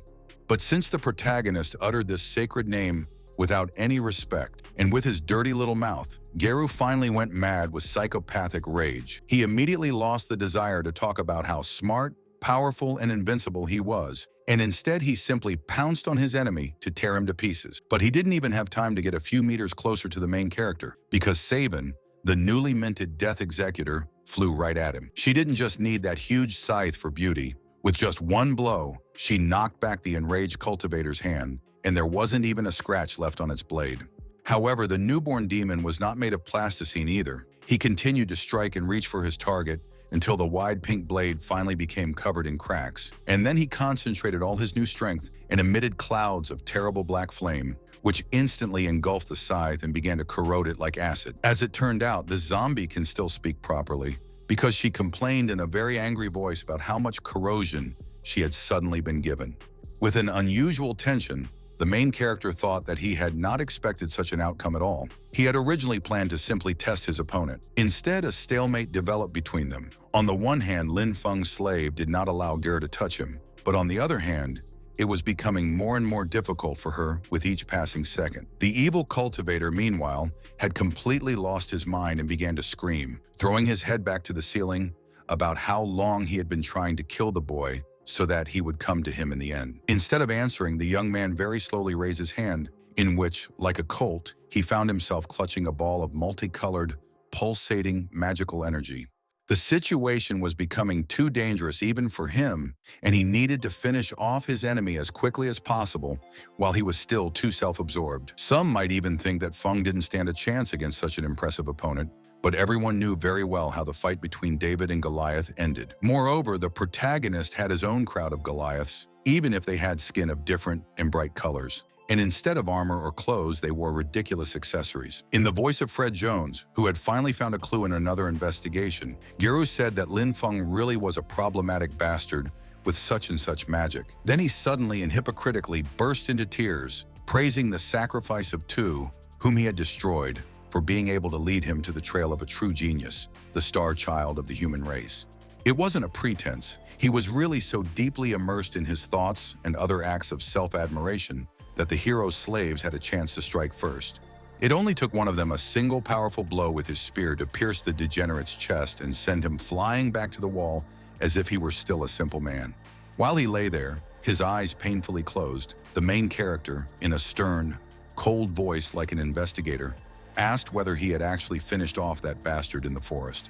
Suddenly, the demon man began to gnash his teeth angrily and, covering the wound on his chest with his hand, began to read an obvious spell, drilling the farmer with a hateful look. And before anyone could shut him up, or better yet, cut off his head, Geru loudly declared that his body would be the vessel through which his master would come into the world. Reality itself began to crack as a colossal demonic summoning circle appeared on the floor, the first sign of the coming of one of the demonic overlords. The former cultivator, who usually always acted as if the entire universe owed him something for the rest of his life, humbly bowed before the huge demon, greeting him. But since the monster had an even worse character and an even bigger ego than his, he thanked Geru for his respect by calling him a vile insect and punching him in the face.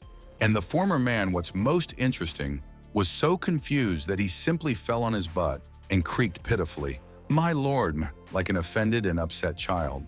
The main character, on the other hand, had no intention of showing any respect to his enemies, so he simply ordered his undead army to quickly finish them both off. As always, they obediently carried out his command, paying no attention to who exactly they were confronting this time. The first to speak was the former necromancer, whose magic was still strong enough to create something like a thunderhead in the room, only with clouds of spells. The archdemon, characteristically, immediately recognized him and was very surprised that their human agent had managed to die and fall into someone's magical slavery. But this did not stop him from creating a huge metal shield out of thin air, which completely absorbed the attack of the witch's flame. His defenses quickly began to crack, and the monster realized that the main reason might be his frail summoner, who had unknowingly placed restrictions on him. Then the armored giant quickly extended his hand to Jur, who did not expect such a gesture from the ruler, and began to do something very terrible to him. The Demon King simply sucked all the life energy out of his puppet, turning the cultivator into an exhausted skeletal shell, ignoring his cries. A man might think twice before creating something like that, but not an inhuman monster whose essence consists of primordial darkness and chaos in its worst aspects. And having finished, the giant simply contemptuously threw away Geru's corpse with his palm, as if it were some kind of disgusting dead toad stuck to the boot that had crushed it. Now the monster had all his demonic power at his disposal and was more than happy to fight the new successor to the necromantic profession. But Lin Feng was in no hurry to live up to his expectations, because he realized that for the first time since that fateful day, he had met an opponent capable of killing all of his undead in himself. A perfect example was how this Tin Man turned an already dangerous enemy, Geru, into a lifeless pile of skin and bones with a single wave of his hand. And the Devil's Seal still hovered over the battlefield, like some kind of distorted artificial sun, emitting clouds of purple fire. And looking at her, the young man grinned faintly, but very encouragingly, because look, he still had some way to win even in such a situation. And then the brunette, in a pointedly caricatured and arrogant manner, declared, "Oh, you stupid, ridiculous demon! Who decided to challenge me? The necromancer himself. It even sounds funny." And then, without giving his enemy a chance to respond, he raised his palm and gave the order to attack, just as if he were setting a pack of perfectly trained hounds on a bear. The huge, monstrous knight only clasped his hands across his chest and stomach in a defensive gesture in response, and began to explain that this was a way to anger him. "More than effective," he finished, abruptly spreading his limbs apart and sending out waves of dark magic, because this mortal boy had truly pissed him off. But Lin Feng's minions didn't disappear anywhere. They knew exactly what to do, just like a professional musician always knows how to read notes. To take the analogy with music further, each walking dead person now resembled an instrument playing in an orchestra, with the caveat that this was about brutal violence. But the archdemon was not impressed by any of this, and with frank, cold contempt, he declared that he did not understand how this slug was able to defeat that same He Xiao. And when the monster finally decided to attack again, instead of just tanking all those blows in the spell, it turned Feng's servants into nothing with one wave of its hand. He then grabbed the protagonist's hand with 2 fingers, lifted him up, and began to lecture him on how pathetic and insignificant he was, ignoring his indifferent face. All this time, the otherworldly monster did not take the fiery gaze of its only eye off its prey, ready to tear off the cultivator's arms at any moment. He didn't expect the pathetic little man to grin in his face in the most insolent way and declare that no, it was the demon who didn't understand the benefits of necromantic spells. This villain did suck all the magical power out of Geru, but as it turned out, did not finish him off, condemning him to an existence in such a pitiful form, and clearly not just out of sadism. At the same time, the mana in the summoning circle was already starting to run out, and although the monster could not show emotions because of the mask, deep down it even went cold from the realization. Then the main character broke free from the giant's clutches and finished his speech by saying that despite all the creature's attempts to bypass the restrictions imposed by the summoning, it had failed. After this, something strange began to happen to the Demon King. It was as if a huge invisible being had lifted him into the air and started shaking and tearing him, but Lin didn't lift a finger. And the archdemon had no other options left to strike, other than a dying cry that he would definitely deal with this pathetic little mortal freak, scratching his head indifferently, as if it had become infested with particularly annoying lice. The cultivator said with even greater indifference that he would be looking forward to this rematch. He, however, had no idea that there were people near the battlefield, and one of them was demanding that the other immediately go and check out all this chaos. Hearing this voice, the main character became much more frightened than when the seventh demon lord loomed over him, like a living mountain of steel and primordial darkness. He was about to be exposed by random people. It was the end of everything he had worked for, including his precious farm, so Feng ran like all of hell was after him. And he ran until he had spent almost all of his mana, with the exception of a few insignificant drops, and found himself in a farm shrouded in dawn. But be that as it may, the hero understood well and soberly that he actually remained alive thanks to luck. If he had guessed incorrectly, he could have already received a fate worse than death. After catching his breath, Lin Feng was about to go home as if nothing like this had ever happened. But then reality literally began to crack behind him.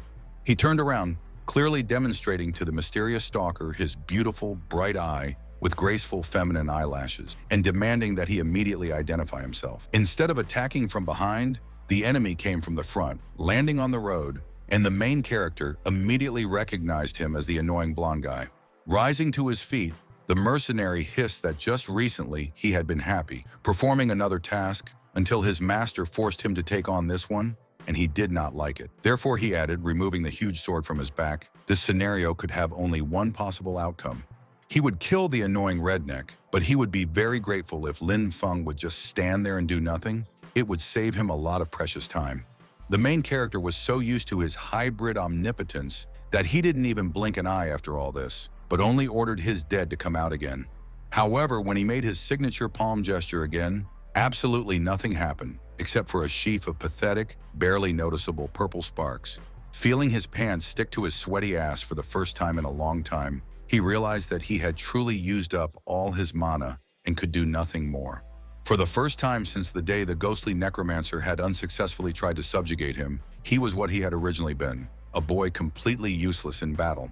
And all he could do at that moment was watch with huge, bulging eyes and a nervous, half-mad smile as death approached him at incredible speed.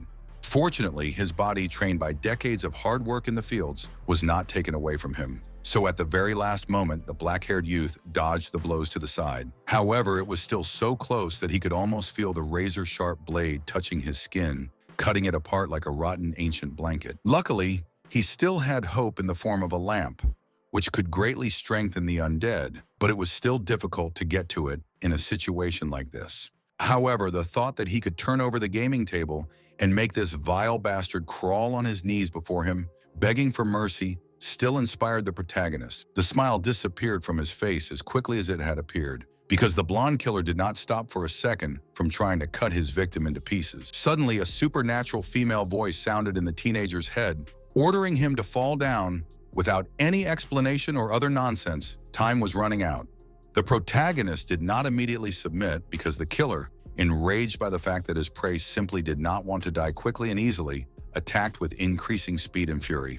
He no longer used the sword like a professional, but like a savage, using a blade no better than a stick, and this allowed Lin Feng to effortlessly dodge all the blows. Without any supernatural powers, he leapt and sprang around his opponent with the grace of a gazelle, and every blow of the demonic assassin was shamefully wasted. It was likely that sooner or later the blonde would have caught up with the brunette and cut off his head, but then something unexpected happened. The stone-covered ground was torn apart by roots.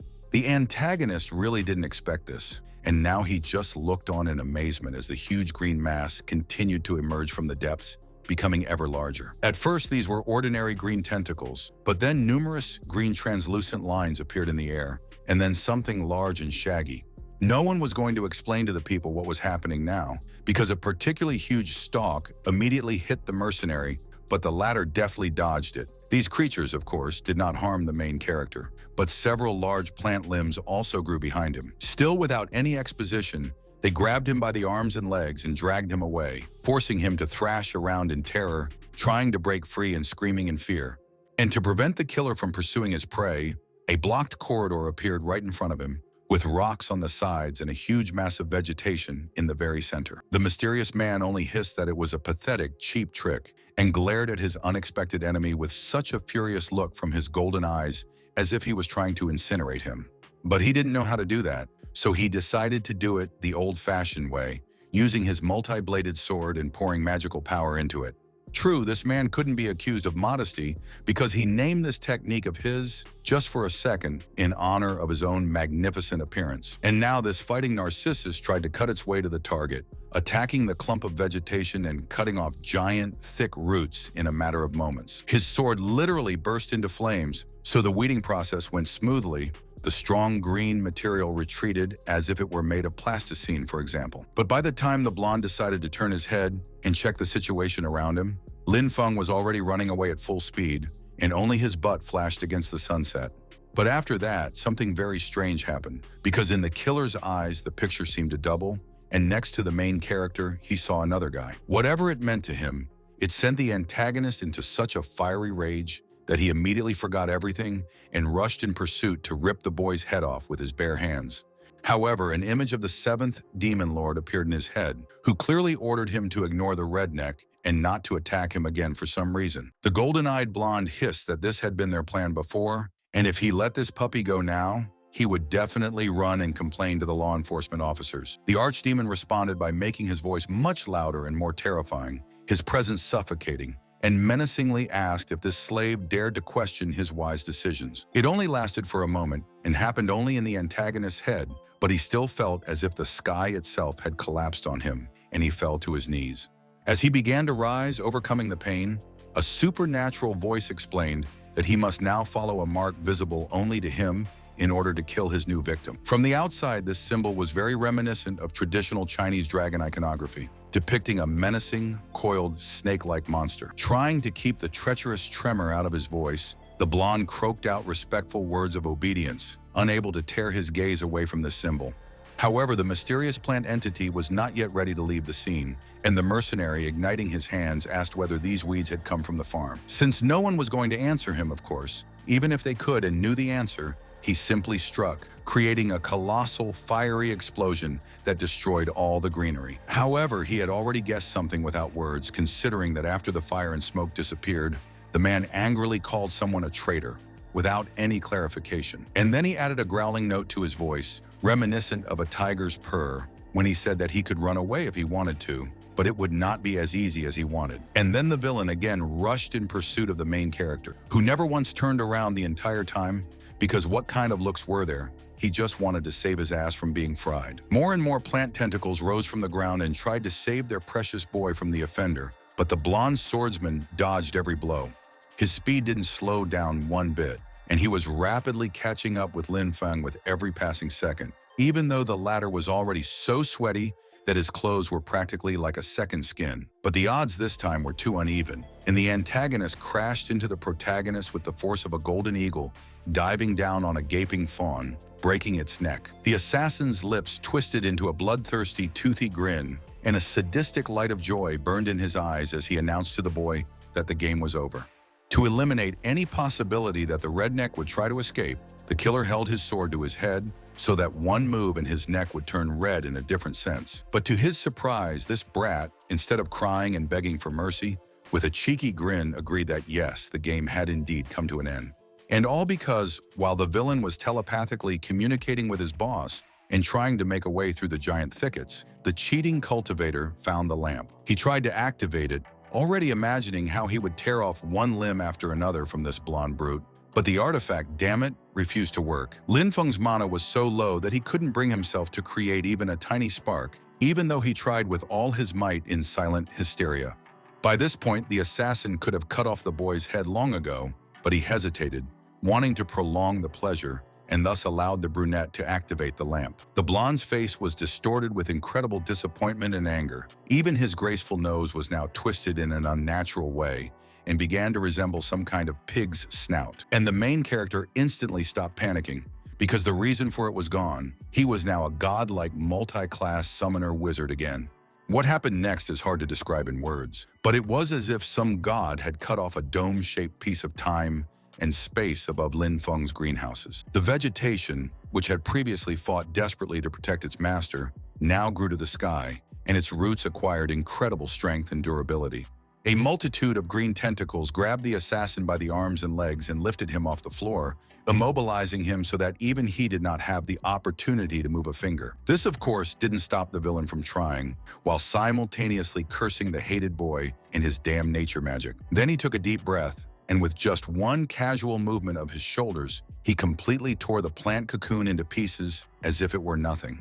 He then grabbed his trusty sword and the dragon seal given to him by the archdemon to activate a special devilish dueling technique. For a moment, reality even rippled like an ocean about to hit a tsunami, with the killer, empowered by demonic magic, on one side and Feng with his lamp on the other. The first move was made by the blonde man, who in a matter of seconds multiplied and divided into a colossal number of absolutely identical copies with weapons. They all pointed their blades at Lin, and the latter came up with something else in response. The lantern in his hands began to pulse rapidly, and the green color thickened and became more tangible. The cheat cultivator was engulfed in green flames, and in the light of the flames, several vines crawled towards something and began to wrap themselves around it. It turned out to be someone's dead carcass, and now it has risen to life in such a guise as if someone decided to let Adam from the Garden of Eden eat a whole wheelbarrow of steroids at once. And this literally moldy brute single-handedly took the entire blow of the blonde army of clones, simply by stretching out his arms in front of him and putting up a shield. A moment later, the world shuddered at the terrible power that was taking place within those walls and the monstrous magic that both opponents used to achieve victory. Of course, the assassin inevitably began to lose, and his sword, which he was so proud of, simply shattered into tiny pieces. At the same time, the plant zombie did not receive even the slightest and pitiful scratch, as if some madman had desperately tried to stab him with a writing quill. And the assassin finally recognized in this big guy the same necromancer who had initially tried to pull Feng on like a meat suit, but ended up being pulled on by him himself. No self-respecting cultivator would hesitate when it came to killing someone, and Lin was no exception. He happily ordered the slave to finish off the bastard. As befits a submissive puppet, the manned giant hurled his body forward at lightning speed, his hand with overgrown nails extended to grab his opponent. And instead of trying to dodge it or even resist the zombie's grip, the blonde desperately squeaked that they were allies. This shouldn't happen. After his head turned into a bloody mess, the rest of his body followed suit, turning into instantly dissipating clouds of smoke. And now that the enemy had been safely destroyed, the main character could afford to take off his mask of self-confidence and simply collapse to the floor with a lingering cough. He had spent all his strength fighting Yeru, driving out the demon lord, and destroying that blonde maniac, so his stamina was depleted. After this, the main character fell asleep, just like that, on the bare floor, as if he had just consumed a colossal amount of the strongest alcohol available. His dead slave looked at this with an unreadable gaze, and it was unlikely that anyone could guess what he wanted: to take revenge on the boy for enslaving him, or to cover him with a blanket. A few seconds later, he was enveloped in purple fire, and he began to return to his previous appearance, with pink skin and stupid chainmail. And a second later, his body began to dissipate, disappearing into pieces of ash like a log that had lain in a fire for a long time. After this, the action moved to a beautiful, blooming green valley, which looked almost like an earthly paradise, but flags with lion symbols were flying above it.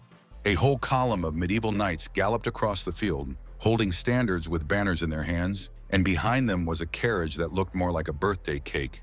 It was not difficult to guess that such splendor of white covering, gilded metal, and soft red upholstery belonged to very important and noble people. The younger one had very thick, blood-red hair and wore elements of armor, while the older one had brown hair, wore a thick beard, and a simple blue waistcoat. The second man's only piece of jewelry was a huge sky-blue stone that was pinned to his tie, almost like a collar. The men looked at each other intently, saying nothing, until the red-haired one finally looked down and sighed with noticeable regret. Then his older friend looked out the window, demonstrating that his equally long hair was not sticking out like an unkempt mane, but was well-groomed in a beautiful and complex hairstyle. His eyes fell on a green grove, behind which there was some kind of wooden building, but the main thing was not that, but the fact that some green lights appeared in the air.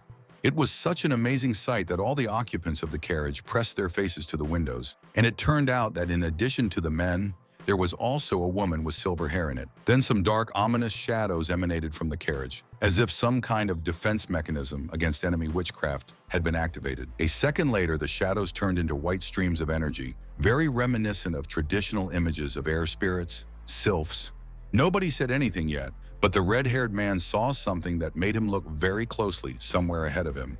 Then a dismounted knight approached the carriage and, bowing his head respectfully, said something very quietly to the noble gentleman. The red-haired aristocrat only settled more comfortably into the carriage seat, crossed his legs, and again stared thoughtfully into the distance. The action moved forward to the next morning, and the main character's farm still looked as if it had been abandoned several centuries ago after widespread destruction. Debris and torn-out pieces of roadstones lay everywhere, and unnaturally gigantic green stems sprouted from every crack, entangling the buildings like tentacles. However, the mysterious man in the waistcoat decided to stay here, along with some of his servants, dressed in modern business clothes, and a strange aura emanated from him. For the first time in a very long time, the bearded aristocrat spoke, and his first words, of course, were admiration for such wonderful natural magic, simply a miracle. And his servants, of course, also began to sing the praises of the mysterious natural archmage and to express out loud their envy of his power. Suddenly, one person, the youngest one, noticed that the surrounding environment and all its features clearly indicated a severe fight with demons. Then they accidentally stumbled upon Lin Feng, who was snoring sweetly and blowing wind in his sleep, and their attention was immediately drawn to the green diamond that looked like the legendary Sim symbol. The nobleman took one look to realize that this was the legendary lantern of nature, and it was this that had stimulated such a powerful outbreak of natural magic. He then unbuttoned the main character's shirt, revealing his perfectly dehydrated mutant 8-pack abs to the world, and began to heal him with his magic. Of course, the main character did not die, but he did not sleep in the usual sense of the word, since his spirit was actually in an extremely strange state. It seemed to him as if he, naked, was floating in some kind of quasi-cosmic space, and right in front of him towered a huge egg, shimmering with all the colors of the rainbow. He correctly understood that in fact this was a symbol of his own power, as his consciousness saw it, and therefore all these lights that were now literally caressing his body. Yes, this was a subconscious reflection of Lin Feng's specialty as a necromancer, and now he was trying to grab them with both hands like disobedient pet rodents. He didn't expect at all that something invisible would hit him in the jaw with such enormous force that he would not only fly back, but also flip over several times in the air. Forcing himself to stop in his tracks against the frozen air, he asked the logical question in such a situation, namely, what the hell just happened? However, he immediately prepared for battle, even if in this case what he was confronted with, as it seemed to Lin Feng, was his own power, which was beyond his control. A few seconds later, something very similar to a large purple egg appeared in the cosmic sky, and it descended towards the hero with majestic slowness. After a few more moments, its symmetrical outlines began to distort and take on a form that was unmistakably human. Who would have thought that this very figure would end up being the very same disgraced cultivator who tried to kill Lin Feng at the very beginning and was now his zombie? And to the shocked cry of the protagonist, he calmly explained that nothing strange had happened. He was still dead as a nail in a coffin, nothing more. But then he made an incredibly creepy expression on his face and shouted in a similar tone that it was thanks to the main character that he was able to understand the true meaning of death. Staring ahead with small, madman-like pupils in the middle of his white eyes, he slowly raised his clawed hand, and pale gray smoke immediately rushed toward it. And then he rushed forward, intending to grab the pathetic boy who had ruined his original plans and turn him into the same pile of meat as the blonde. This time the young man had no solid ground under his feet on which he could successfully gallop like a gazelle, and there was no magic. He found himself in the position of a helpless victim. No more secret tricks, no more secret weapons or plans. He could only desperately try to break free from the huge fingers, realizing how useless it was. And the evil wizard still didn't give up on his original plan. He still wanted to devour the soul of this redneck and wear his body like a great meat suit. Because then, the necromancer whispered almost lovingly, tilting his head to look straight into Lin Feng's eyes, he would truly return to life and glory. But then a cloud of thick white steam rose up behind him, and something between disappointment and boredom crossed the sorcerer's face, as if he thought, no, it's him again. This became even more obvious when he turned around with a grimace, completely forgetting about how he was squeezing the surprised cultivator farmer in his huge palm. So far, no one had appeared behind them, but upon closer inspection, that same white cloud turned out to be a portal that was gradually expanding further and further. And then a giant green ribbon burst out of that cloud and struck He Xiao with a sharp blow, straight across his uncovered back and what was below him. It looked completely ridiculous and wild. It was hard to take seriously, but the main thing was that it worked, and the evil spirit finally loosened its grip on its victim. And then another cloud appeared, this time a rainbow one, which began to take shape into a vaguely humanoid figure, and it grabbed the villain's hand, pinning it to the sky. The necromancer tried to resist, but it was as if some vile invisible being began to beat him with terrible force from all sides, not hesitating to hit anything. This irritated Xiao to no end, because the damn forces of damn nature simply didn't know when to politely step aside and close their eyes and ears. And then, for some reason, he let go of Lin Feng from his arms, simply throwing him down as if the boy was some kind of incredibly annoying doll. And then everything that was happening became completely strange. The protagonist on one hand was naked in outer space, and on the other, in green, in his black suit. This phantasmagoria continued for several seconds before the young man finally coalesced into a single clothed figure, stuck in the middle of a swirling purple void. Soon he came to his senses completely, thanking fate for once again saving him from mortal trouble, because he himself was still a non-entity. So now he knows he has this parasite inside him, just waiting for the right moment to steal control of everything? That's a huge fucking problem. But only later did he realize that there were some strangers around him, discussing how lightly he had gotten off, and that healing his injuries was a piece of cake. One agent noticed this and commented, and another reported to the owner that he had thoroughly searched the area. A demon of at least level 20 was definitely at work here. Afterwards, the mysterious aristocrat approached the still exhausted protagonist, commenting on how successful this little operation had been. The protagonist tried to jump to his feet, but one of the servants held him by the chest and asked whether Feng himself had finished off that demon and how he felt now. The brunette didn't answer him in any way because his attention was completely drawn to the bearded brown-haired man who did not take his eyes off the young cultivator in response. The main character had no idea who they were or why they had come here, so he firmly decided that he would not blab about anything important in their presence. The aristocrat, however, saw right through his true feelings, so in a soothing tone he asked him to calm down and not worry so much. As it turned out, he was one of the professors of natural magic, and one of those whom Vela had pulled from the front so that they would immediately look at her new, so to speak, mentor. But instead, the man carefully clarified whether the protagonist was a student from the Neffen Academy, given his clothes and specific documents. Without taking his eyes off the teenager, the adult cultivator slowly reached towards the edge of his cloak to take out a certain item.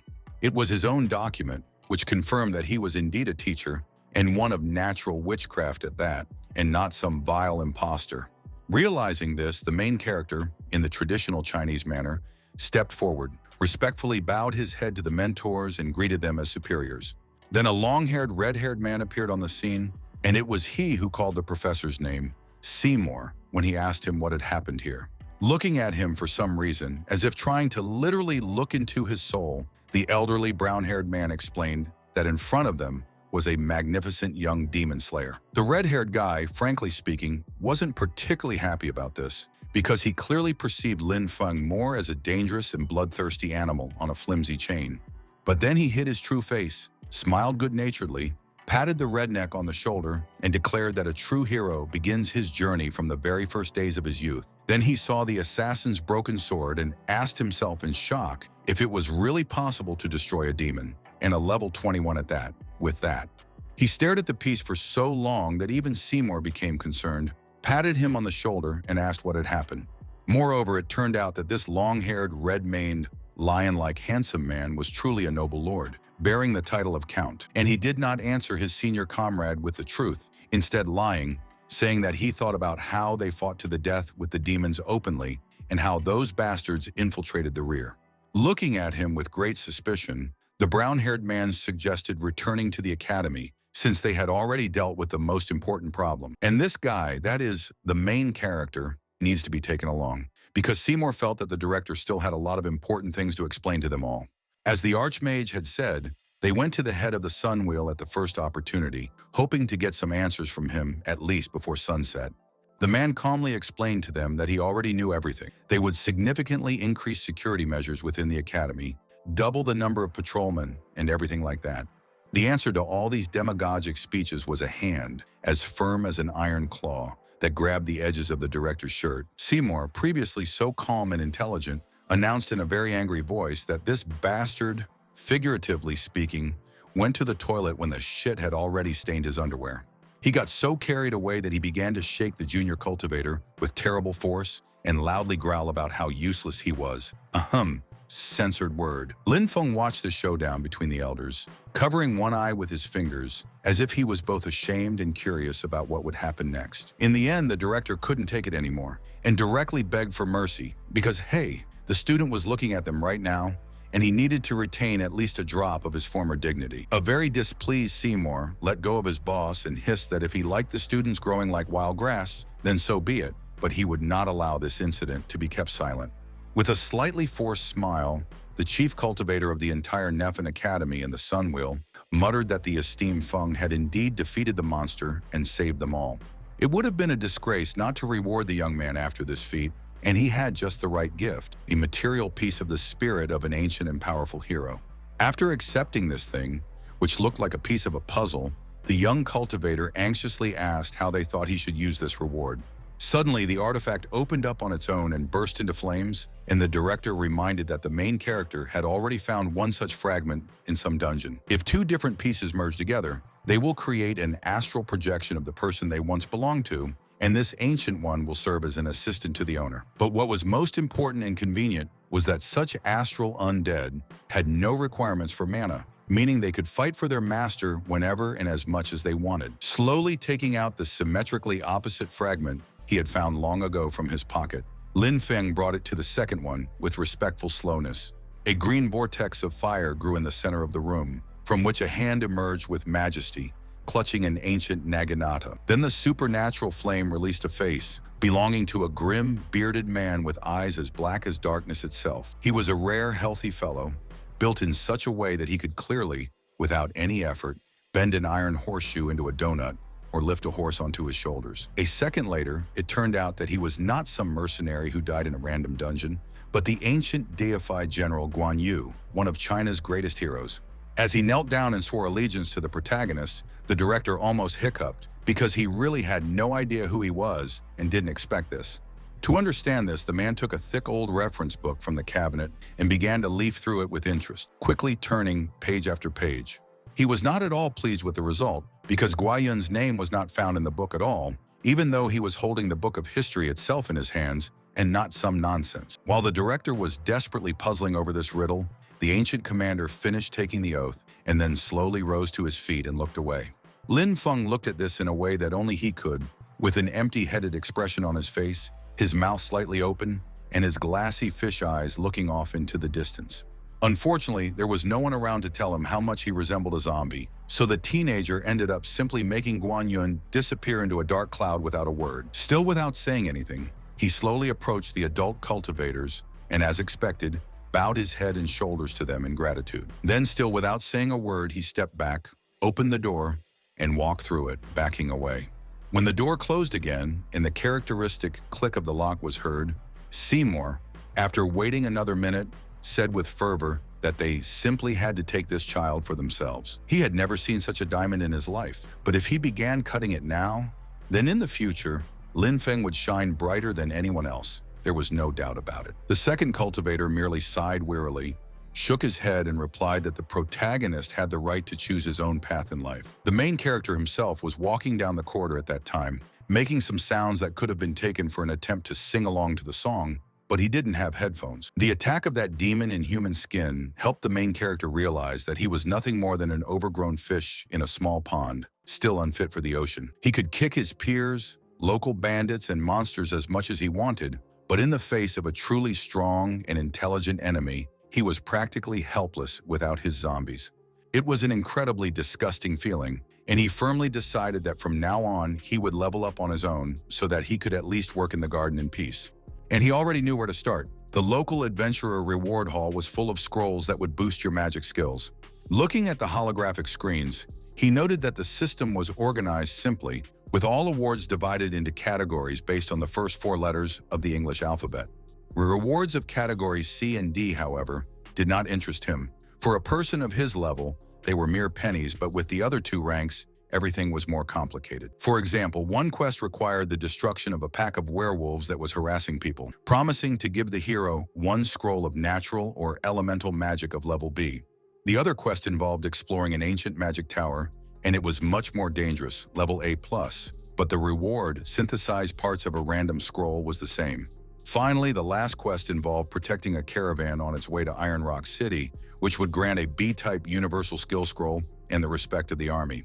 It was this quest that aroused the most enthusiasm in the main character. So he, after purely symbolic consideration, chose to accept it directly. He hadn't heard much about Iron Rock before, but his memory still helpfully told him that this place was considered an important military center for human civilization. Of course, he chose it not because he had any particularly warm feelings for the defenders of the human race, but because of their unique techniques for growing food and medicine. The ability to create the fattest and most delicious potatoes or the most effective plantain, even on a piece of bare rock. Hell, Feng would sell his leg for that. But the fact that this task required two people was a much more unpleasant surprise. He thought very carefully about where he could find a sorcerer or sorceress who could use fire spells in contrast to his natural ones, while in the background, someone was cursing.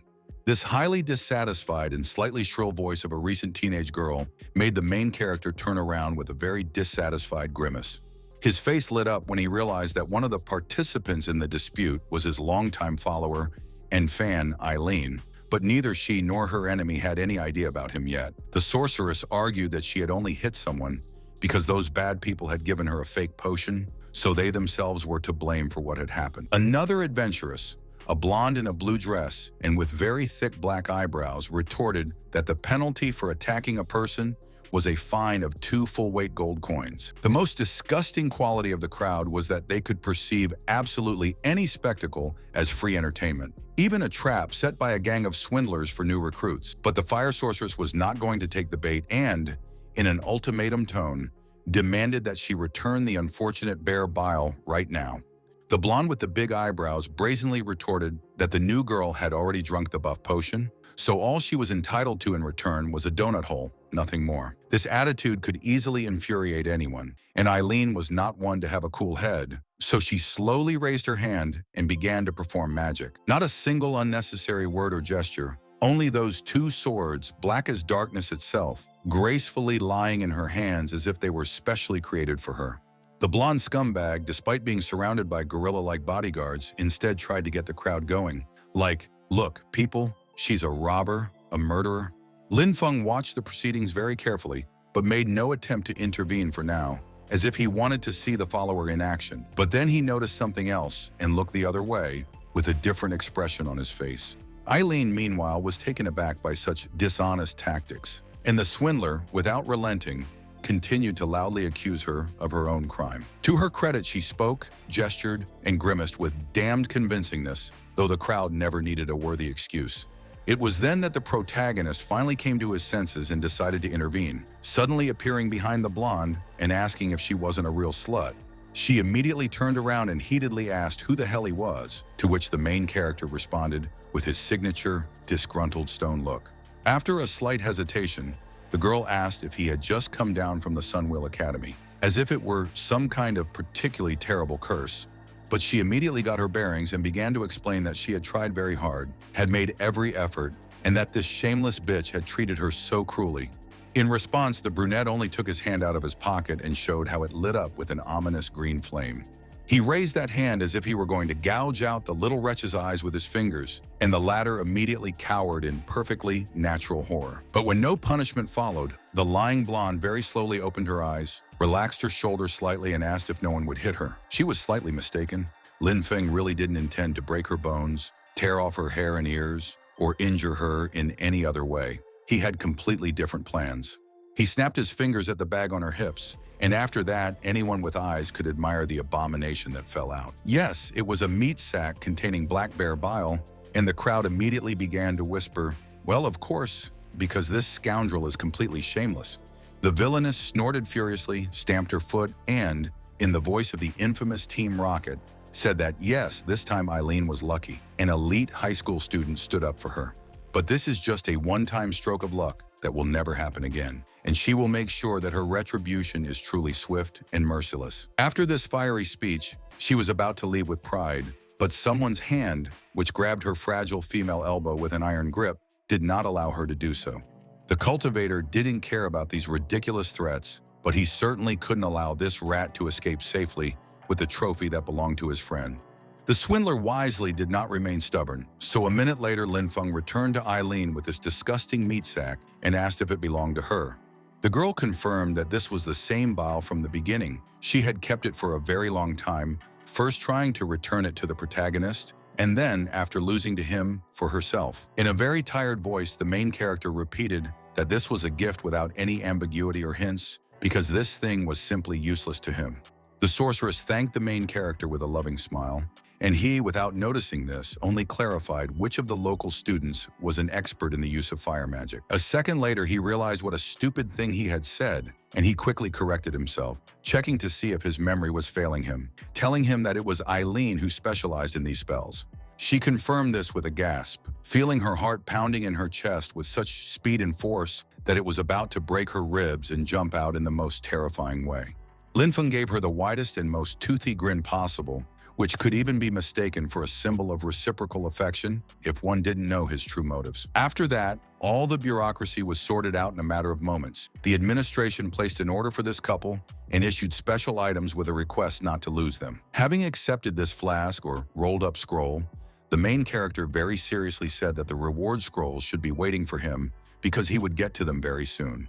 In his other hand, he held a thick book, the title of which meant Ancient Manual of Formations. Meanwhile, the owner of the Iron Lion's nickname and mansion sat before the ominous dark figure and calmly said that two of his nephews, Geru and Tu, had died. The Duke turned out to be a broad-shouldered, red-haired man with a horse-like face, and he was extremely dissatisfied with the fact that the investigators from the academy had not done anything yet. The evil spirit, without any sympathy, asked why he had called him at all, to cry about this or what. The high-ranking cultivator clenched his fist fiercely and reminded the demons that they had made their oaths, promising to help if he would help them in return.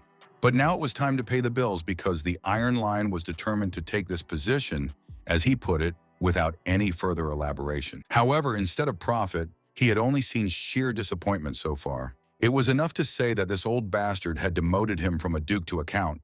They had taken half of his lands, taken half of his personal army, and now they had killed both of his nephews, and he really wanted to know where this damn help was. The smoke demon only replied that they had no time for that because the balance of power in the war had changed, and now it was hard for them, and the nephews, well, let's be honest, they were useless. The count babbled that he, of course, had planned to sacrifice them anyway, fulfilling the agreement, but he did not have time to finish his speech due to the demon's actions. He stared at it after the smoke monster had somehow grabbed his arm, with both extreme anger and utterly icy horror. The monster reminded him in an even colder voice that the Lord of Guladapusa was not interested in excuses or circumstances, only in results. Trying to maintain his dignity, but also not to anger the contact, the cultivator hoarsely asked how he could even work when Old Freak was watching him so closely. No, the demons weren't going to help him. Let him deal with his problems on his own, and let him get one fact firmly into his head. If he ever decides to betray them to his fellow tribesmen, then let him not be deceived. No army, no spells and walls will be able to save his miserable skin. And if he decides to remove the curse with the help of natural magic, he will only be further disgraced because these spells will only strengthen its effect and kill the bearer faster. The Iron Lion's expression showed his desperate anger and vicious despair, better than even the longest and most ornate sentence. Before leaving, the cloaked demons said that they had also prepared a small joke in Iron Rock, so the Quisling should remove the garrison from there in advance. And only after this did the villain finally disappear into the supernatural darkness, leaving his mortal accomplice in an empty, dark room. For a while, the red-haired cultivator simply stood and looked out the window, as if he was suffering from ordinary insomnia, and decided to take a walk in the hope that it would bring him to sleep. And after a few seconds, his face became distorted and covered in cold sweat, as if a terrible fever, an insane heat and cold at the same time, had penetrated into his intestines. The next day, the main characters were trekking through some wild, steep terrain, but damn, they looked like they were about to flex at a school party. Eileen couldn't think of anything better to do than put on a literal school uniform, But then she turned around as if something else entirely had caught her attention. Behind her and Lin Feng was a huge, muscular werewolf with red eyes, capable of tearing a bear apart, but neither of them were intimidated by it at all.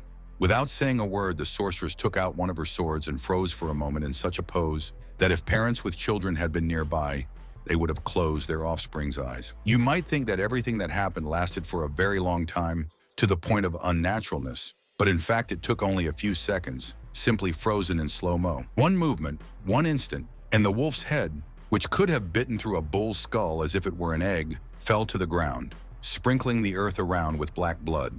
However, the sorceress really didn't like everything that this was leading to, because werewolves had already attacked them 3 times, and this was only in 1 hour of travel. After a few seconds, the protagonist asked her what was wrong with all this, as if he was trying to get the sorceress to give a lecture full of logical reasoning and conclusions. Aileen accepted this game and began by saying that Iron Rock remained an important military facility, so local cultivators regularly patrolled the local lands with fire and sword. Under normal circumstances and on the main road, they would never have been attacked by a monster, because even ordinary large animals try to avoid such paths. It was abnormal, completely unnatural and extremely strange. But what was even stranger was that Aileen said these words as if she was confessing her love to Lin. The main character acted even more inappropriately, abruptly dropping to the ground in the pose of Spider-Man crawling up a building, while the sorceress remained making model poses. A few seconds later, the brunette rose into the air, thanks to the fact that a ring of green magic formed under his feet, working in defiance of gravity. The protagonist remained in this pose for some time, without moving a single muscle or even blinking, as if he were actually a painted, realistic statue. Then he returned to the ground again, straightened up, and explained that he had connected with all the plants in the area with his thoughts, and this did not give any clues about possible threats.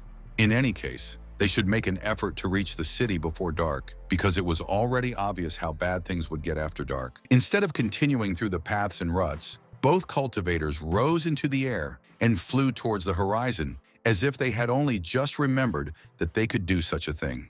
One might think that an army town built on a rocky wasteland would resemble a dreary medieval fortress, but no, it was flourishing and beautiful. Seeing a particularly large building with trees and bushes growing on its steps and balconies, Lin Feng, who was usually indifferent to everything, widened his eyes to the limit of what was possible. And then he began to dance, shout, and jump like a happy fool, completely absorbed in his fantasies about the future of agricultural cultivation. As often happens, an unnaturally optimistic character is brought down to earth by a more serious partner, and Aileen acted in this capacity, pulling the guy by his clothes. She really didn't like the fact that in this city, which by all logic should be lively, full of peaceful residents and guards, there was literally not a single living soul. And she understood the genre she lived in well enough to immediately realize that this did not bode well for her and Feng, and they had better prepare for a fight. For several minutes, they ran through the empty streets, examining the alleys and nooks along the way, until they finally reached the body of a soldier with a machine gun and wearing sunglasses. Not being absolutely sure whether this man was even alive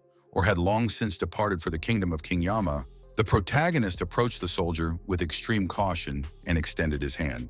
A few moments later, the young man confirmed with a sad expression that the fighter was indeed dead, and alas, even their cultivator omnipotence could not help him in any way. And the corpses of many more people lay along the sidewalk, like sardines at the bottom of a barrel. And it was terrifying because how could thousands of elite fighters suddenly die, and even without wounds? And a few moments later, it became clear that demons were, of course, responsible for all of this. Some of them right in the middle of the street around a certain column with runes. The main character immediately frowned and fixed his eagle eyes on them, just like a perfectly trained hound that had finally caught the scent of a badger. However, he did not immediately kill them, but instead carefully approached to assess what this crowd of demons decided to do, why they gathered in a flock. It only took one look for Aileen to realize that they were about to do some kind of magic, and that it definitely wouldn't lead to anything good, so it was time to open fire. But the main character grabbed her by the shoulder and, with a face that looked like it had been drawn by a cheap neural network, reminded her that these monsters were level 35 in power. She simply had no chance of harming these creatures without dying herself, and the sorceress chose to remain silent, but her look was more eloquent than any words. Then he hugged her shoulder even tighter, as if trying to protect her from bad weather, and purple lights of necromantic magic swirled around the couple. But it wasn't his own magic. It was one of their enemies who noticed them and vilely struck them in the back. But the noble Lin Feng still noticed them and saved his companion's life. The explosion from the collision of these fireballs with the asphalt was so powerful that if there had been an ordinary person there, not even a trace of blood would have been left behind. The other demons discovered them and immediately warned each other about the vile intruders. But Eileen didn't think about that. She thought about how she was pressed against the protagonist's chest.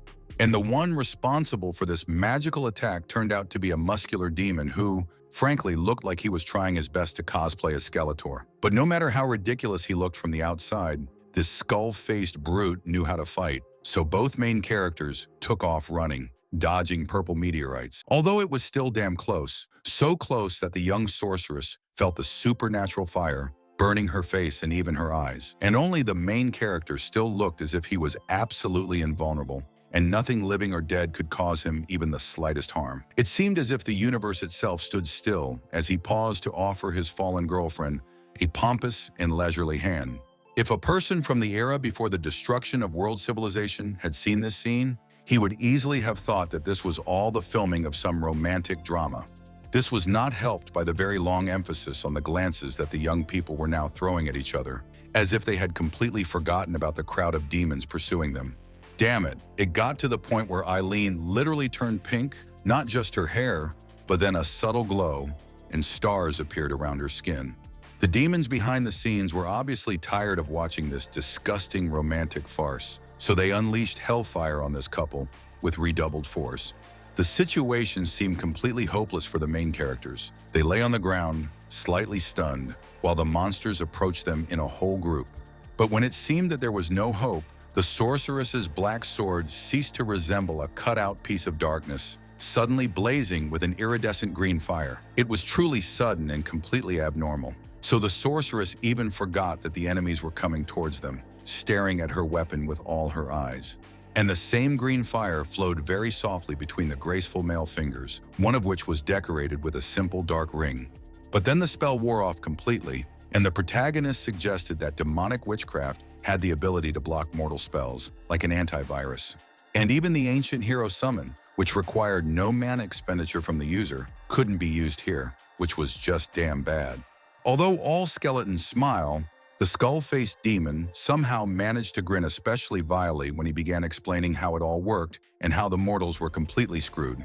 However, not only was he in no hurry to get rid of the two human pests, but he also danced along the way. Because hey, what did he have to be afraid of now? If the main character had been alone, he would have resorted to necromancy without hesitation to protect himself. But he also had a friend with him, so the only option was to escape. But some people's principles go far beyond common sense, because the fire sorceress squeaked again that she would detain these bastards and that Lin Feng should run. It sounded so suicidal and naive that no one would have laughed in such a situation, let alone such a dry person as the main character. Clenching her small fists tensely, Eileen explained that one person had to survive to return and report what had happened. In the past, she had allowed Lin Feng to wipe the floor with her body, but now she said with a terrifying face and voice, no one would ever look down on her again. Crossing her black blades over each other, she once again ordered the farmer to run, to return home to the academy, and not to look back, no matter what happened. And one could expect various actions from the young man in response, but not that he would hit the girl on the back in the most rude manner, forcing her to move forward. But after that, something even stranger happened. Feng's supposedly blocked natural magic made itself known again, and Eileen reacted to this as if someone had hit her hard on the head and damaged a cortex or two in her brain.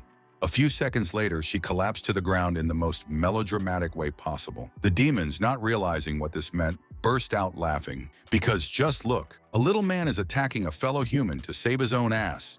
But of course, that wasn't really the case. He just didn't want to have a living witness nearby to how exactly he was able to solve problems, to put it poetically. Then his face turned into a poorly drawn picture by a neural network. He became so cheerful, and his lips stretched so hard into a smile. Even the demon, opening his skeletal mouth in surprise and sticking out his tongue, could not understand why this little mortal psychopath began to behave like this. The main character very slowly put his bag down on the ground and began to rummage through it.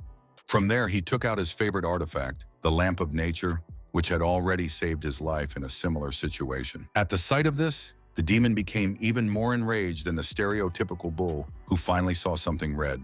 He literally unleashed a meteorite barrage on the cultivator in order to quickly erase this abomination, this damn source of life. But all his spells merely scattered against the impenetrable green shield, like water flowing over a rock. The lantern of nature, the concentration of the power of life itself, was too powerful for such a weak attack. However, it also had an alternative mode, a nightmarish artifact associated with necromancy. The young man rolled this toy between his fingers for a while, enjoying the effect he hoped to produce on his opponents. To further emphasize how insignificant his enemies are compared to himself, the protagonist summoned only one of his loyal zombies, the one with the scythe. The demon sorcerer responded to this outburst of pathos with his own, striking the pose of a guitar-playing rock star and unleashing a wave of deadly magic. But the pink undead in a chainmail bikini destroyed all of this with literally one wave of her hand and walked forward, boldly swinging her hips, which even Feng himself did not expect. Skullface couldn't understand why this was happening, why the Walking Dead were working for some little man against them, the demons, the true masters of evil and darkness. And the cultivator decided to release his entire stock of cliched, cool phrases that he had, and now with a grin he announced that the hunt had begun.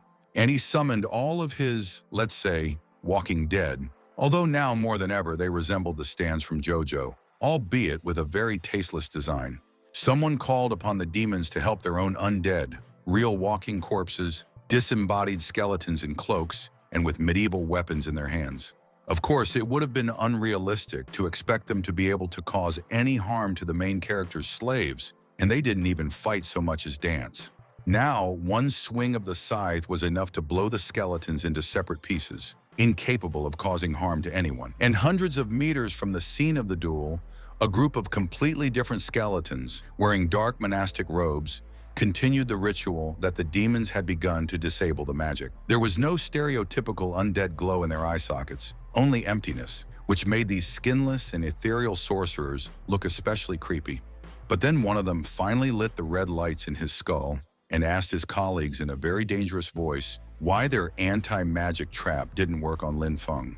Another muscle-bound monster with a skull head emerged from the streams of purple smoke and thundered that the summoner was food, and that he would quickly kill him if the undead were delayed. The dead sorcerers obediently entered the fray, although each of them used medieval weapons, and one even armed himself with a scythe, a tool for harvesting crops. They rushed towards the opening white portal as animated purple vortices, instantly teleporting to the battlefield. So, on one side there is an army of glamorous, colorful muscle men and girls wearing tasteless clothes, and on the other, the real undead, the embodied army of darkness. Their leader, who also had no taste in fashion, dismissively remarked that it would be an easy fight. Just kill the summoner, and all his slaves would disappear in smoke. But honestly, how stupid this mortal was to think he had any chance at all in this battle. It's pathetic. Before the big man could finish speaking, he disappeared in a wave of sound and a cloud of smoke, as if a very powerful mine had detonated right under his feet. Unfortunately, no, the villain did not blow himself up. He jumped forward, smugly shouting that the prey had come into his hands. Naturally, since the main character had heard all of this dozens of times already, there was nothing on his face except slight irritation at having to endure it again. The evil spirit, meanwhile, prepared to perform one of his signature techniques, the soul-crushing fist, a signature move of demonic martial arts. And only after a long warm-up did he finally try to bring his sharply swollen fist down on his enemy, calling on the cultivator to finally die and not interfere with them. At first, one might think that the protagonist was so bored that he reflexively tried to yawn, covering his mouth with his knuckles. But no, in fact, he decided to answer the hook with his own sledgehammer fist, swelling with a huge amount of magic. Any Chunibyo teenager who saw this scene would die of envy, because it was impossible to replicate that stony face, yet radiating pathos. Even the demon froze for a moment, wondering what the hell was going on right now, huh? From the outside, it looked like a clash of the elements, and in fact it was, only instead of trivial fire and water, life and death themselves were fighting. The demon might be over 1,000 years old and Feng just over 20, but he had trained for almost his entire life and was now pushing himself to the limit. The redneck seemed to have exchanged lines with his enemy, because he began bragging about how much experience he had in fighting and training, and whether this pathetic worm could withstand such a blow. A few seconds later, half the city shook due to another, very large explosion. The rest of the combatants continued to fight throughout this time, and the skeletons wrestled and boxed with Lin Feng's zombies. He was still alive, and now he looked back at the picture as if he had just noticed what was happening. The protagonist's four pink, pig-like slaves immediately formed a semicircle, hovering in the air.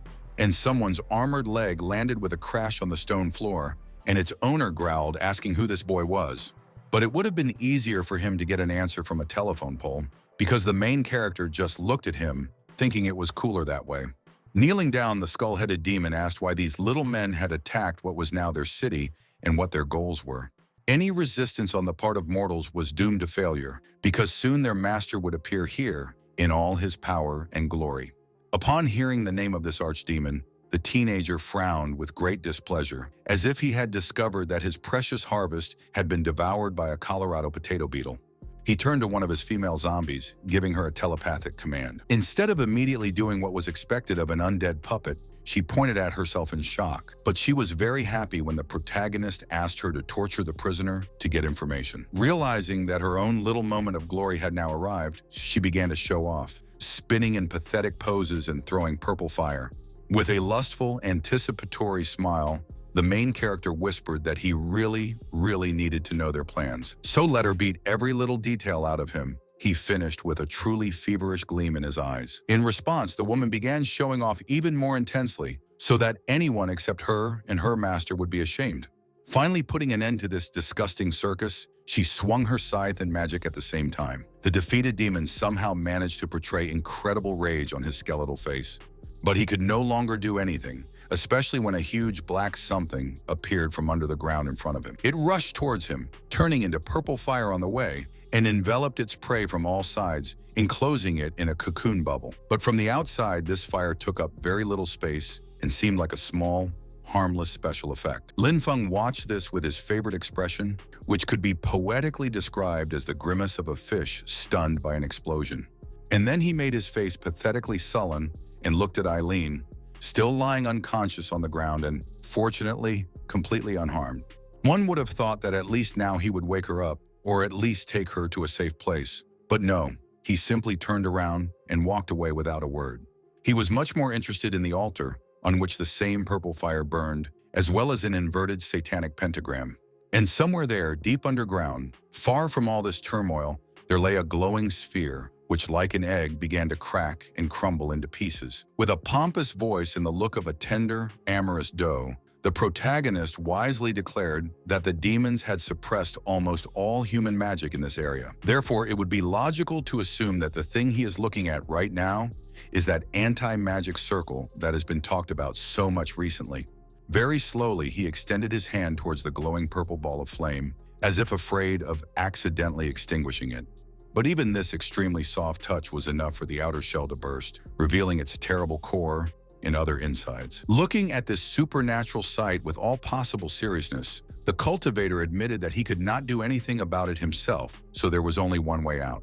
One of his slaves must do it for him, and he called the nearest zombie to him like a dog. The pink giant in black armor approached the young master without any objections or words. He wasn't required to make any complex decisions. No, he just needed to blow everything that was visible to the eye into tiny pieces. The enslaved dead man reacted to this very strangely. Instead of immediately going into battle, he clutched his face and head with his hands as if in terrible pain.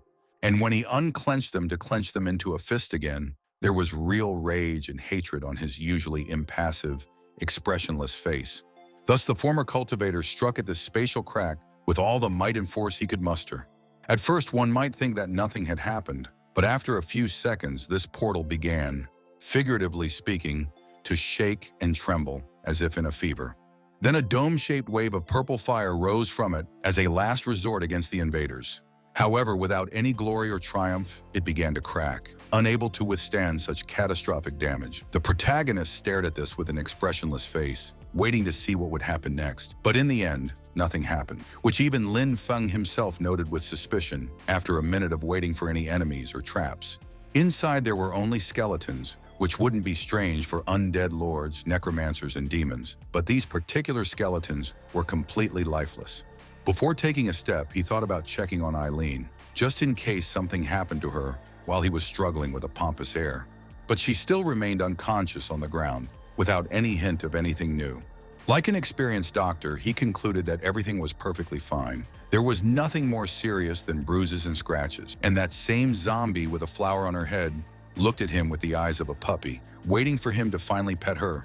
The brunette sighed heavily, obviously beginning to regret that he had ever decided to enslave women. With the air of a parent about to give his daughter a stern and serious talk, he spoke to this savage. But then something happened that made him stare at her with his big wet eyes.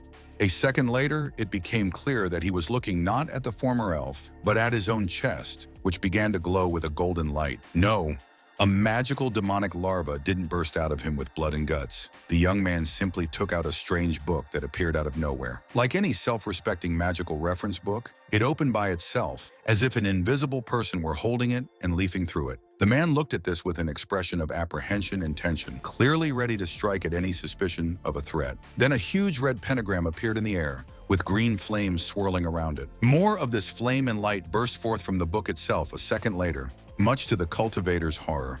The thing activated itself without any command from him or anyone else, and Feng clearly didn't like it at all. He had just destroyed the demonic beacon that was suppressing his human magic and cultivation abilities. And immediately after that, this happened. And this was not good. He did not like things that could happen so suddenly, without foreshadowing anything. But then the main character sat down on the cards to hide this possessed book deeper in his bag, so that it would not play any more unexpected tricks. Without even glancing at Eileen, who continued to lie defenseless on the bare and obviously very cold ground, he decided to once again begin investigating the demon's plans. Since the main character no longer had the time or desire to pretend to be an ordinary cultivator, he rushed forward with all his might and speed. He jumped and ran faster than the wind itself, with unimaginable ease and speed, avoiding potholes, debris from buildings, trees scorched black, and even ditches with flames. But he will stop faster than a frog that senses the approach of a viper when fragments of rock, launched by a giant green hand, fly towards him. Upon closer inspection, it turned out that these were not just rough stone fragments, but in fact fragments of some kind of tablet or wall covered with runes and cuneiform writing. He then continued on his way as if nothing had happened, until suddenly he heard a very loud and harsh laugh that could have put to shame the famous laughter of the spotted hyena. It didn't take a genius to realize that sounds like that in a place like that never meant anything good. Nevertheless, he still decided to check just in case. Suddenly, there was a living person there who needed help, and for camouflage, the redneck threw on a duster coat. A huge living skeleton with a sword, the source of that very laughter, was chasing a woman and her little daughter in order to slowly and with pleasure chop them into small pieces. At some point, the girl twisted her leg, and since she had been running at full speed before, she literally flew several meters headfirst. The skeleton immediately tried to take advantage of this and gut her like a fish. But the mother also turned out to be a cultivator and blocked his huge blade with her own. But she understood perfectly well that she couldn't really do anything. So with tears and snot on her face, she whined that her daughter had to run and save herself. And then the monster cut her into two halves with one movement. But since his weapon was cursed, there was no blood or entrails, and the poor woman seemed to be eaten by two black holes. Now the girl began to sob so much that she was practically blinded by her own tears, and her screams could cause vibrations in her eardrums. Having finished with one victim, the huge undead decided to immediately move on to the second, and a grimace of bloodthirstiness somehow appeared on its skull, devoid of any muscles or skin. But in the end, his huge, sharply honed blade was easily blocked by someone's bare palm. The protagonist chose the perfect moment to appear and save the situation before it became completely irreparable. And he didn't waste his energy exchanging words with such a monster, instead immediately silently summoning one of his main zombies. This pink big guy also didn't waste time and energy on his usual pompous poses, instead immediately punching the skeleton in the spine. And somehow the skull, stripped of all muscle and skin, very well demonstrated the unimaginable universal pain and shock. After this, all existence was drowned in flashes of pink flame and fog, which could easily have caused the eyes of casual spectators to hurt. The fact that a few seconds later, whole clouds of thick, impenetrable dust rose from the ground did not help the situation at all. After this, the protagonist made his face the most gentle and affectionate one could imagine and turned to the girl with a question whether she was okay. And she squeaked in response that somewhere out there, a lot of people were left in danger, so she would be extremely grateful if the main character helped them get free. But before doing so, he spent precious seconds of his already small amount of time to stroke her head like a cat.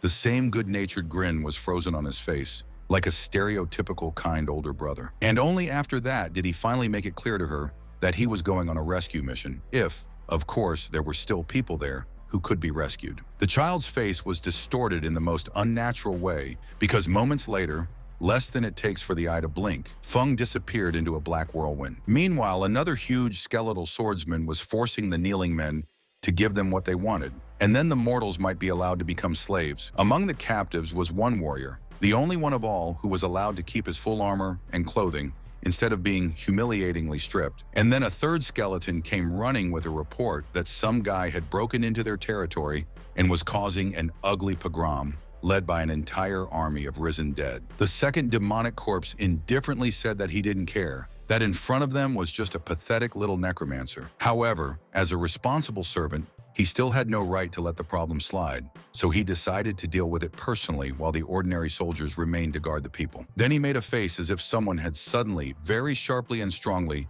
kicked him in the most fragile bone with an iron boot. A whole crowd of colorful zombie muscle men in armored accessories burst into their ranks, descending from the sky like a mad rain. The skeleton commander was not going to tolerate this, so he immediately ordered all his soldiers to finish off these ridiculous buffoons. He attempted to attack one of the protagonist's slaves, He Xiao, with his sword, to which the former necromancer only raised his fists. No human skeleton has a full, thick neck of bones, but this one did, and it was to this part of the body that the crushing blow fell. And the skeleton commander fell dramatically onto his back, raising a small cloud of dust and rock debris. The main character stood between the two huge thighs of his minions and looked at everything that was happening with his standard, completely thoughtless face. Two ordinary skeletons looked at them first, then very slowly turned their eyeless skulls towards each other. They had no intention of bothering with these freaks, so they simply forgot about everything and rushed away, proving their outstanding prudence in action. It was very ironic, but they had a very good chance of killing the boy and ending this story, which Lin Feng himself admitted, since he was almost out of mana.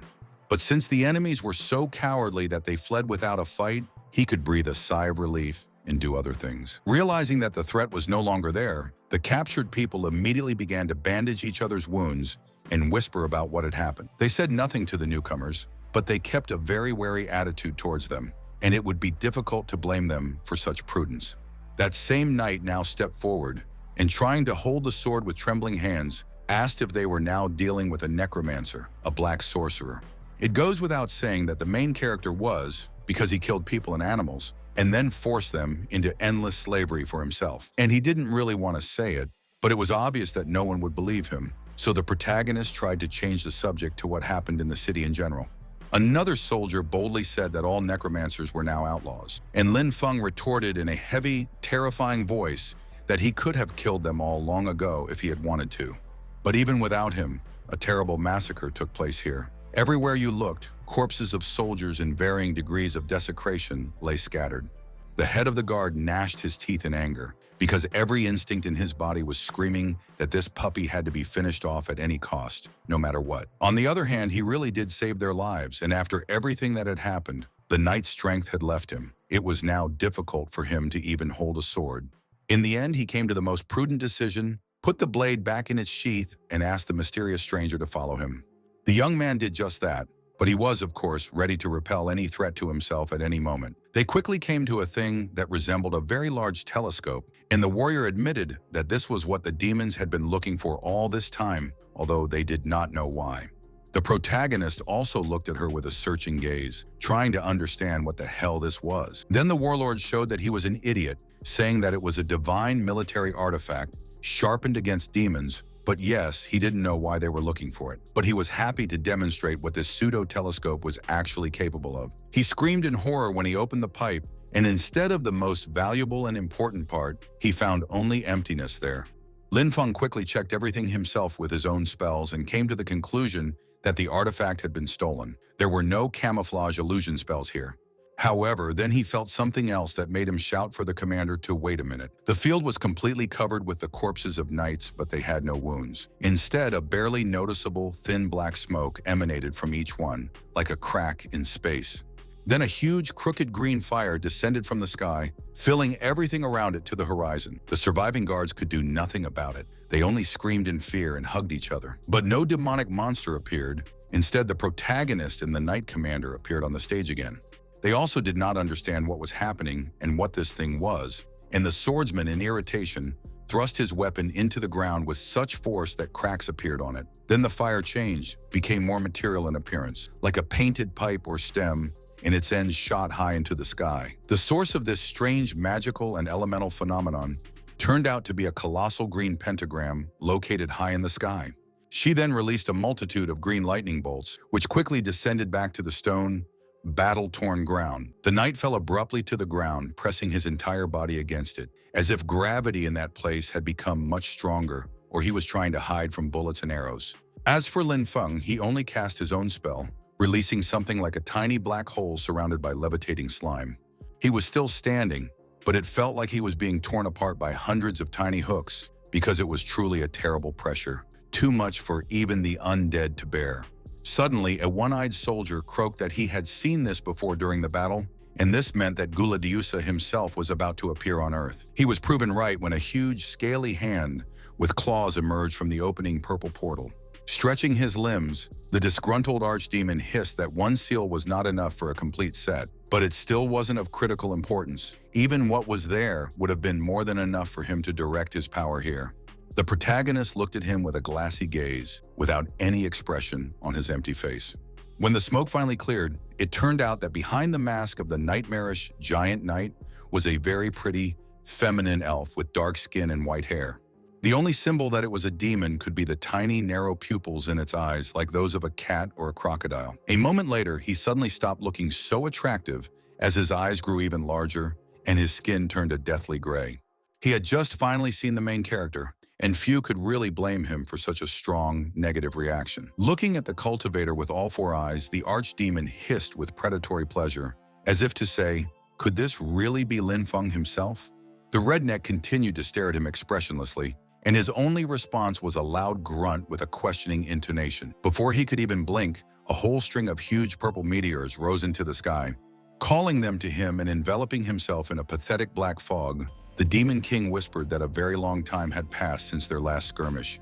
But he never, not even for a moment, forgot about that nasty little insect. The underworld would sooner have burned to the ground than that would have happened. The remaining defenders of Iron Rock looked on in horror, like sinners on Judgment Day. And hell, they had every right to react that way. Guladiusa once again called the protagonist a damned bug, and then flew above the ground without the help of any wings. Indeed, said the demon elf, what kind of impudence is needed to show up in this place after everything that happened? The brunette looked at his enemy from under his brows and whispered, it's him, as if this fact had only just dawned on him. In response, the archdemon showed his irritation at his opponent's incredible slowness by clenching his fist so hard that the bones in his fingers could be heard crunching. Then the ancient, all-powerful being made an obscene gesture at him, like an angry schoolboy, and announced that this time, their confrontation would end completely differently. The only possible outcome would be for Lin Feng to be reduced to a pool of blood and crushed bones, Guladiusa said with glee as he began to attack. With just one wave of his hand, a huge crescent-shaped wave of purple flame flew towards the main character. And in this purple stream, one of the local cultivators recognized something called the Water Curtain of Fate. The point was that this move proved better than anything else that a demonic king had indeed descended to earth in the flesh, meaning their chances were slim to none. And it was also legendary, Gladius's strongest move, which made it even more astonishing that some boy dared to stand against him in battle. Of course, no one believed that Lin Feng had any chance, because as one old man remarked, he looked even younger than his grandson. The protagonist himself, however, was only concerned with where they had ended up, because just a moment ago, he had been in a completely different place. What was around them no longer resembled a city at all, even one destroyed by war. It was a black-gray volcanic wasteland, a real Mordor. Meanwhile, the system warned the main character that the Duel of Fate event had begun, and in this battle, the powers of both opponents would be limited. The archdemon then proceeded to show off a weapon he had stolen from the city, the wheel, which would randomly determine what power each of them would use. But that's not all. The winner will have the right to take on the loser's fate, and the protagonist laconically asked what that even meant. The demon, with an ugly, mocking grin, refused to explain this, because what was the point of wasting energy on it if Feng would die very soon anyway? At his command, the hands of the wheel began to move, and although the sound was very quiet, it seemed louder than any thunder. Realizing that he was truly not being taken seriously, the young man clenched his fist angrily. It all sounded completely abnormal, he noted, as if a person had any possibility of fighting with probability itself. Guladusa didn't answer, and the clock finally stopped and the system announced that the main character could fight using plant magic. One might think that this was very good and beneficial for him, but the teenager still sweated profusely and became tense. As the archdemon rightly pointed out, this place, even without all the other restrictions, was quite poorly suited for growing any vegetation. Moreover, his opponent is a summoning mage, a slave owner, who has probably never even touched a shovel or a hoe in his life. The cultivator didn't respond, but merely bowed his head as if he was about to literally gore the Demon King. Not having received any other reaction from him, the monstrous elf asked in bewilderment what was wrong with him, whether he was frozen with fear or what. Then the young man very slowly repeated the word, fear, and majestically removed the hood from his head. No, of course, the great Lin Feng could not be afraid of anything, and yet he was ready to split the sky itself with his heart-rending laughter. Turning away from the all-powerful demon as if he were some mouse, he calmly ordered the arena to open the gates to the plant space. A chest of seeds fell out, and Guladusa noted with disdain how simple it looked. He even came closer and ran his fingers over these seeds to make sure there was no secret there. In any case, all they had to do was plant it in the ground and then wait for it to finally sprout and become a worthy weapon for both sides. The archdemon still didn't see any threat to itself. Even if it closed all four of its eyes, Lin Feng was doomed to defeat. Slowly taking out his digging tool, the young man admitted that he had not felt such delight in a long time as he did during this impromptu gardening competition. And then he gave his enemy the most daring, yet joyful smile that had ever crossed his face. However, then he turned around abruptly because some extraneous noise was heard nearby. The demon, striking an incredibly pompous pose, used his magic to make the seeds fall in many places at once. The main character was extremely unhappy with this and openly swore that he would make Guladusa lose, no matter the cost. 2 hours passed, the plants finally stopped ripening, and the Demon King finished playing with the shovel for loosening the soil.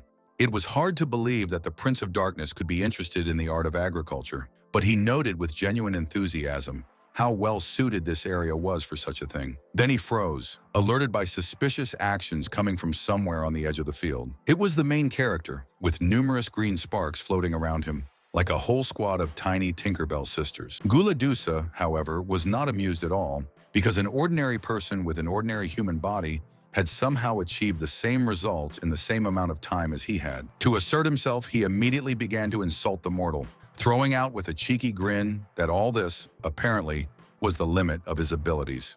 But the main character did not pay any attention to it, since it was completely focused on the small green star.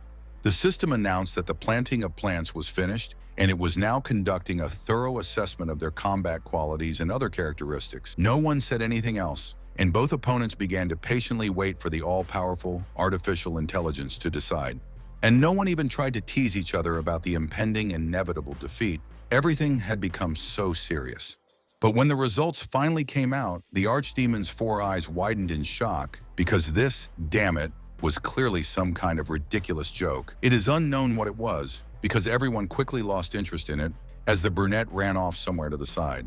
And in his path grew a very long, flexible, clearly supernatural cultivator's grass. Now, finding himself on his half of the field, Feng could allow himself to show off from the heart and in a stern, pompous voice, declare himself the winner by rights. As for the incredibly angry Guladusa, he was driven to this state by the fact that there was literally no difference, not even a tiny one, between their plant units. The protagonist had no intention of sparing this bastard's self-esteem. He mocked and flexed on him in ways that were hard to imagine. He also added some wise moral teachings on the topic that agriculture is not just scattering seeds in the dirt, in the hope that everything will somehow grow on its own. For example, he used special nutrients to help his plants grow healthier and better absorb minerals from the soil.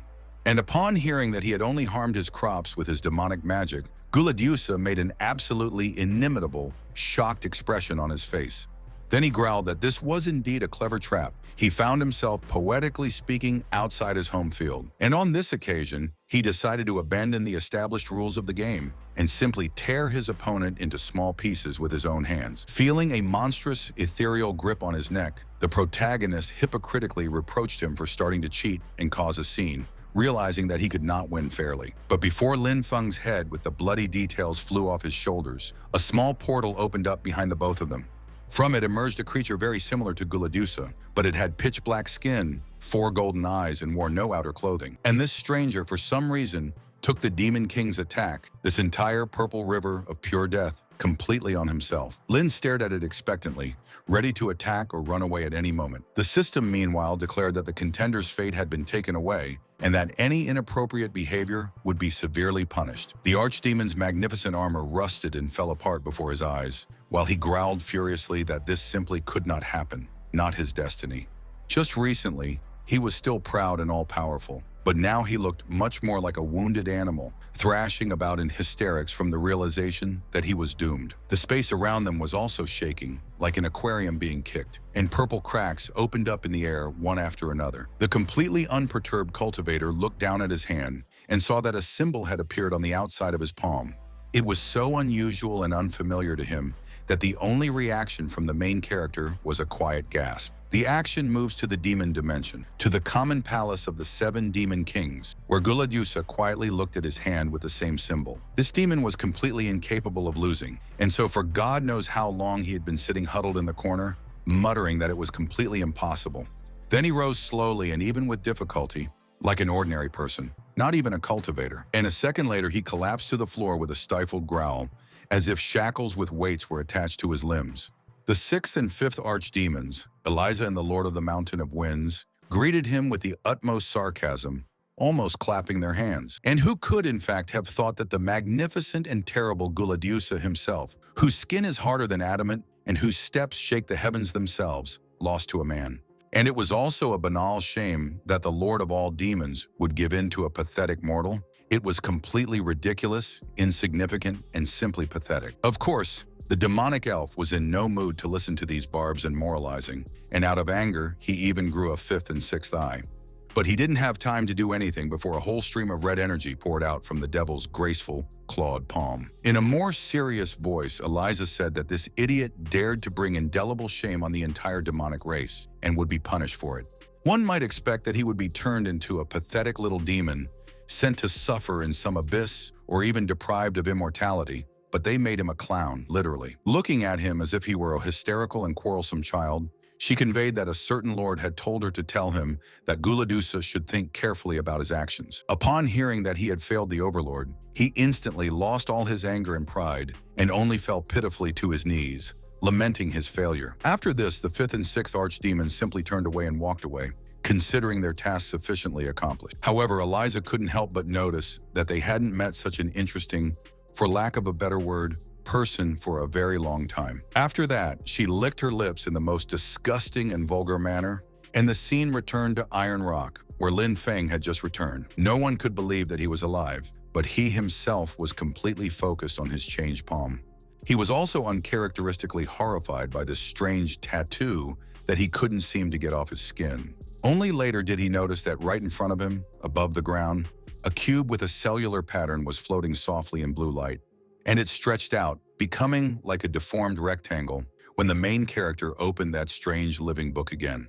One of the people who had been watching the whole thing finally broke his respectful silence and shouted that this was their city treasure. The protagonist, without even blinking an eye, asked how they themselves used a similar thing. The commander of the knights admitted with shame that they themselves, in fact, did not know. The man who brought it died, having only managed to convey that it was a weapon of the gods against demons. Then the protagonist dropped to his knees and looked at the now blue cup with a look as if he was trying to give the artifact diarrhea. When this pathetic act had no effect, he tried another, grabbing the thing and making it hover above his palm. He was very embarrassed when even after this, he couldn't do anything. He might as well have tried to get a wall to talk. In any case, he decided to keep this treasure for himself in order to sort everything out thoroughly. And, as expected, no one dared to object to him. What worried him even more was that it was impossible to complete the old quest and receive a reward for it, so he would like to change the task. Oh yeah, he also saved two other students who will probably now also have serious tasks with completing the mission. How should they deal with this? Only after this did the commander realize that this handsome young man came from that very elite Nafan academy, which meant that everything was simple. He needed to go to a certain iron wall. The protagonist stared at him again without a word, and oh God, the day he stopped doing that should be a national holiday, damn it. When it was explained to him that this meant the real army bureaucracy in its worst form, Lin Feng turned away and made the stupidest face in the world. He began to walk away very quickly, clearly deciding that the meager reward was not worth it. But the knight called after him, asking him to at least state his name. The main character refused to do this because it was already obvious that they were destined to meet again. Having broken away from possible surveillance, he stopped holding back and again began to overcome entire districts and streets in one leap. Redneck returned to Eileen, who was still deeply unconscious and completely defenseless in the middle of nowhere. Having awakened at his command, she at first did not understand what was happening and where, but then she remembered that the demons were to blame for everything. The cultivator tried to lie that she had fallen down from exhaustion and that he had fought with those freaks until they had run away. But the sorceress, without taking her eyes off the guy, noticed that this was strange. She remembered well what had happened behind her, and the main character very quickly suggested going to the Iron Wall to finally complete this damn quest. Since she was still in love with him, she agreed without much thought. This is Lin Feng, he is not doing anything bad. When they finally found this wall, it clearly did not make the same awe-inspiring impression on them that it should have. But it was understandable, since the only thing they saw was just endless, rusty ruins, as if there had never been anything civilized there. However, there was no doubt that this had once been a true symbol of the city's strength and that of all humanity, a great bastion against the army of evil spirits. Clenching her fists and puffing out her cheeks like a very angry little child, Eileen squealed that it would definitely be great again. They both imagined themselves in the midst of these sky-scratching towers and monumental walls, and they straightened up with pride. But there was absolutely nothing else to do here, so the main character headed toward the nearest military camp. Once again, Lin Feng's long gaze, which could express 1,000 things or absolutely nothing at all. Trying not to make too much noise so as not to scare anyone, he and Eileen cautiously peered inside one of the tents. One might expect a place like this to be filled with a metal-laden general or an armored cultivator, but inside is a stereotypical gray-bearded mage. Seriously, he even had a crystal ball on his desk, and he saw two students and asked them to show him their manuals. The protagonist did just that, handing the old man a book that in the Middle Ages could have been considered an atlas of astrology. He was quite surprised that it turned out to be an escort mission to Iron Rock, because don't these kids already know what kind of mess there was with the demons? Or the wizard looked very closely at Lin Feng. They somehow didn't encounter any demons in that city at all. Eileen, who despite all her feelings for the protagonist, had not forgotten his blunt explanation, joined his gaze. Well, technically, the young man wasn't lying when he said that they truly had no idea that a simple, difficult quest would lead to witnessing such a tragedy. Well, and then, he added at the end, with an already indifferent face and even picking at his ear, they all ran away. That's how it was. The elderly sorcerer seriously advised them to consider themselves lucky, and he was simply obliged to give them the reward they deserved after all this. Raising his hands from beneath his robes, he made a magical gesture, and two blue diamond-shaped crystals materialized in the air.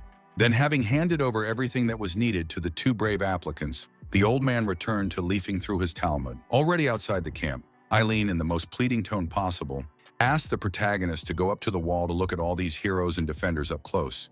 The cultivator made that damn meaningful face again, which could be interpreted however one liked. Then he finally admitted that he wanted to immediately return to the academy to collect that unfortunate reward for all the efforts he had expended. They didn't yet know that the very bastion that had just been discussed was now restless, like ants whose nest had been poked with a stick. But they quickly found out about it when a huge, muscular officer shouted in horror for everyone to evacuate immediately. The demons were causing trouble again. The teenager didn't want to go through this a second time, so he grabbed his friend's hand tightly and suggested that she follow this wise advice. But he, without having time to take even a few steps, stopped in order to make this great face again. Then he opened his eyes a little wider, which for him was equivalent to a severe emotional breakdown, and shouted that here it is. He looked straight at the wall, which seemed impregnable and strong, until a huge clawed paw pierced it through and approached menacingly.